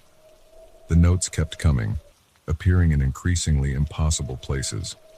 Under a flower pot on our second-story balcony, pinned to a tree at the far end of our property, tucked into the frame of our bedroom window. On the inside, each message was more disturbing than the last. I like watching you. Your wife looks pretty when she sleeps. Soon, we called the police and, of course, they came out, took a report, but found nothing. No fingerprints, no footprints, no signs of how anyone could have gotten into our locked house. They chalked it up to a prankster, told us to install some security cameras. We did more than that. I bought every security device I could find. Cameras, motion sensors, alarms on every door and window. I installed floodlights that covered every inch of our property. I even bought a gun, something I'd always been against. But fear has a way of changing your principles. For a while, it seemed to work. The note stopped. We started to relax, to think maybe it really had just been kids playing a sick joke. Then came the night I found the note on our bedroom mirror. I stared at it, my mind refusing to process what I was seeing. How had they gotten in? We had alarms, cameras, locks on every entrance. I'd checked them obsessively before we went to bed, like I did every night. Sarah stirred in her sleep, and I quickly wiped away the message before she could see it. She'd been on the verge of a breakdown over the previous notes. This one would push her over the edge. I spent the rest of the night poring over our security footage, checking every camera, every sensor. Nothing. No sign of intruders, no alarms triggered. It was as if the note had materialized out of thin air. The next morning, I called the police again. This time, they took it more seriously.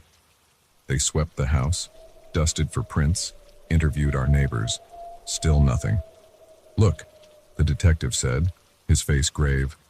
"I'm going to be straight with you. This level of, intrusion, it's not normal. Whoever's doing this, they're not just some kid playing pranks. You should consider staying somewhere else for a while." But we had nowhere else to go. We'd sunk every penny we had into this house. And part of me, the part that wasn't consumed by fear, was angry. This was our home. I'd be damned if I let some psycho drive us out of it. So we stayed. I took time off work, spent my days patrolling the property with my gun, jumping at every sound. Sarah was a wreck, barely sleeping, constantly looking over her shoulder. We argued more than we ever had in our 10 years of marriage, the stress eating away at our relationship. The notes kept coming, always in impossible places. Inside a locked drawer, in the middle of our perfectly made bed, carved into the bark of a tree that I swear hadn't been marked the day before. We tried everything. I rigged tripwires, installed more cameras, even sprinkled flour on the floors to catch footprints. Nothing worked. It was as if we were dealing with a ghost. Weeks passed, and the constant fear began to take its toll. I lost weight. Dark circles formed under my eyes from lack of sleep. Sarah started talking about seeing shadows out of the corner of her eye, hearing whispers in empty rooms. I worried she was losing her grip on reality. Hell, I worried I was losing mine. Then came the night that changed everything. I woke up to the sound of Sarah screaming. I bolted upright, fumbling for the gun I now kept on my nightstand. In the dim light, I saw a figure standing at the foot of our bed. Tall, unnaturally thin, with limbs that seemed too long for its body. I raised the gun, my hand shaking so bad I could barely aim. "Get out," I yelled, trying to sound braver than I felt. "Get out or I'll shoot." The figure turned, slowly, and I felt my heart stop. Its face, God, its face. It was like nothing I'd ever seen before. Pale, almost translucent skin stretched tight over an elongated skull. Eyes that were too big, too black, and its mouth. A lipless gash that split its face in a grotesque parody of a smile. I fired. The gunshot was deafening in the small room. The figure jerked as the bullet hit it, but it didn't fall. Instead, it laughed, a high, keening sound that made my skin crawl. Then it was on me, moving faster than anything I'd ever seen. I felt claws, yes, claws, raking across my chest. I screamed, firing wildly, but it was like trying to shoot smoke. Sarah was still screaming, but it sounded far away. Everything was far away except the pain and those terrible black eyes boring into mine. I don't know how long the attack lasted. It felt like hours, but it must have been only moments. Suddenly, the weight was gone. I blinked, trying to clear my vision. The thing was standing by the window now, silhouetted against the night sky. It turned to look at us one last time, and I swear I saw it smile. Then it was gone, moving so fast it seemed to simply vanish. The police came, of course. They found the bullet holes in the walls, saw the claw marks on my chest, but they didn't find any other evidence. No fingerprints, no DNA, nothing to suggest anyone else had been in the room. They think we're crazy, that we did this to ourselves, driven mad by stress and paranoia. Maybe they're right. Sometimes I wonder if it would be easier to believe that. We didn't stay in the house after that night. Couldn't stay. We packed what we could carry and left the next morning, abandoning everything else. We move around a lot now, never staying in one place for too long. Hotels, motels, short-term rentals, always looking over our shoulders, always waiting for the next note to appear. Because they do still appear. Not as often, but enough to remind us that it's still out there. Still watching, still waiting. I don't know what it is. Some kind of monster, a demon, a ghost. Does it even matter? All I know is that it's real, and it's not done with us. Sometimes, late at night, I think I see a tall, thin shadow outside our window, or catch a glimpse of unnaturally black eyes in a crowd. And I wonder how long we can keep running. How long before it decides to do more than just watch. If you're reading this, take my advice. If you find a house that seems too good to be true, it probably is. And if you start finding notes from someone who can't possibly be there, run, and don't look back. Because some things, once they start watching you, never stop. And you don't want to find out what happens when they decide watching isn't enough anymore.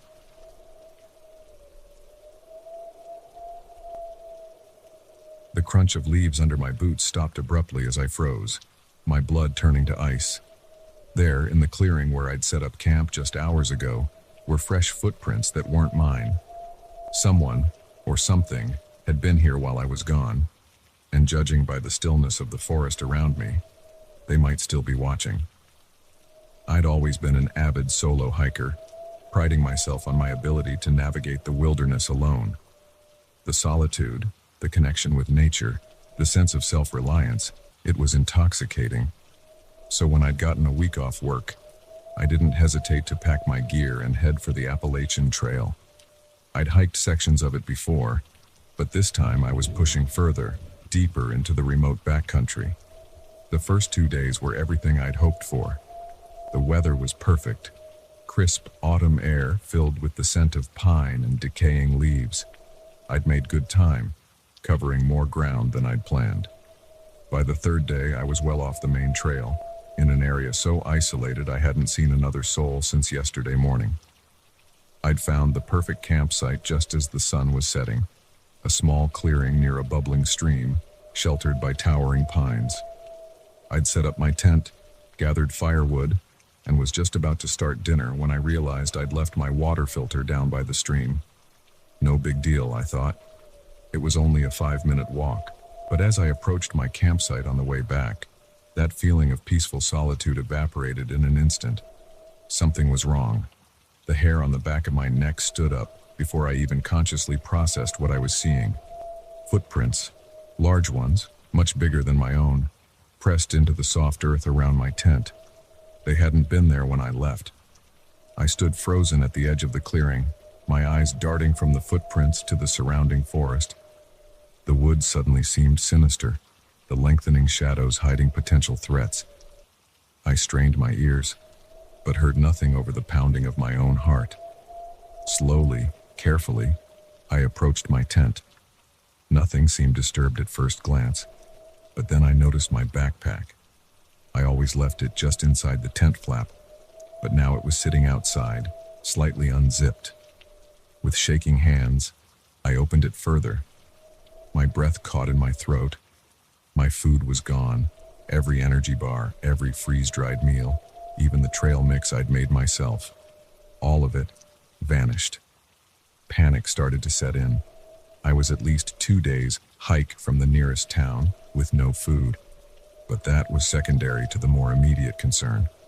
Whoever had done this could still be nearby. I debated calling for help, but there was no cell service this far out. I had an emergency beacon, but did this qualify as an emergency? I wasn't hurt, just scared.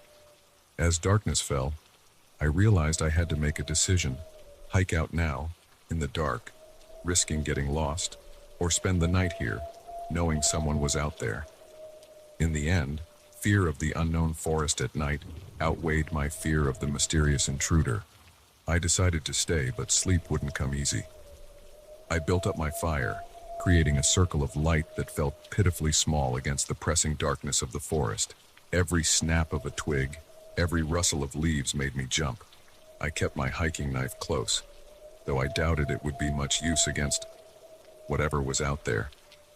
As the night wore on, my imagination ran wild. Was it a bear, unusually adept at opening zippers? A desperate hiker, stealing food to survive? Or something worse? I must have dozed off eventually, because I woke with a start, disoriented. The fire had died down to embers, and the forest was pitch black. For a moment, I couldn't remember where I was or why I felt so afraid. Then I heard it. Footsteps, slow and deliberate, circling the clearing. I sat up, my heart pounding so hard I thought it might burst from my chest. I fumbled for my flashlight, but my hands were shaking so badly I dropped it. The footsteps stopped. Hello? I called out, my voice embarrassingly weak. Is someone there? Silence. Not just quiet, but an absolute absence of sound. No insects chirping, no leaves rustling, as if the whole forest was holding its breath. Then a voice, low and gravelly, coming from just beyond the ring of fading firelight. You shouldn't be here. I scrambled to my feet, spinning around, trying to pinpoint the source of the voice. Who's there? What do you want? A chuckle, cold and mirthless. I want you gone. This is my forest. You're trespassing. I'm sorry, I said, hating how my voice trembled. I didn't know. I'll leave first thing in the morning, I swear. Another chuckle. Closer this time. Morning? Oh no. You'll leave now. I saw movement in the shadows. A figure, impossibly tall and thin, stepped into the fading circle of light. My breath caught in my throat. It looked wrong, like a man but stretched out, distorted. Its arms were too long, hanging down past its knees. Its face was hidden in the shadow of a wide-brimmed hat, but I caught a glint of eyes reflecting the firelight. What are you? I whispered. It cocked its head to the side, the movement jerky and unnatural. I'm the guardian of these woods, the protector, the one who keeps people like you out. It took a step closer, and I stumbled back, tripping over a root and falling hard. I scrambled backwards, but it kept coming. Please, I gasped. I'll go. Just let me pack up. I'll leave right now. It stopped, seeming to consider. No, you'll leave now. As you are. Consider your belongings payment for your trespass.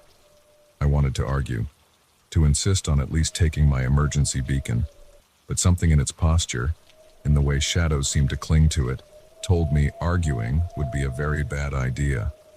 I got to my feet, legs shaking so bad I could barely stand. Okay, I'm going. Which way to the trail? It pointed, a long, skeletal finger extending far beyond what should have been possible. That way, 2 miles. Don't stop, don't look back, and don't ever come here again. I nodded, too terrified to speak, and started walking in the direction it had pointed. Every instinct screamed at me to run, but somehow I knew that would be a mistake. I don't know how long I walked. Time seemed to lose all meaning in the darkness. I tripped and fell countless times, my hands and knees bloody and raw. But I didn't stop, didn't look back. Just when I thought I couldn't go on, when my legs were about to give out, I saw it. The main trail. I nearly wept with relief. As soon as my feet hit the packed earth of the trail, I ran. I ran until my lungs burned and spots danced in front of my eyes. I ran until I saw the first signs of civilization, a trail marker, then a parking lot. There was a single car there, an old pickup truck. An elderly man was just getting out, probably planning an early morning hike. He took one look at me, wild-eyed, covered in dirt and blood, wearing only a t-shirt and shorts despite the cold, and his eyes widened. Good Lord, son, what happened to you? I opened my mouth to explain, but no words came out. How could I possibly describe what I'd seen? What would he think? In the end, I managed to croak out. Got lost. Been walking all night. He nodded sympathetically, though I could see the doubt in his eyes. Well, come on then. Let's get you to a hospital. As we drove away, I finally allowed myself to look back at the forest. For a moment, just a moment, I thought I saw a tall, thin figure standing at the tree line, watching us drive away. I've never gone back to those woods. Never gone hiking alone again, if I'm honest. Some nights, I still wake up in a cold sweat, the memory of that gravelly voice echoing in my ears. "This is my forest. You're trespassing." I don't know what it was I encountered that night. Some local legend come to life, a hallucination brought on by fear and exhaustion, or something else, something that defies explanation. All I know is that sometimes, when I look out at the woods behind my house, I catch a glimpse of something tall and thin moving between the trees. And I remember that there are some places in this world where humans are not welcome, where the wilderness is still wild and still has teeth, and I stay inside, lock my doors, and try to forget the night I learned that some forests are best left unexplored.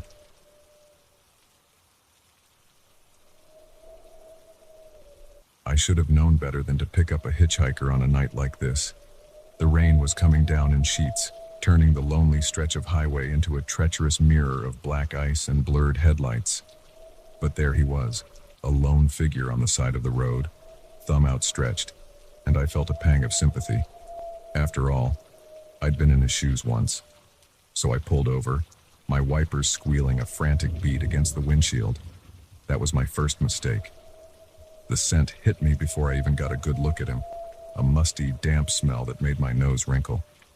He slid into the passenger seat with a grunt of thanks, water dripping from his oversized raincoat. "Appreciate it," he mumbled, his face hidden beneath the coat's hood.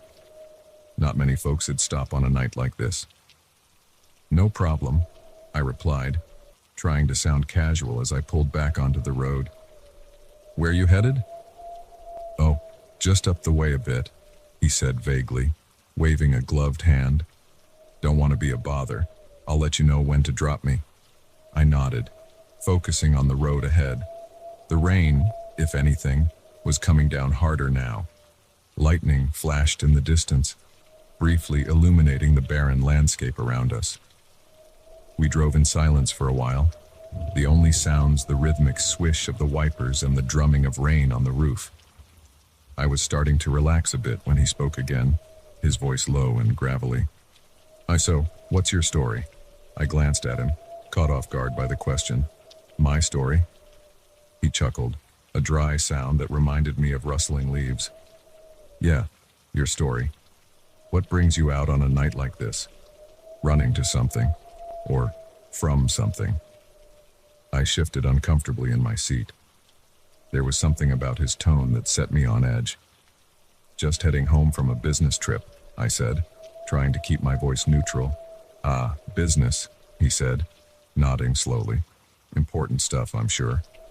Big decisions, big consequences." I frowned, not liking where this was going. "Look, I don't mean to be rude, but I'd rather not discuss my personal life." He held up his hands in a placating gesture. "No offense meant, friend. Just making conversation. It's a long, dark road, after all." We lapsed back into silence, but the atmosphere in the car had changed. The air felt thick, heavy with unspoken tension. I found myself gripping the steering wheel tighter, my knuckles turning white. After what felt like an eternity, he spoke again. "You ever think about the choices we make? How one small decision can change everything?" I didn't respond, hoping he'd take the hint and stop talking. No such luck. "Take you picking me up, for instance," he continued, his voice taking on an almost dreamy quality. "What if you'd driven past? What if I'd been standing a mile down the road instead? Funny how fate works, isn't it?" "I suppose," I muttered, desperately wishing I'd trusted my initial instincts and kept driving. Lightning flashed again, closer this time, and in that brief moment of illumination, I caught a glimpse of his face beneath the hood. What I saw made my blood run cold. His skin was pale, almost translucent, stretched tight over sharp cheekbones. But it was his eyes that truly terrified me. Black as pitch, with no whites visible at all. They seemed to swallow the light, two bottomless pits staring right through me. I must have made some sound of distress because he turned to look at me fully, those terrible eyes locking onto mine. "Something wrong?" he asked, his lips curling into what might have been a smile on a human face. On him, it looked like a predator baring its teeth. "No," I stammered, my heart pounding so hard I was sure he could hear it. Just thought I saw something on the road. He nodded slowly, that horrific smile still in place. The mind plays tricks, doesn't it? Especially on dark nights like this. Makes you see things that aren't there, or maybe makes you see things as they really are. I was openly sweating now, fear coursing through my veins like ice water. I had to get him out of my car, consequences be damned. I think this is far enough, I said, trying to keep my voice steady. I'm going to have to drop you off here. He tilted his head, an oddly bird-like motion. Oh, but we've only just started our journey together. There's so much more to discuss. I was about to insist when something caught my eye in the rearview mirror. Headlights, approaching fast. Relief flooded through me. Another car meant safety, meant I wasn't alone out here with whatever he was. But as the headlights grew closer, I realized something was wrong. They were moving too fast, weaving erratically across the road, and they were aimed straight for us. "Look out!" I yelled, yanking the wheel hard to the right. Our car skidded on the wet pavement, spinning once, twice, before coming to a stop on the shoulder. The other car roared past, horn blaring. For a moment, I sat there, hands shaking, gasping for breath. Then I remembered my passenger. I turned to look at him, expecting, I don't know what. But the seat was empty. There was no sign that anyone had ever been there. No water on the seat, no lingering musty smell, nothing. I got out of the car on shaky legs, looking up and down the road, but there was no one there. Just me, my car, and the endless rain-soaked highway stretching into the darkness. For a long moment, I stood there in the rain, trying to make sense of what had happened. Had I imagined it all? Some kind of stress-induced hallucination? But deep down, I knew that what I'd seen was real, even if I couldn't explain it. And I knew that I'd had a narrow escape from something far more dangerous than a simple car accident. I got back in my car, locked the doors, and drove. I didn't stop until I reached the next town, where I checked into the first motel I saw. I couldn't face the thought of driving through the night again, not with the memory of those black eyes still fresh in my mind. As I lay in bed that night, unable to sleep, I couldn't stop thinking about what he'd said, about choices and consequences, about fate. What if I hadn't stopped? What if I'd driven past, like my instincts had told me to? Would he have found another ride? Or would he still be out there, waiting on that dark stretch of road for the next lonely traveler? I don't pick up hitchhikers anymore. I don't drive at night if I can help it, especially when it's raining. And sometimes, when I'm on a long, empty stretch of road, I'll catch a glimpse of something in my rearview mirror. A figure standing on the roadside, thumb outstretched. But I don't stop. I don't even slow down. I just grip the wheel tighter and keep driving, trying to outrun the memory of that night and the realization that came with it. That sometimes, the most dangerous monsters aren't the ones that chase you. They're the ones that wait for you to invite them in. And as I drive, I can't help but wonder, how many others has he ridden with? How many didn't make it to the end of their journey? And most chillingly of all, was I lucky? Or was I spared? I don't have answers to these questions. But I do know one thing for certain. If you're ever driving on a dark, rainy night, and you see a lone figure on the side of the road, keep driving. No matter how bad you feel, no matter how harmless they might seem, keep driving and don't look back, because you never know who or what might be looking for a ride. And some passengers, once they get in, never truly leave.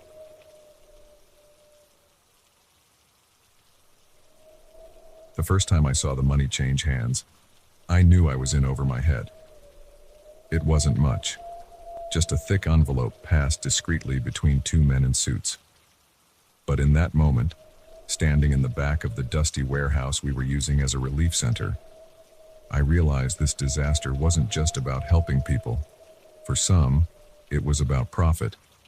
I'd signed up to volunteer after the flood hit our city, It was the worst natural disaster in decades, leaving thousands homeless and desperate for help. I wanted to do my part, to make a difference. Little did I know I was walking into a web of corruption that would threaten my life. The first few days were a blur of activity.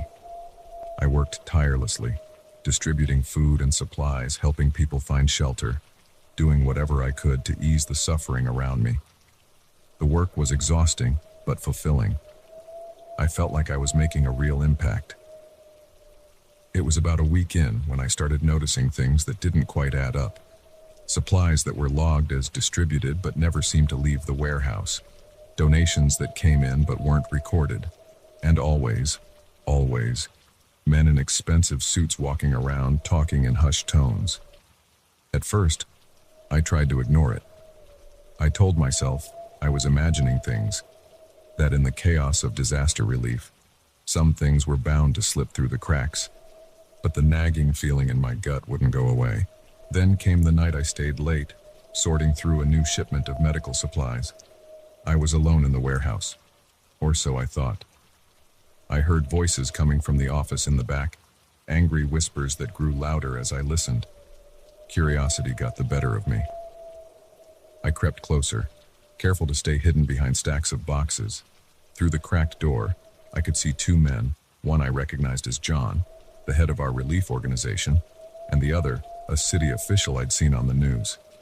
"This isn't enough," the official was saying, waving an envelope. "Do you know how many strings I had to pull to get those supplies diverted here?" John's face was red with anger. "It's all we can spare right now. You'll get the rest when we sell the next shipment." My blood ran cold. Sell the shipment? These were donations, meant for flood victims. How could they be selling them? I must have made a noise, because suddenly both men were looking towards the door. I ducked down, my heart pounding so loud I was sure they could hear it. "Check outside," I heard John say. "Make sure we're alone." I didn't wait to see if they found me. I ran as quietly as I could back to where I'd been working. I grabbed my bag and headed for the exit, trying to look casual even as panic clawed at my throat. I made it home that night, but sleep was impossible. My mind raced with what I'd discovered. This wasn't just petty theft or minor corruption. This was organized, systemic fraud on a massive scale. And if they were willing to steal from disaster victims, what else were they capable of? The next day, I went back to work, determined to gather evidence. I couldn't just walk away, not when so many people were suffering while these men lined their pockets. I started paying closer attention, making mental notes of discrepancies, even snapping a few discreet photos with my phone. For a week, I played the part of the dutiful volunteer while secretly documenting everything I could. I was careful, or so I thought. But in a place like that, with so much at stake, someone is always watching. It was Sarah who warned me first. She was another volunteer, young and idealistic like me. We'd become friends over long hours of work. She caught me after our shift, her eyes darting nervously.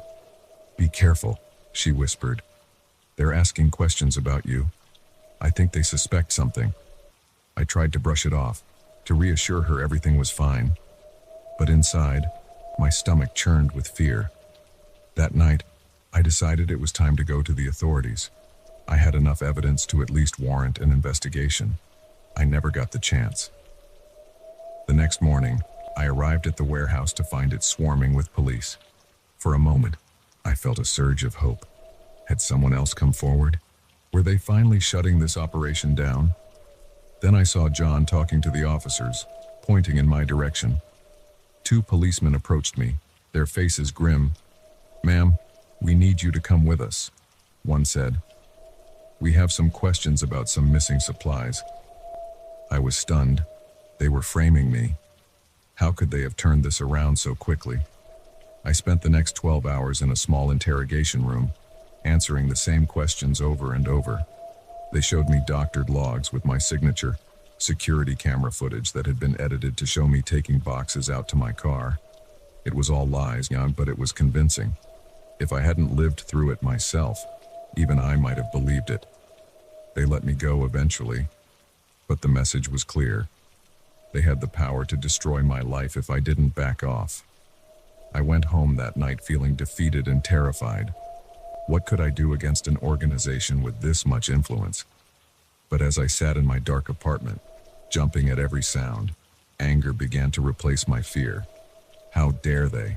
How dare they steal from people who had lost everything? How dare they turn me into a criminal for trying to do the right thing? I knew I couldn't fight them alone, but maybe I didn't have to. I thought of Sarah, of the other volunteers who must have noticed something was wrong. And I thought of the flood victims, the ones who were suffering because of this corruption. I started reaching out, carefully at first, a whispered conversation here, a pointed question there. I found others who had seen things, who had suspicions but were too afraid to speak up. Together, we began to build a case. It wasn't easy. There were close calls, moments when I was sure we'd been discovered. Once, I came home to find my apartment had been ransacked. Another time, a car followed me for hours as I drove around the city. The fear was constant, a knot in my stomach that never quite went away. But we persevered. We gathered evidence, built a network of witnesses.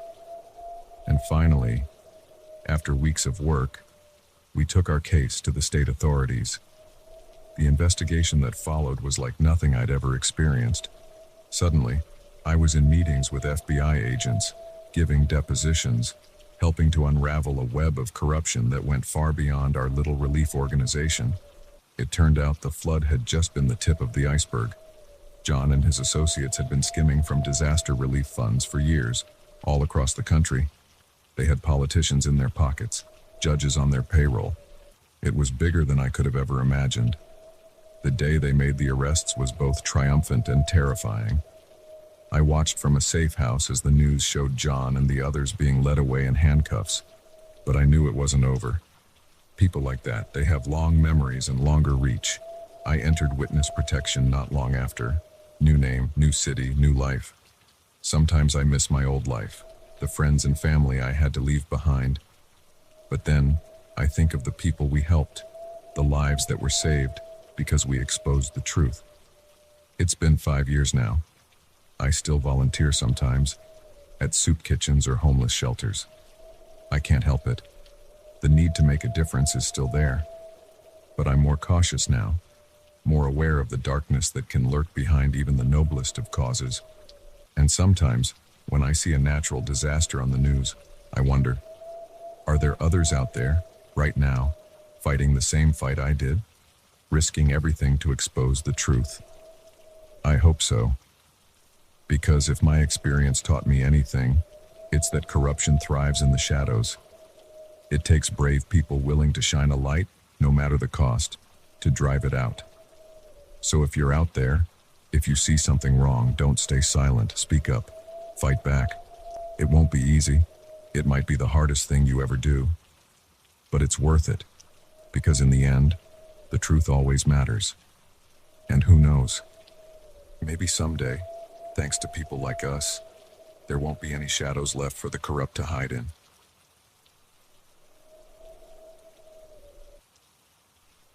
The moment I stepped into that diner, I knew something was terribly wrong. The air was thick with tension, and every eye turned to me with a mix of suspicion and... was that fear? I should have turned around right then, gotten back in my car and driven until this godforsaken stretch of highway was just a bad memory. But I was tired, hungry, and my car was running on fumes. So I stayed. That was my first mistake. I'd been driving for hours, pushing through the night on my way cross-country for a new job. The highway had been empty for miles, nothing but darkness and the occasional flicker of my headlights catching a road sign. When I saw the neon glow of the diner sign ahead, it was like an oasis in the desert. Sally's Truck Stop, the sign proclaimed in flickering red letters. Open 24 hours. I pulled into the nearly empty parking lot, my tires crunching on gravel. There were only 2 other vehicles, a beat-up pickup truck and a semi parked off to the side. As I cut the engine, the silence pressed in around me, broken only by the faint buzz of the neon sign. The bell above the door jingled as I entered, the sound oddly cheerful in the tense atmosphere. The diner looked like it hadn't been updated since the 1950s. Cracked vinyl booths, a scratched formica counter, faded posters advertising brands that probably didn't exist anymore. There were only a handful of people inside. A weathered-looking trucker sat at the counter, hunched over a mug of coffee. In one booth, a young couple whispered intently to each other, their food untouched. And behind the counter stood a waitress who had to be in her 60s, her gray hair pulled back in a tight bun. "Sit anywhere you like, hun," she called out, her voice strained despite the friendly words. I slid into a booth, the vinyl squeaking beneath me. The waitress bustled over, notepad in hand. Up close, I could see the lines of stress etched into her face, the way her eyes darted nervously around the diner. "What'll it be?" she asked, pen poised. "Just coffee for now, thanks," I replied, "and maybe a menu." She nodded, turning away without another word. As she poured my coffee, I noticed her hands were shaking slightly.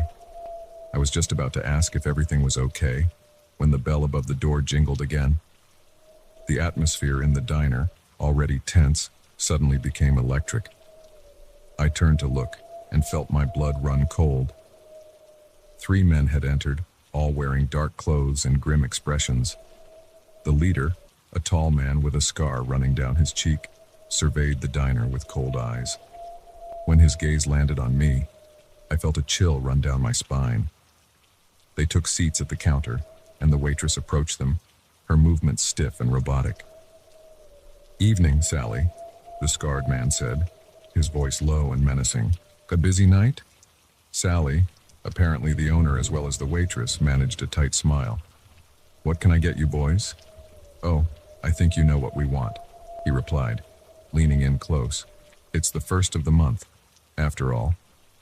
I couldn't hear Sally's response, but I saw her nod and disappear into the back. The 3 men turned their attention to the rest of us, their eyes predatory. "Evening, folks," the scarred man called out. "Don't mind us, just taking care of a little business." The young couple in the booth huddled closer together, while the trucker at the counter seemed to shrink into himself. I pretended to be engrossed in my menu, but my mind was racing. What had I walked into? Sally returned a few minutes later, carrying a small envelope. She handed it to the scarred man, who opened it and began counting the contents. His face darkened. "This isn't enough, Sally," he growled. "We had an agreement." "Business has been slow," Sally replied, her voice barely above a whisper. "Please, I need more time." The scarred man stood up suddenly, looming over Sally. "We've given you plenty of time. Maybe we need to send a stronger message." One of his companions stood up and moved towards the kitchen. I heard the sound of breaking glass, followed by Sally's cry of distress. Something inside me snapped. Maybe it was the exhaustion from the long driving, or the tension in the air, or just a lifetime of watching bullies get away with this kind of thing. Whatever it was, I found myself on my feet before I could think better of it. "Hey," I called out, my voice sounding braver than I felt. "Leave her alone." The diner fell silent. The scarred man turned to me, his eyes narrowing. "Well, well," he said, his voice dangerously soft. "Looks like we have a hero in our midst." He took a step towards me, and I fought the urge to back away. "This doesn't concern you, stranger. I suggest you sit down and mind your own business." I swallowed hard, my mouth dry. "You're terrorizing these people. That makes it my business." He laughed, a harsh sound devoid of humor. "You have no idea what you're getting into, do you?" Before I could respond, the trucker at the counter suddenly spoke up. "He's right," he said, his voice gravelly. "This has gone on long enough." The scarred man whirled on him. "You stay out of this, old man." But something had changed. The young couple stood up, moving to stand beside me. Even Sally straightened, a spark of defiance in her eyes. The scarred man looked around, suddenly realizing he was outnumbered. His companions shifted uneasily. "You're making a big mistake," he snarled. "All of you. We'll be back." and you'll regret this." With that, they stormed out, the bell jingling angrily as the door slammed behind them. For a moment, nobody moved. Then Sally burst into tears, the tension of the moment finally breaking. The trucker went to comfort her, while the young couple sagged against each other in relief. "Thank you," Sally said, wiping her eyes. "You don't know what you've done." Over the next hour, fueled by fresh coffee and slices of Sally's homemade pie, I learned the full story. The three men were part of a local gang that had been extorting businesses along this stretch of highway for years. Nobody had dared stand up to them before, too afraid of retaliation. "But you showed us we can fight back," the trucker, whose name was Bill, said, clapping me on the shoulder. As the night wore on, more people arrived at the diner. Word had spread quickly about what had happened. There was a sense of cautious optimism in the air, a feeling that maybe things could change. When I finally left, the sun was just starting to peek over the horizon. Sally refused to let me pay, insisting my meal was on the house. The young couple, Tom and Sarah, pressed their phone numbers into my hand, telling me to call if I ever passed through again. As I pulled out of the parking lot, I saw Sally in my rearview mirror, waving goodbye. I waved back, a lump in my throat. I never did pass through that town again. My new job kept me busy, and life has a way of moving on. But I often think about that night, about Sally and Bill and all the others. I wonder if things really did change, if they managed to break free from the gang's control. I hope they did. I hope that one moment of collective courage was enough to spark a real change. Because that's the thing about standing up to bullies. Sometimes, all it takes is one person to be brave, and others will find their courage too. And sometimes, on long drives late at night, I'll see a diner glowing in the distance. I'll think about pulling over, about walking into another moment that might change everything. I never do, of course. Lightning doesn't strike twice, as they say. But I smile, remembering that night, remembering that sometimes the most extraordinary things can happen in the most ordinary places. And I drive on, carrying with me the memory of the night I stumbled into a small-town drama and, just maybe, helped change the course of history, even if it was just the history of one little diner on a lonely stretch of highway.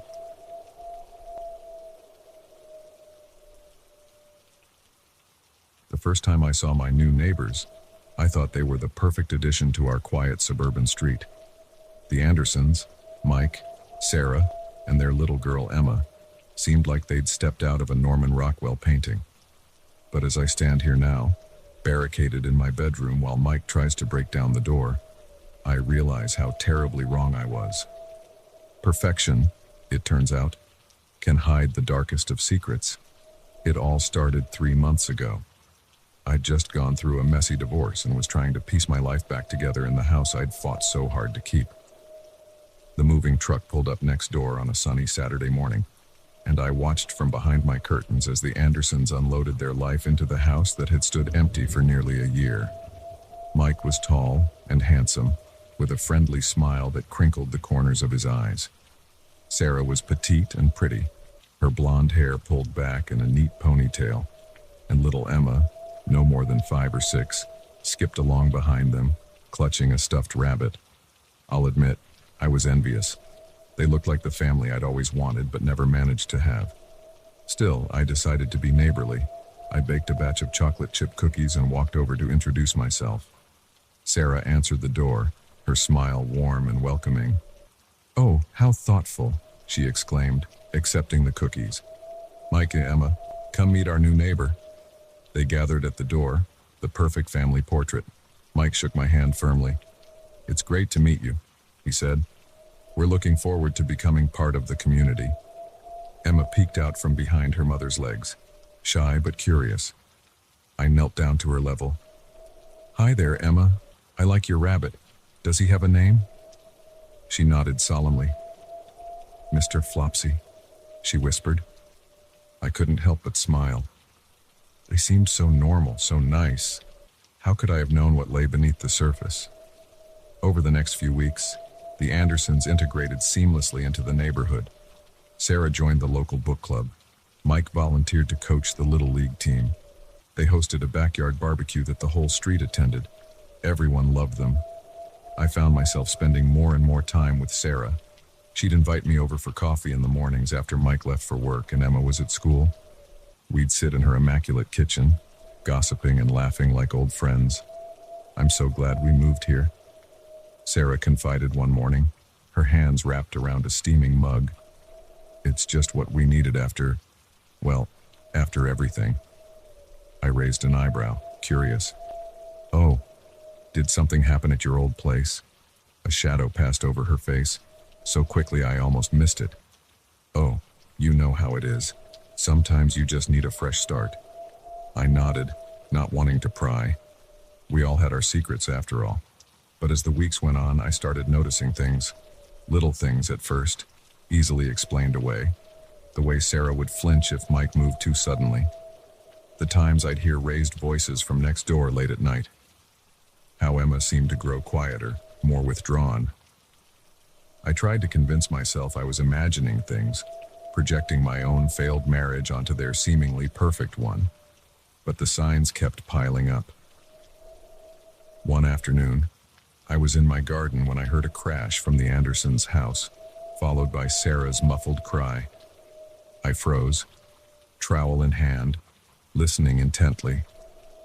There was silence for a moment. Then the sound of Mike's voice, too low for me to make out the words. Sarah didn't make another sound. I debated with myself for a long time that night. Should I say something? Do something? But what if I was wrong? What if I ruined this family over a misunderstanding? In the end, I decided to talk to Sarah. I invited her over for coffee the next morning, determined to broach the subject gently. She showed up with a bruise on her cheek, poorly concealed by makeup.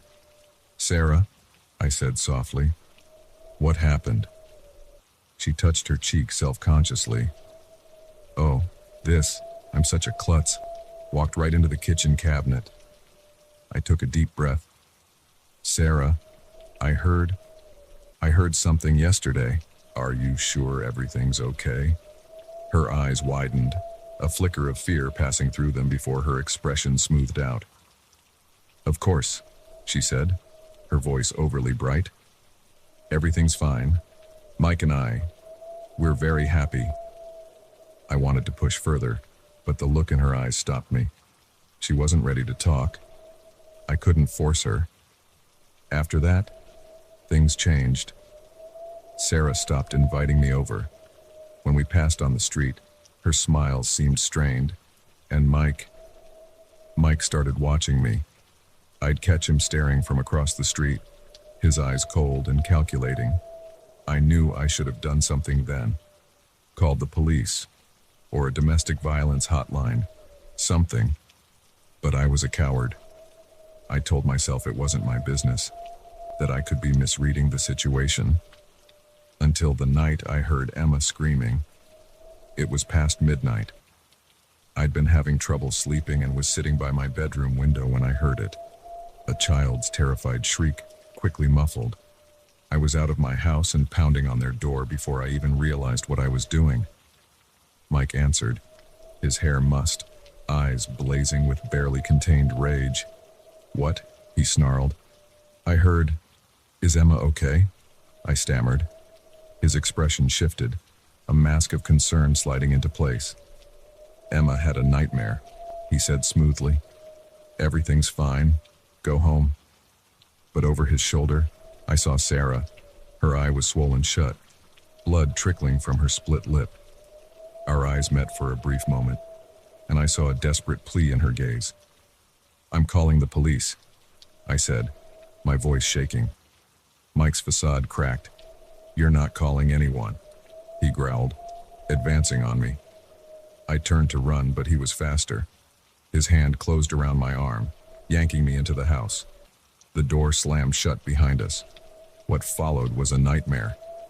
Mike raged, alternating between threats and attempts to convince me I was imagining things. Sarah huddled in the corner, cradling Emma, both of them trembling. I managed to break free, to lock myself in the guest bedroom. I fumbled for my phone, thanking God I'd slipped it into my robe pocket. The 911 operator's voice was calm, reassuring. "Help was on the way," she said. "Just hold on." But Mike was at the door now, pounding, screaming. The wood was beginning to splinter, and so here I am, waiting, praying. The blue and red lights are flashing outside now. I can see them through the window. But will they get here in time? The door gives way with a final, terrible crack. Mike bursts in, his eyes wild, a kitchen knife clutched in his hand. Time seems to slow down. I see the knife arcing towards me. I hear Sarah screaming from somewhere in the house. And then, suddenly, there are more voices. Shouts of, "Police! Freeze!" Mike's expression changes, confusion replacing rage. The knife clatters to the floor. And then he's on the ground, officers swarming over him. The next few hours pass in a blur. Statements are taken. Sarah and Emma are led out, wrapped in blankets, to waiting ambulances. Mike is put into the back of a police car, his face a mask of cold fury as he stares at me through the window. As dawn breaks, a kind-faced officer approaches me. "You did the right thing," she says gently. "You probably saved their lives."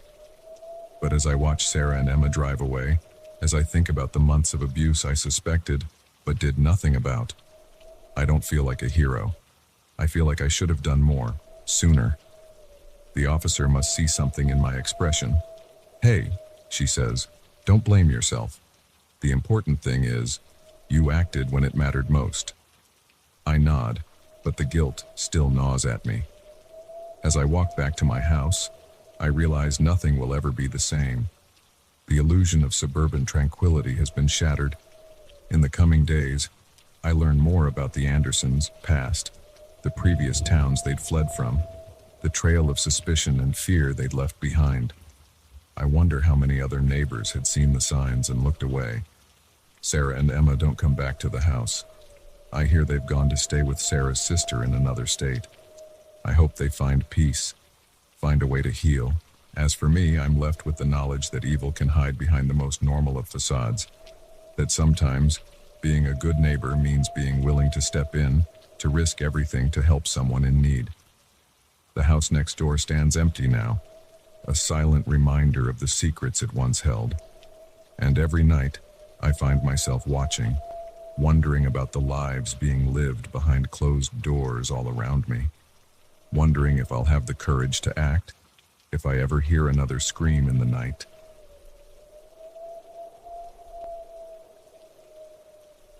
The moment I saw the glint of metal in his hand, I knew I'd made a terrible mistake. This wasn't just another house showing gone wrong. This was a trap, and I'd walked right into it. As the man's cold eyes locked onto mine, I realized with horrifying clarity that I might not make it out of this empty house alive. It had started like any other day in my life as a real estate agent. I'd been in the business for over a decade, and while I'd had my share of odd clients and creepy houses, nothing had prepared me for what was about to unfold. The call came in just as I was about to head home for the day. A man, his voice gravelly and impatient, insisted on seeing a property immediately. It was a bit unusual, sure, but not unheard of. Sometimes, serious buyers operated on tight schedules, and in this market, you didn't turn down potential sales. "I understand it's late," he'd said, "but I'm only in town for the night. I'm very interested in the property on Elm Street, the old Victorian. I'd make it worth your while." I hesitated, glancing at the darkening sky outside my office window. It was already past 7 p.m., and the house in question was on the outskirts of town, perhaps in a rather isolated area. But the promise of a hefty commission overrode my initial reluctance. "All right," I agreed. "I can meet you there in about 30 minutes. Is that okay?" "Perfect," he replied, a hint of something I couldn't quite identify in his tone. "I'll see you then." As I drove to the property, a sense of unease began to creep over me. The old Victorian house on Elm Street had been on the market for months. It was a beautiful property, but its remote location and the persistent rumors that it was haunted had scared off most potential buyers. I'd shown it a few times during the day, but never at night. I pulled up to the house just as the last rays of sunlight disappeared behind the horizon. The Victorian loomed before me, its windows dark and empty, like soulless eyes staring down at me. I suppressed a shiver as I got out of my car. There was no other vehicle in sight. I checked my watch. I was right on time. Perhaps the client was running late. I decided to wait by the front door, keys in hand. 5 minutes passed, then 10. I was just about to call it quits when a figure emerged from the shadows at the side of the house. He was tall, dressed all in black, his face obscured by the brim of a hat. "Mr. Johnson," I called out, remembering the name he'd given on the phone. He nodded, stepping closer. "Sorry I'm late. I was just admiring the grounds." Something about his voice had changed. It was softer now, almost gentle, but with an undercurrent that set my nerves on edge. But I pushed the feeling aside. After all, this was just another client, just another showing. I forced a smile and turned to unlock the door. "Well, shall we begin the tour?" The house was even creepier on the inside. Our footsteps echoed in the empty rooms, and shadows danced on the walls in the beam of my flashlight. I began my usual spiel about the property's features, trying to inject some enthusiasm into my voice. Mr. Johnson followed silently behind me, showing little reaction to anything I said. His lack of questions or comments was unusual, but I chalked it up to the late hour and pressed on with the tour. It wasn't until we reached the master bedroom on the second floor that things took a turn. I was midway through describing the original hardwood floors when I realized Mr. Johnson was no longer behind me. I turned, my flashlight beam sweeping across the room, and found him standing by the door that was now closed. "Mr. Johnson," I said, unable to keep the tremor out of my voice. "Is everything all right?" He smiled, then, a cold, mirthless expression that turned my blood to ice. "Oh yes, everything is just fine. But I'm afraid there's been a bit of a misunderstanding. You see, I'm not here to buy this house." My heart began to race. I don't understand. Why are we here then?" He took a step towards me, and that's when I saw it. The metallic glint of a knife in his hand. "We're here because this is where it needs to happen, where you need to disappear." Terror gripped me as the full reality of my situation sank in. I was alone in an empty house with a madman, and no one knew where I was. I'd walked right into his trap. My mind raced, searching for a way out. The window, too high, and likely painted shut in this old house. The door, he was blocking it. I began to back away, my eyes never leaving the knife. "Please," I stammered. "You don't have to do this. I won't tell anyone. Just let me go." He laughed, a chilling sound that echoed in the empty room. "Oh, I'm afraid I do have to do this. You see, you're not the first, and you won't be the last. It's nothing personal, really. You're just convenient." As he spoke, he advanced slowly, like a predator toying with its prey.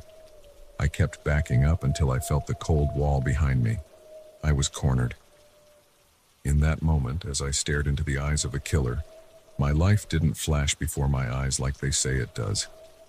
Instead, my mind filled with regrets. Regrets for not trusting my instincts, for coming to this godforsaken house alone at night, for being so driven by the prospect of a sale that I ignored all the warning signs. But beneath the regret and the fear, a spark of defiance ignited. I didn't want to die, not here, not like this. As he raised the knife, time seemed to slow down. I saw an opening and I took it. I lunged forward, my shoulder connecting with his chest. The sudden move caught him off guard and he stumbled backward.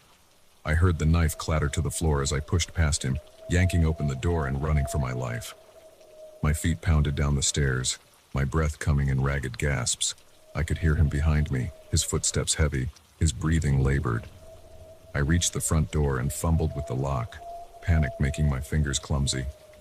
Just as I managed to wrench the door open, I felt his hand close around my arm. I screamed, the sound piercing the quiet night air, and fought with everything I had. My elbow connected with something soft. His stomach, maybe, and his grip loosened just enough for me to break free. I ran into the night, not daring to look back. My car was just a few yards away, a beacon of safety in the darkness.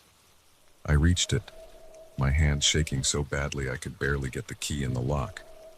As I finally wrenched the door open and threw myself inside, I caught a glimpse of him in my rearview mirror, standing on the porch, watching me. I peeled out of the driveway, gravel spitting from under my tires. I didn't slow down until I reached the police station, my heart still pounding, tears streaming down my face. The aftermath was a blur of police statements and crime scene investigations. They found evidence in the house, hidden rooms, tools of torture, trophies from other victims. Mr. Johnson, whose real name turned out to be Gerald Hoffman, had been using empty houses as his killing grounds for years. He'd prey on real estate agents, luring them to remote properties and murdering them. They caught him 2 weeks later, trying to pull the same trick in another town. When they showed me his photo to identify him, I felt a chill run down my spine. The face that had haunted my nightmares was now locked away, but the memory of that night would stay with me forever. I quit my job as a real estate agent soon after. I couldn't bear the thought of walking into another empty house, of being alone with a stranger in a remote location. The career I had built over a decade was gone, destroyed in a single night of terror. But as I sit here now, safe in my new home in a bustling city neighborhood, I know I made the right choice. I'm one of the lucky ones. I survived. And every day, I'm grateful for that second chance. Sometimes, when I pass a for sale sign or see a real estate agent leading clients into a house, I'm tempted to warn them, to tell them about the dangers that can lurk behind closed doors, about the predators who use our trust against us. But I know most wouldn't believe me. After all, who expects a simple house showing to turn into a fight for survival? So instead, I've become an advocate for safety in the real estate industry. I speak at conferences, write articles, anything I can do to spread awareness.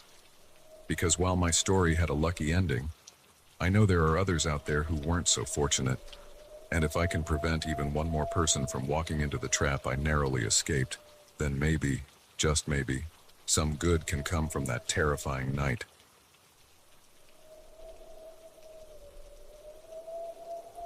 The first twig snap could have been anything, a deer, a raccoon, the wind.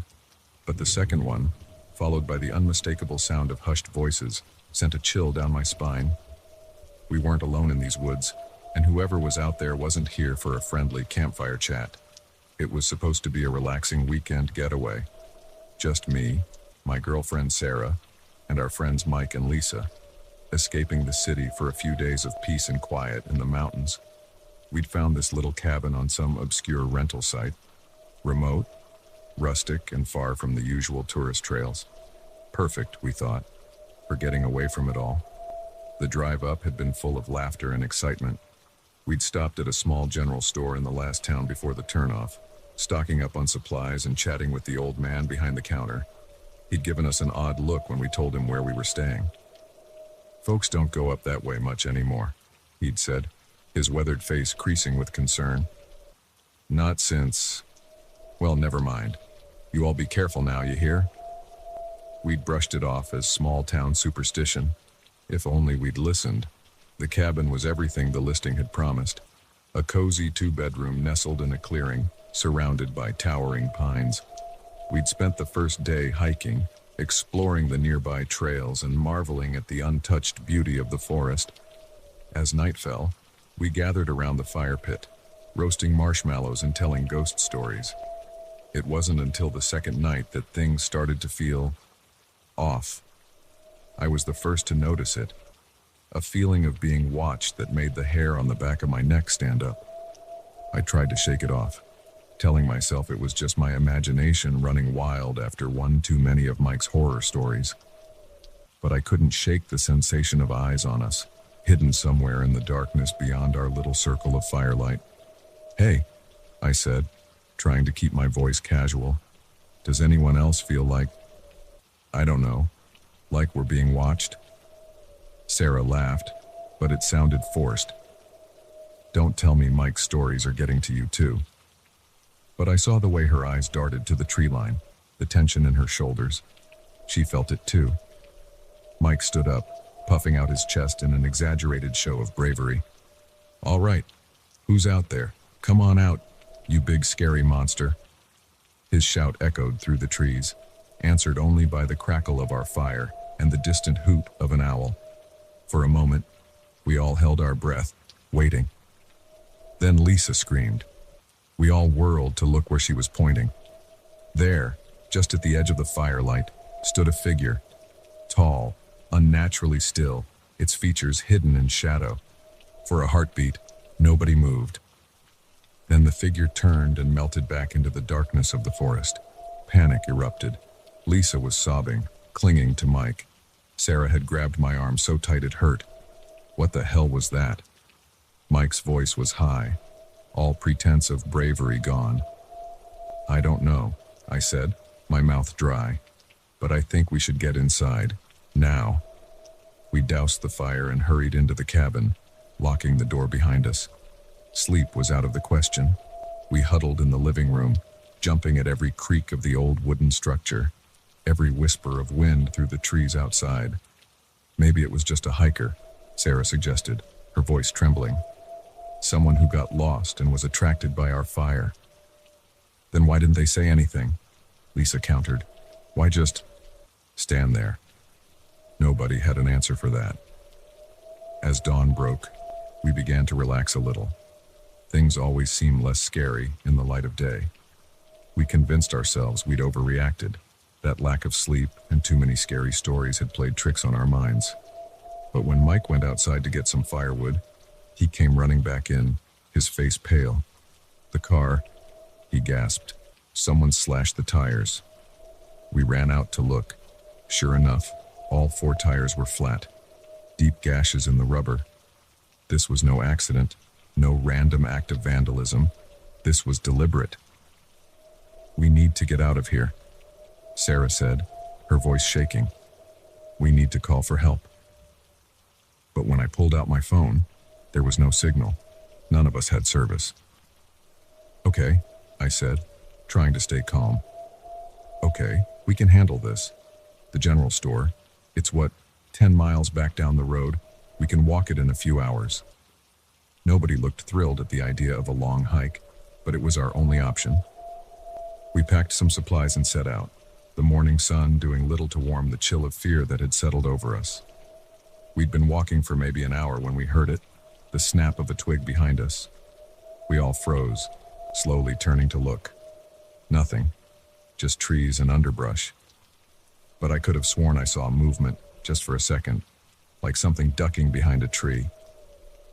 We need to move faster, I said, my voice low and urgent. We picked up the pace, no longer talking, each of us straining our ears for any sound of pursuit.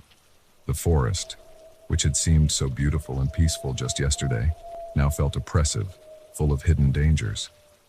It was Sarah who spotted the cabin, just off the trail, half hidden by overgrown bushes. It wasn't our rental. This one was older, more run down, but it was shelter, and right now, that's all we cared about. We approached cautiously. The door was ajar, creaking softly in the breeze. Inside, it was dark and musty, years of neglect evident in the thick layer of dust covering everything. Hello? I called out. Is anyone here? Silence answered me. We stepped inside, our footsteps echoing in the empty space. It looked like no one had been here in years. Old furniture was covered in sheets, cobwebs hung in every corner. Look, Mike said, pointing to a faded photo on the wall. Isn't that the old man from the general store? We crowded around the picture. It showed a group of men standing in front of this very cabin, all holding rifles and smiling. The old shopkeeper was there, decades younger but unmistakable, and next to him, oh my God, Lisa whispered. The figure on the end didn't quite fit with the others. Taller, its features blurred as if it had moved when the photo was taken. But there was no mistaking that unnaturally long, thin silhouette. A floorboard creaked behind us. We spun around to find the old shopkeeper standing in the doorway, a shotgun in his hands. "You folks shouldn't be here," he said, his voice grave. "It's not safe." For a moment, nobody spoke. Then the questions came pouring out. Who was following us? What was in that photo? What the hell was going on? The old man sighed, suddenly looking every one of his years. "It's a long story," he said, "and you're not going to like it." He told us about the town's dark history, about the cult that had once lived in these woods, practicing dark rituals and sacrificing outsiders to their twisted god, how the townspeople had finally banded together to drive them out, burning their compounds and killing any cultists they could find. But their leader, the old man said, his eyes distant with memory, he was something else. Not quite human anymore, if he ever was. We couldn't kill him, no matter what we did, so we trapped him, bound him to these woods with blood and magic. He gestured to the photo. That was taken the day after. We thought it was over. But every few years, someone comes up here, someone who doesn't know the history, and he hunts them, torments them, tries to use their fear, their pain, to break free of his bindings.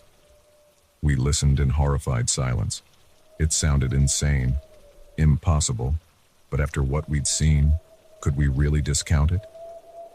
"So what do we do?" I asked, my voice hoarse. The old man's face hardened. "We get you out of these woods, and then we make sure no one else comes up here again." What followed was the most terrifying trek of my life. Every shadow seemed to move, every sound a potential threat. The old man led the way, his shotgun at the ready, constantly scanning the trees around us.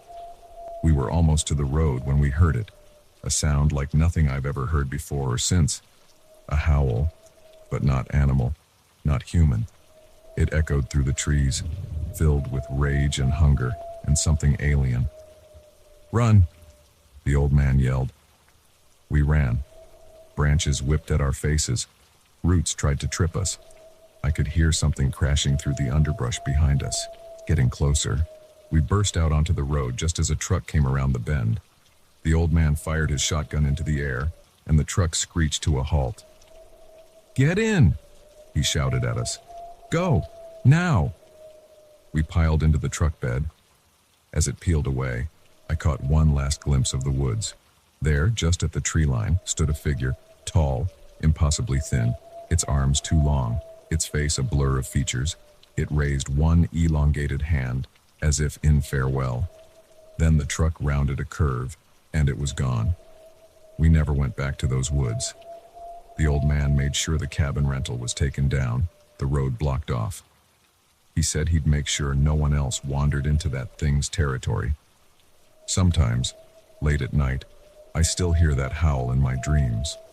I wake up in a cold sweat, the memory of those woods, that figure, still fresh in my mind, and I wonder, is it still out there, waiting? And what happens when the old man is gone and there's no one left to keep people away? I pray I never have to find out.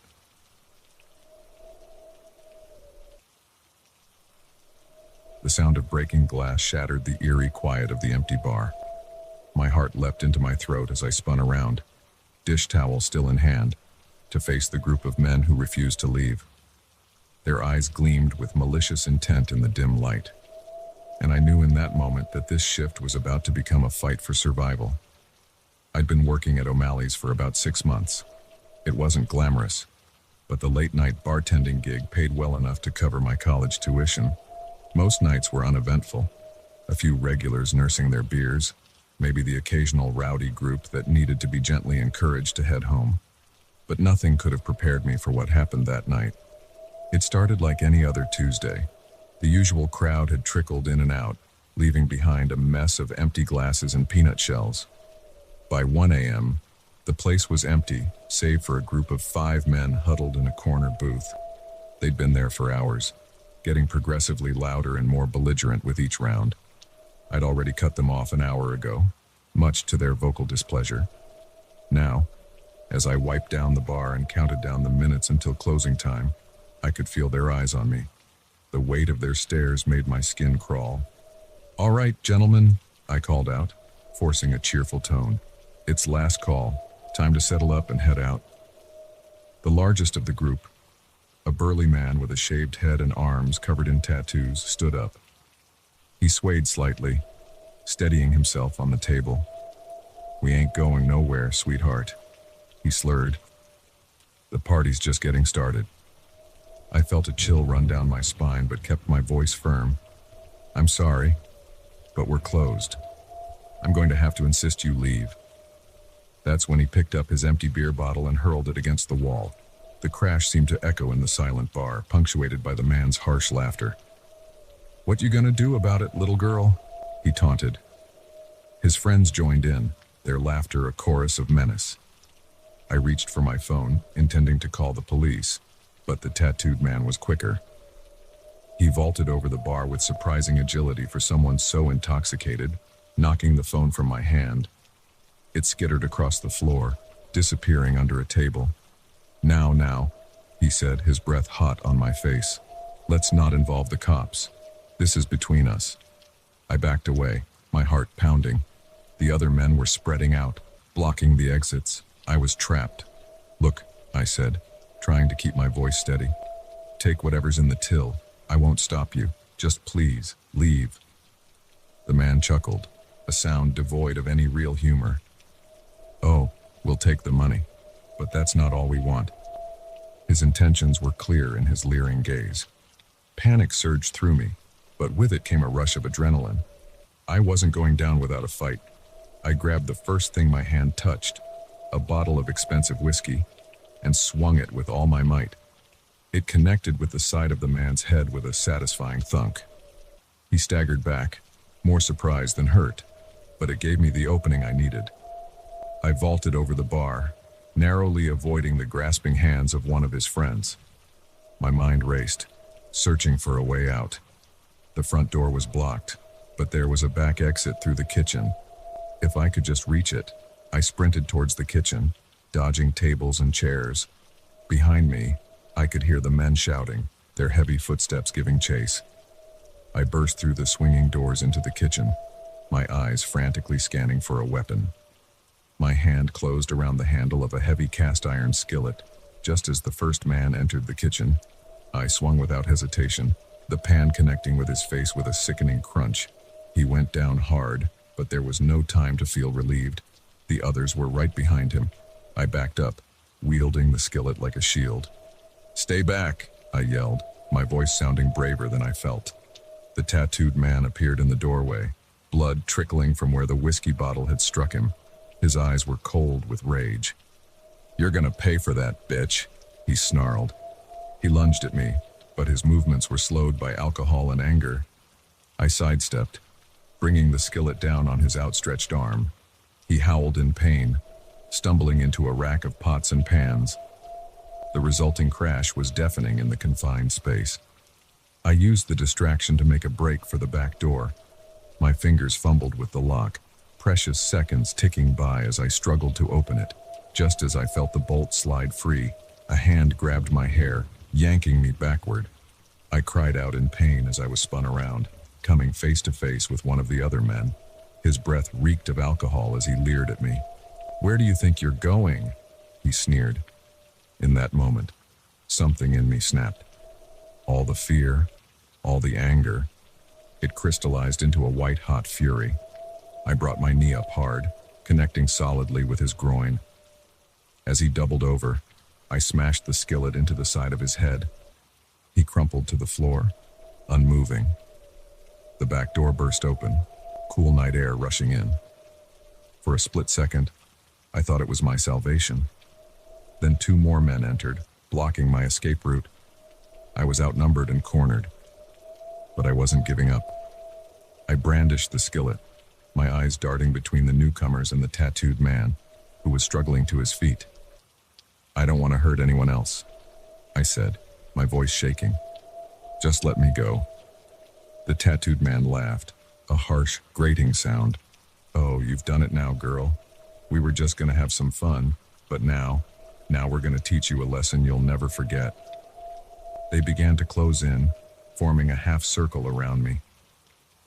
I backed up until I felt the cold metal of the industrial refrigerator against my back. This was it. I was out of options, out of space. Just as I was preparing for a final, desperate stand, the kitchen was suddenly flooded with light.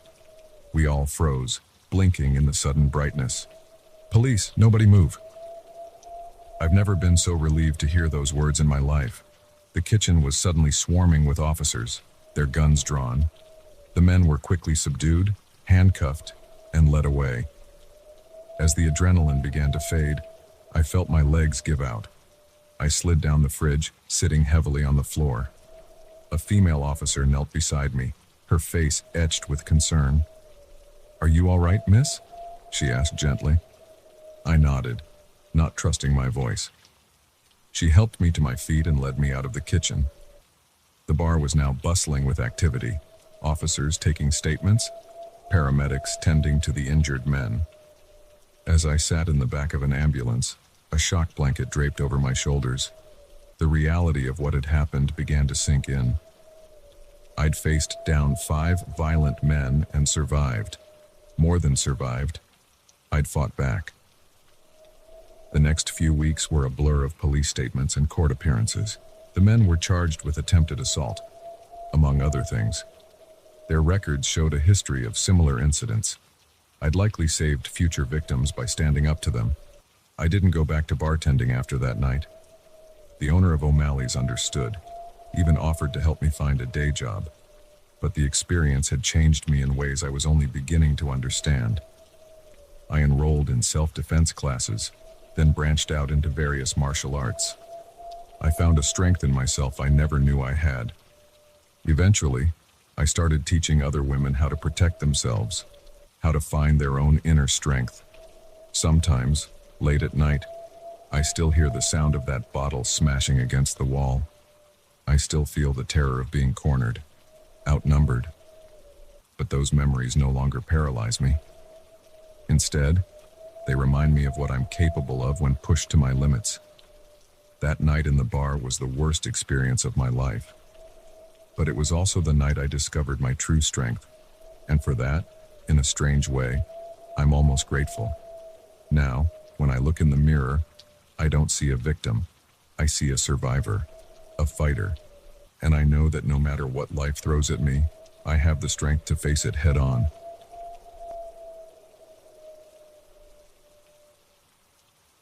The moment I heard the first twig snap, I knew I wasn't alone.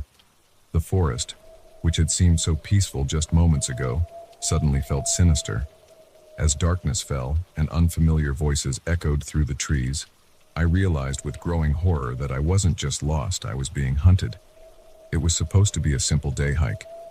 I'd done it 100 times before in different parks across the country. Wake up early, drive to the trailhead, spend the day surrounded by nature, and be back in time for dinner. But this time, something went terribly wrong. I'd chosen a new trail, one I'd read about online. It promised stunning views and a challenging climb, perfect for testing my skills. The first few hours were everything I'd hoped for. The air was crisp, filled with the scent of pine and wildflowers. I passed a few other hikers early on, exchanging friendly nods. But as I climbed higher, the trail became more isolated. By early afternoon, I reached the summit. The view was breathtaking, miles of unbroken forest stretching to the horizon, painted in 1,000 shades of green. I sat on a rocky outcrop, munching on my packed lunch and feeling on top of the world. That's when I made my first mistake. Instead of heading back the way I came, I decided to take a different trail down. It looked easier on my map, a gentler slope that would be kinder on my knees. I didn't realize then how that simple decision would change everything. At first, the new trail seemed fine. A bit overgrown perhaps, but still clearly marked. But as I descended, things started to feel off. The markers became fewer and farther between. The path narrowed, sometimes disappearing entirely under thick underbrush. More than once, I had to backtrack after reaching dead ends. As the hours wore on, A sick feeling grew in my stomach. I should have reached the bottom by now. The sun was sinking lower, casting long shadows through the trees. I pulled out my phone, hoping to use GPS to find my way, only to find there was no signal. Of course, I was miles from the nearest cell tower. Panic started to set in. I was lost, alone in an unfamiliar forest, with night approaching. I took a deep breath, trying to stay calm. I had supplies, water, some energy bars, a flashlight. I could make it through the night if I had to. In the morning, I'd find my way out. I just needed to keep a level head. That's when I heard it. A voice, distant but clear, calling out. "Hello? Is someone there?" Relief washed over me. Other hikers. They must be lost too. Maybe together we could find our way back. "Hey!" I shouted back. "I'm over here. I'm lost." Silence for a moment, then another voice, closer this time. "We hear you. Stay where you are. We're coming."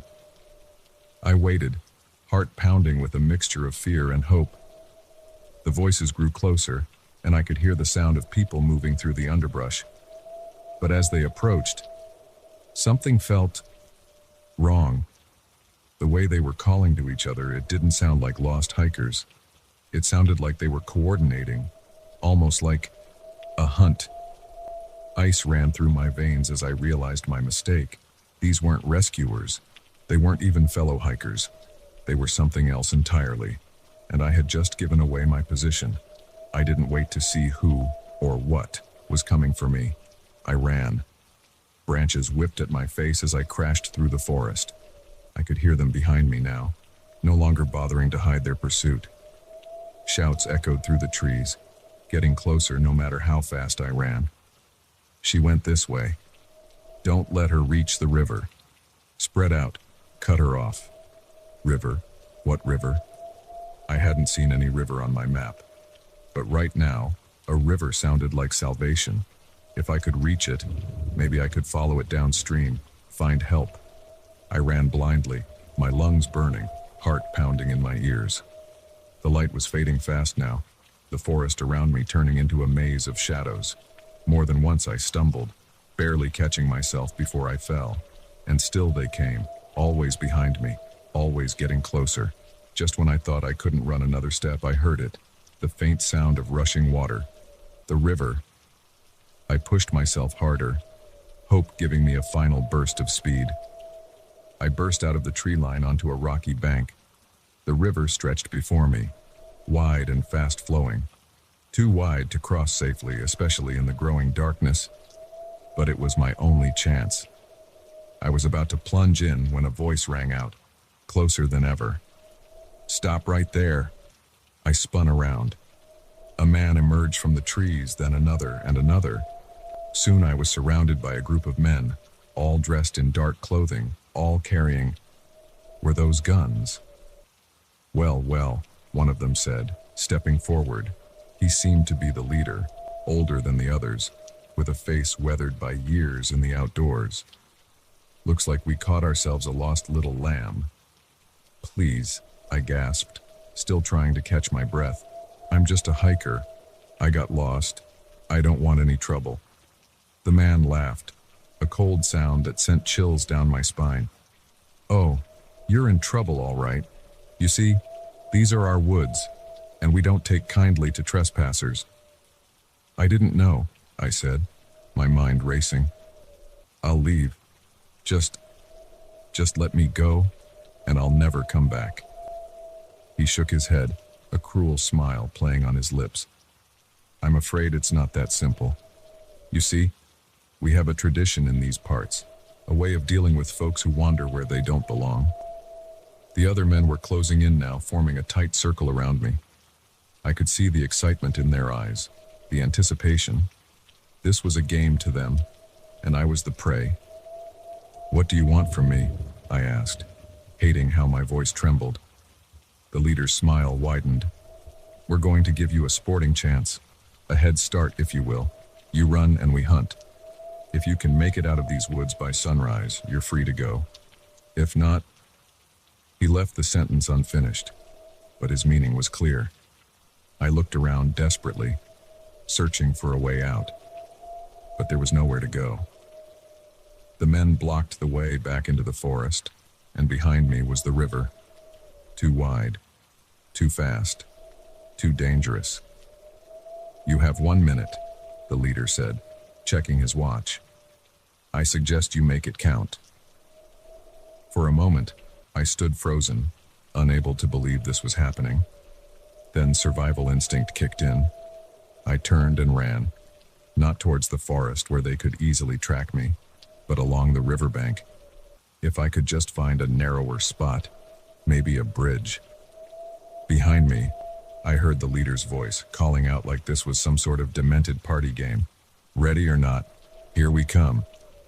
I ran like I've never run before. The rocky bank was treacherous in the darkness, and more than once I nearly pitched into the rushing water. But fear drove me on, the sound of pursuit spurring me to impossible speeds. I don't know how long I ran. Time lost all meaning in the darkness, measured only by the pounding of my heart and the ragged gasps of my breathing. Sometimes I thought I heard them right behind me. Other times the forest seemed eerily silent. As I rounded a bend in the river, I saw it, a fallen tree, creating a makeshift bridge across the water.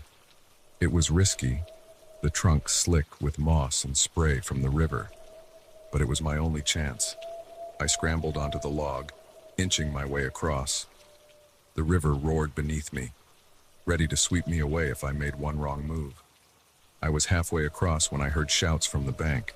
They'd found me. A gunshot rang out, splintering the wood near my feet. I froze for a second, then forced myself to keep moving. Another shot, closer this time. They were trying to scare me, to make me fall. With a final desperate lunge, I made it to the other side. I allowed myself one glance back. The men were gathered on the opposite bank, the leader watching me with a mixture of anger and grudging respect. "This isn't over," he shouted over the roar of the river. "These woods go on for miles. You'll never make it out by sunrise." But I was already running again, plunging into the unknown forest on this side of the river. He was right. I had no idea where I was, no idea if I was even running in the right direction, but I had to try. The rest of the night was a blur of fear and exhaustion. I ran until I couldn't run anymore, then walked, then crawled. Every sound made me jump, certain they had somehow crossed the river and found me again. As the sky began to lighten with the first hints of dawn, I finally broke through the tree line. A road stretched before me, empty in the early morning light. I wanted to cry with relief. A car appeared in the distance. I waved my arms frantically, probably looking like a madwoman. The car slowed, then stopped. An old man peered out at me, concern etched on his face. "Are you all right, miss?" he asked. I opened my mouth to explain, but no words came out. How could I possibly describe what I'd been through? In the end, I simply shook my head. "Let's get you to the hospital," he said gently, opening the passenger door. As we drove away, I watched the forest recede in the side mirror. Somewhere in those woods, a group of men were probably realizing their prey had escaped. I shuddered, wondering how many others hadn't been so lucky. I never went hiking alone again after that night, but sometimes, when I see a trailhead leading into dense woods, I think about those men, and I wonder if they're still out there, waiting for the next unsuspecting hiker to stumble into their twisted game.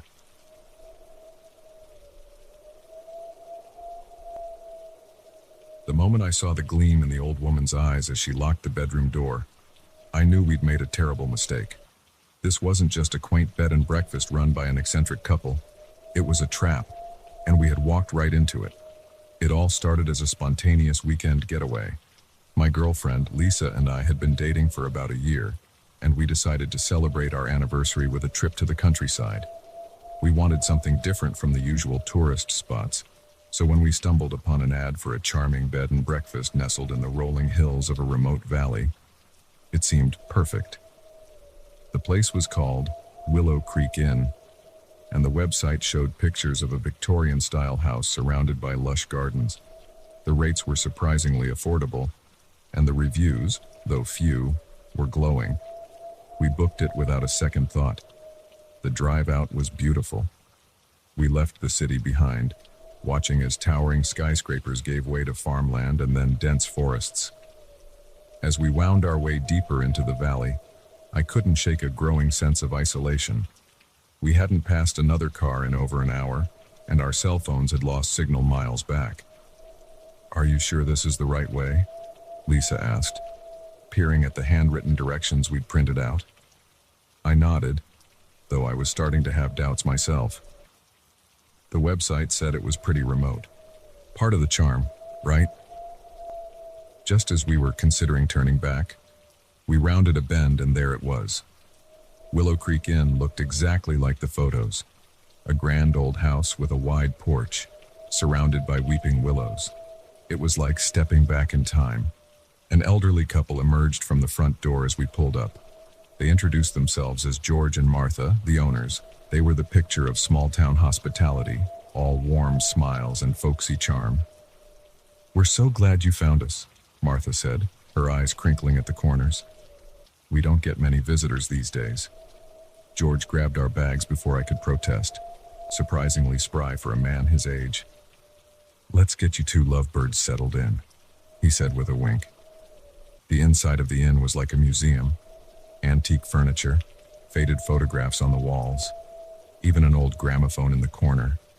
It was fascinating, but something about it made me uneasy. It felt less like a living space and more like a perfectly preserved moment in time. Our room was on the second floor, at the end of a long hallway.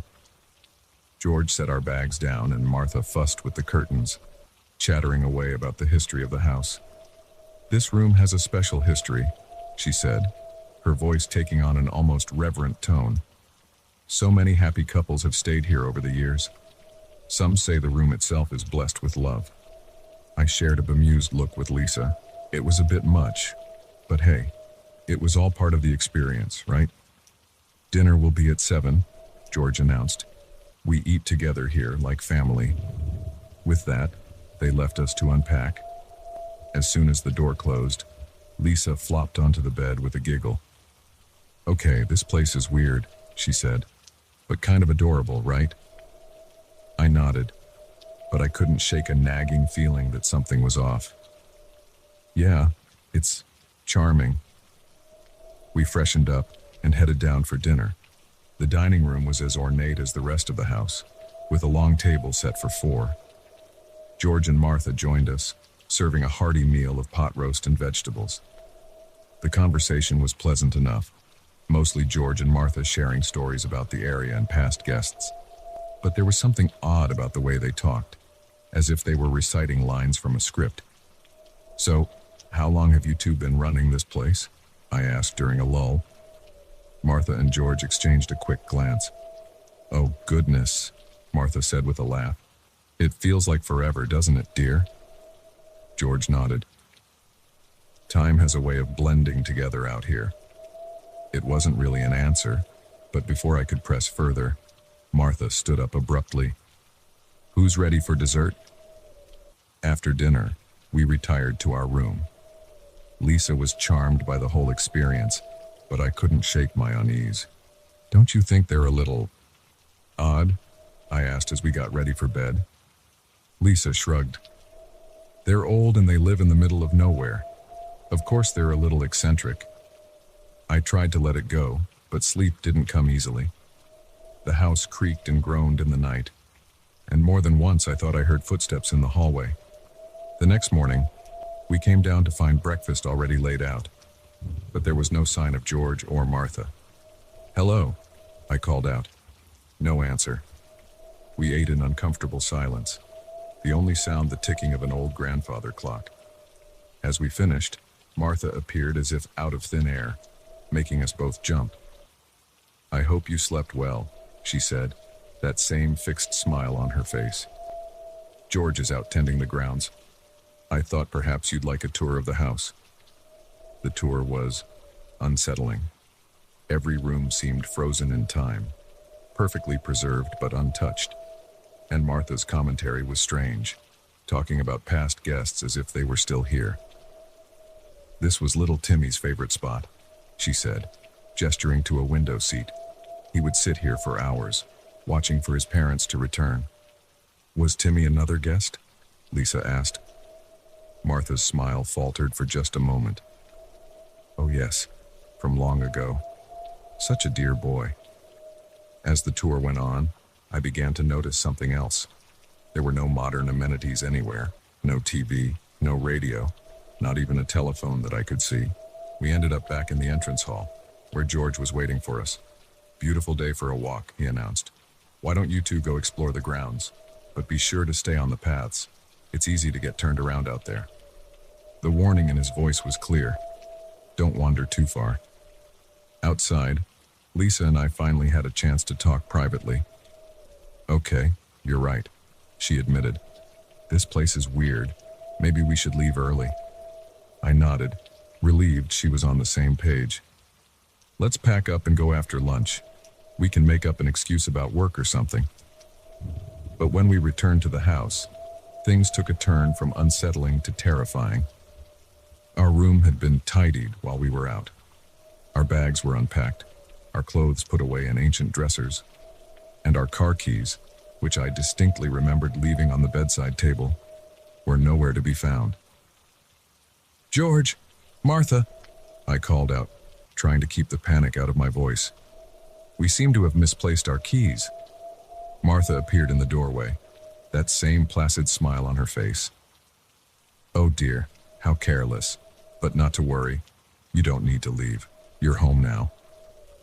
The way she said it sent chills down my spine. Lisa grabbed my hand, squeezing it tight. "That's very kind," I said, forcing a smile. "But we really do need to get back. Work, you know." Martha's smile didn't waver, but her eyes hardened. "I'm afraid that's not possible. You see, once you check into Willow Creek Inn, you don't check out." It happened so fast. George appeared behind her, brandishing an old-fashioned syringe. Lisa screamed as Martha locked the door. I tried to fight, to protect Lisa, but whatever was in that syringe worked quickly. As my vision blurred and my limbs grew heavy, I heard Martha's soothing voice. "Don't fight it, dear. You'll be so happy here, just like all the others." The last thing I saw before darkness took me was the gleam in her eyes, not the warm twinkle of a kindly old woman, but the cold, hungry stare of a predator who had just caught her prey. I don't know how long we've been here now. Days, weeks. Time seems to stand still in this place. Lisa and I are never left alone together. They keep us drugged, compliant. Sometimes I catch glimpses of other guests, vacant-eyed people in old-fashioned clothes, wandering the halls like ghosts.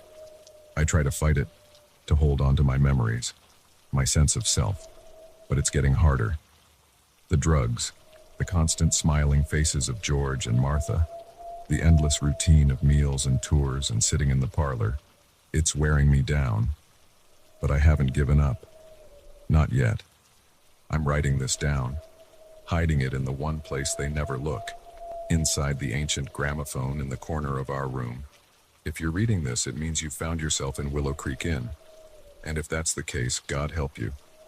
Remember, the smiles are fake. The kindness is a lie. And whatever you do, don't eat the food. Don't drink the tea. Fight it for as long as you can. And if you see a chance to escape, run. Run. And don't look back. Because once you check into Willow Creek Inn, they'll do everything in their power to make sure you never check out.